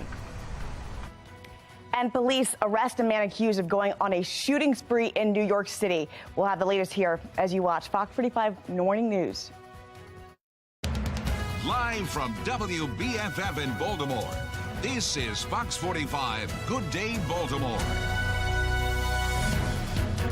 Welcome back to Good Day Baltimore. It is Monday, July 10th. I'm Megan Gilland. I'm Tom Rogers. Patrice Sanders has the day off, and we need to find out exactly, is it going to be an indoor, outdoor camp day? After a crazy day yesterday, meteorologist Justin Chambers here showing us what to expect. Tomorrow's 7-Eleven day. That's right, Slurpee Day. 7-Eleven still not open by me. That thing is massive, too, near your house. It's like Why competing with all the big convenience stores. I don't know. It just is. It has to open tomorrow. It has to. That has to happen. Taking a look outside right now, if you're getting a Slurpee going, maybe a big gulp or whatever you like there at the Sev. Looking out over Fed Hill right now, we do have some cloud cover. And yeah, it's not going to be a bad day to be outdoors. We do have some of those clouds left over from what we saw over the weekend. So out on your boats, boaters and watermen, lower 70s this hour with 80s through noon and mid to upper 80s into that 3 and 4 o'clock hour. Not much wind to speak of out there. Pretty calm conditions on the water. 88 for your high today. So not as hot and humid as we've been. We only made it to the 80s yesterday, and this will only be the third day this month where our temperatures will not be 90 degrees or above. We do have those 90s coming back later this week. We'll talk about that in our next chance for rain as well. Coming up. Tom? Turning now to a city in crisis. The Baltimore Police Department's new district lines are now in effect. Olivia Dance is joining us live from downtown Baltimore with more details on the change and why some have concerns. Olivia? That's right. The new boundaries that make up the Baltimore Police Department's 9 districts are now in effect. And the new boundaries are meant to balance resources and improve response times. But each of the districts will still remain short officers, which law enforcement expert Tyrone Powers says is concerning. Now, redistricting does not mean that police officers cannot respond from anywhere in the city. And as we indicated on previous conversations, you still have the force multipliers in place where other agencies are now becoming more actively involved, mainly the Sheriff's Department. The new boundary lines position officers in areas that have the highest calls for service. The change was a requirement by the state, but it's happening in the height of summer, which is a time of year where crime is historically at its highest. Acting Police Commissioner Richard Worley admits it won't address the department's staffing crisis and says they will make adjustments along the way. We want to continue to look at calls for services and add our constants on how many officers each shift needs. And the change comes as the department is trying to fill over 500 vacancies, but Commissioner Worley seems confident the department is ready for the adjustment. For now, reporting live in Baltimore, I'm Olivia Dance, Fox 45. Good day, Baltimore.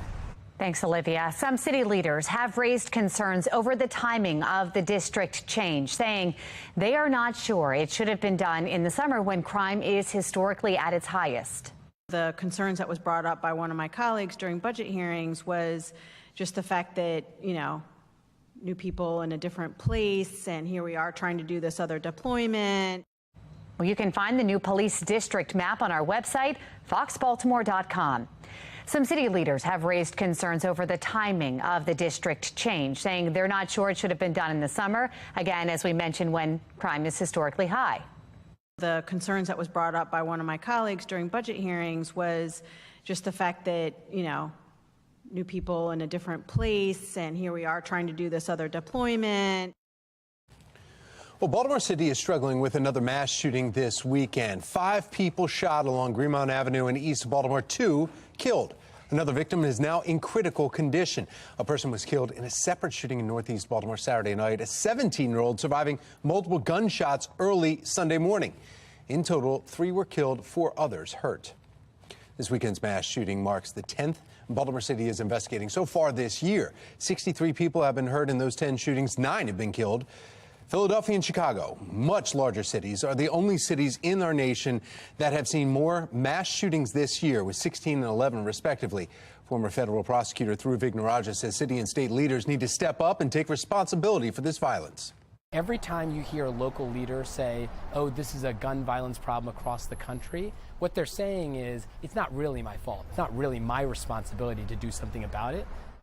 But what can be done to stop the gun violence, specifically among young people? Fox 45 News has heard complaints about Maryland's juvenile justice laws from leaders all across the state for months now. They say the laws leave police and prosecutors' hands tied. Those leaders taking issue with two laws specifically. One of them, as you see behind me there, is the Juvenile Justice Reform Act. Supporters say it is aimed at providing services to juveniles instead of lengthy sentences. It prevents children 13 and under from being charged with most crimes. If a child commits an adult misdemeanor, the maximum sentence is 6 months probation. If a child commits an adult felony, the maximum penalty is 1 year probation. And then there is the Child Interrogation Protection Act, and that is a law which states that law enforcement cannot speak with any child until they have actually spoken with an attorney. That requirement cannot be waived. 9:35 and happening today, a trial for Michael Robertson set to begin. He's facing murder charges for killing a missing pregnant woman and her unborn baby. In 2017, Akia Eggleston, who was 8 months pregnant at the time, was reported missing after she failed to show up to her baby shower. Prosecutors say Robertson misled her into building a life together, then sent her a false move-in location, then withdrew money from her account. Throughout the original investigation, officials say Robertson lied to investigators about details and his relationship with Eggleston. Robertson faces a maximum penalty of 2 life sentences in prison if found guilty on all charges. This morning, a 25-year-old man is in police custody after a series of random shootings in New York City over the weekend. Taylor Stewart is joining us from our live center this morning with more on the man accused of killing one and hurting 3 others. Taylor?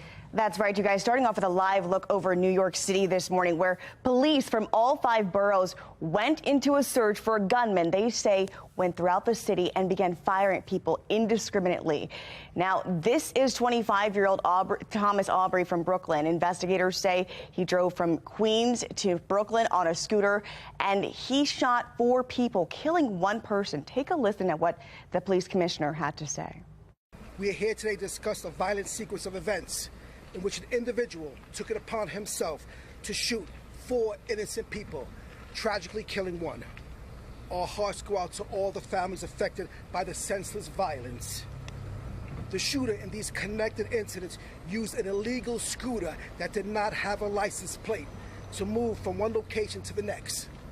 Despite the difficulties this presented, our investigators were able to pull video of the shooter. Now, this is one of the pictures from the shooting scenes. This was the scooter that police say he allegedly rode through the city.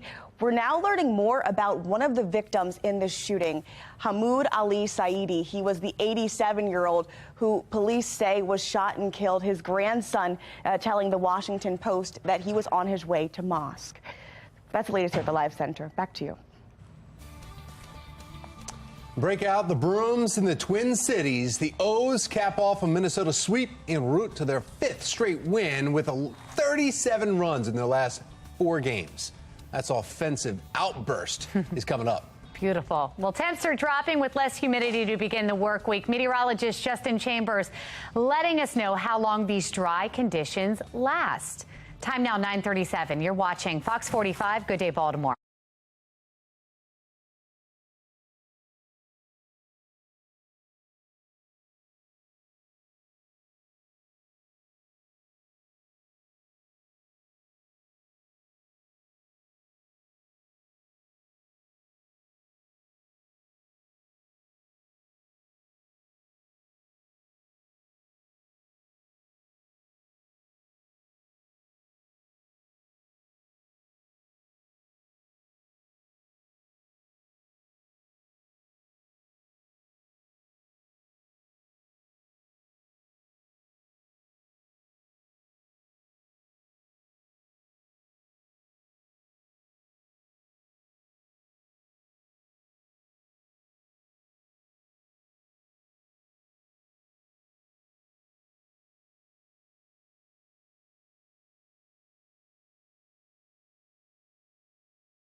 In counties under pressure, the Carroll County Sheriff's Office is now investigating a fire that killed a man living in his mobile home. Now, this happened just after 1 Saturday afternoon, where firefighters arriving at Rockbrook Village Trailer Park, that's in the Hampstead area, when they saw heavy fire in the rear of that mobile home.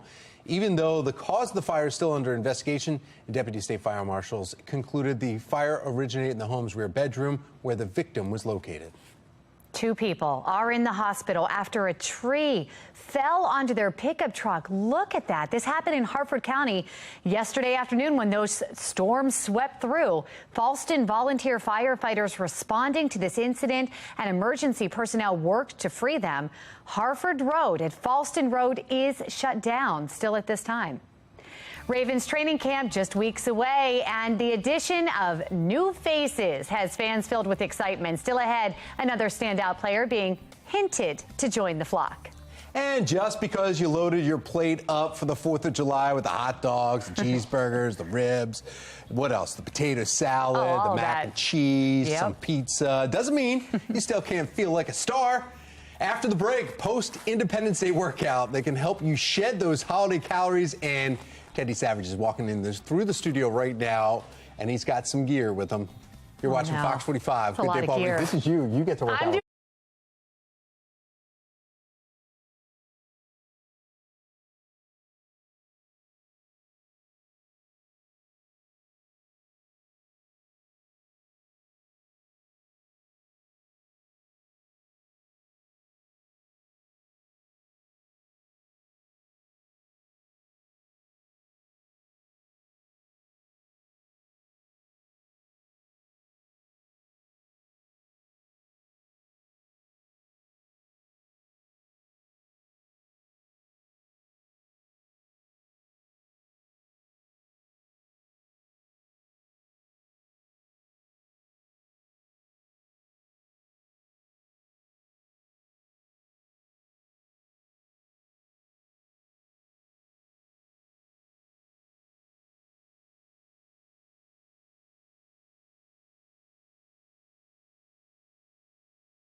See, that was the healthy food. I saw some vegetables there. 4th of July is come and gone. We got to work off all those cheeseburgers and hot dogs, though. It was so good in the moment, but we are past it. This morning, we have national lead trainer Teddy Savage helping us be a star. That's right, Megan. That star word is very important. It is, because first and foremost, we're all stars, right? That's I don't care if you had a bad day, a good day, a great morning. We're all stars. So this workout is going to be how you can feel like that all day long through the release of endorphins. So we're going to shine all day. We are. Let's pick up some dumbbells and get busy, okay? How heavy? Oh, this isn't too bad. Yeah, not bad at all. The first one is a sumo squat. So that's for the S. I want you to get a nice wide stance, okay? I'll try in my dress. We'll have the weights right here, right in front of us. And then I just want to lower myself down nice and slow into a squat, and then drive my heels into the ground and come right back up. Okay. Now, Megan, this one is really good for lower body muscles like your glutes, your quads, your hamstrings. I right away, Teddy, said this wasn't too heavy. Right. Do you want to go on the lighter side? You know, You do. feel this when you so do you more can reps. work form and mechanics, right? Okay. It's the most important thing.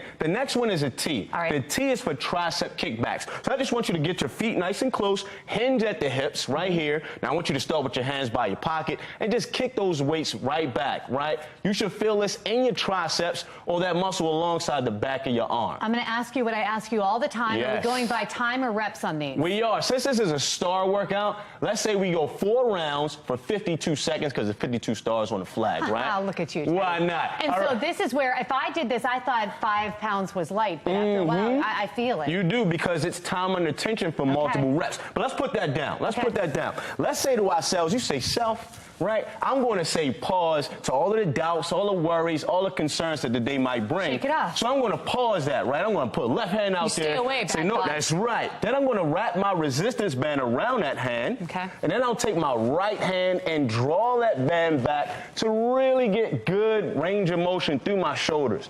Now, Megan, when you sit down for a long period of time, your shoulders can come sometimes round forward. This is really good for setting that posture. Same thing, Teddy, for Yes, 52. 52 seconds. We're going to go 4 rounds. And the last one, right, as you do one more. When we do these, how far back am I moving the elbow arm? This is really good. If you can pull all the way back until your arms are right in line Straight. in 180 That's hard. degrees, that's really good, right? Okay. But And the then the last other arm one, too? of course, you got to go both sides, right? Got Left, you. right. I feel The you. last one is renegade rows. I'm going to do this one because I want you to stay up because you got the dress on and right. she's looking nice, she's shining, right? But I'm going to go down to the ground in an upright position, so a high plank. From here, I'm going to pull that weight back to my hip pocket, and now, Megan, I'm rowing on both sides, okay? Yeah. So I'm pulling it back. You got your core going there, too. Oh, yeah. Oh, yeah. And I don't want to sway side to side. Form is more important than how many you're getting in right now. 'Cause we're Absolutely. going by time. That's right, because time and attention is critical, and making sure that your core is engaged, because you hit it on the head, is super important,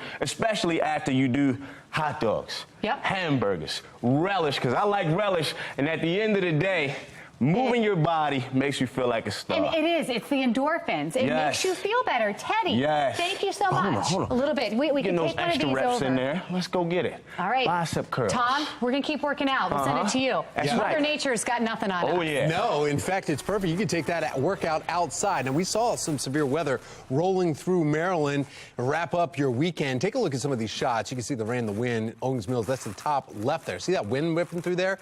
And then Fells Point saw a little flooding yesterday afternoon, the bottom left there. Ellicott City, where police made residents move their vehicles off the main street to prepare for potential flooding. That actually hardly saw any kind of flooding, so some good news there after some deadly flooding that we've seen in the years past. Worst of the storms happening north of Baltimore City, where we have reports of a number of fallen trees. You look at that car, what's Yeah. left of it, and you're reminded how strong those storms can be and dangerous. Yeah, and the amount of rain that fell in certain parts and not others. We want to go over to meteorologist Justin Chambers to find out. Still the cleanup, and are we disturbing your breakfast? What you got lunch? going? I love on days when I don't even plan for it, I bring my oatmeal and I get to show it off to Teddy. Makes me feel proud. I want to make Teddy bring proud. The Pop-Tarts today. I want to make no. The Pop-Tarts are in the cabinet back there for other days. But it's good. It's good to be heart healthy. It's good to get out there and get that exercise. And you guys are exactly right. We saw some strong storms that moved through the area yesterday.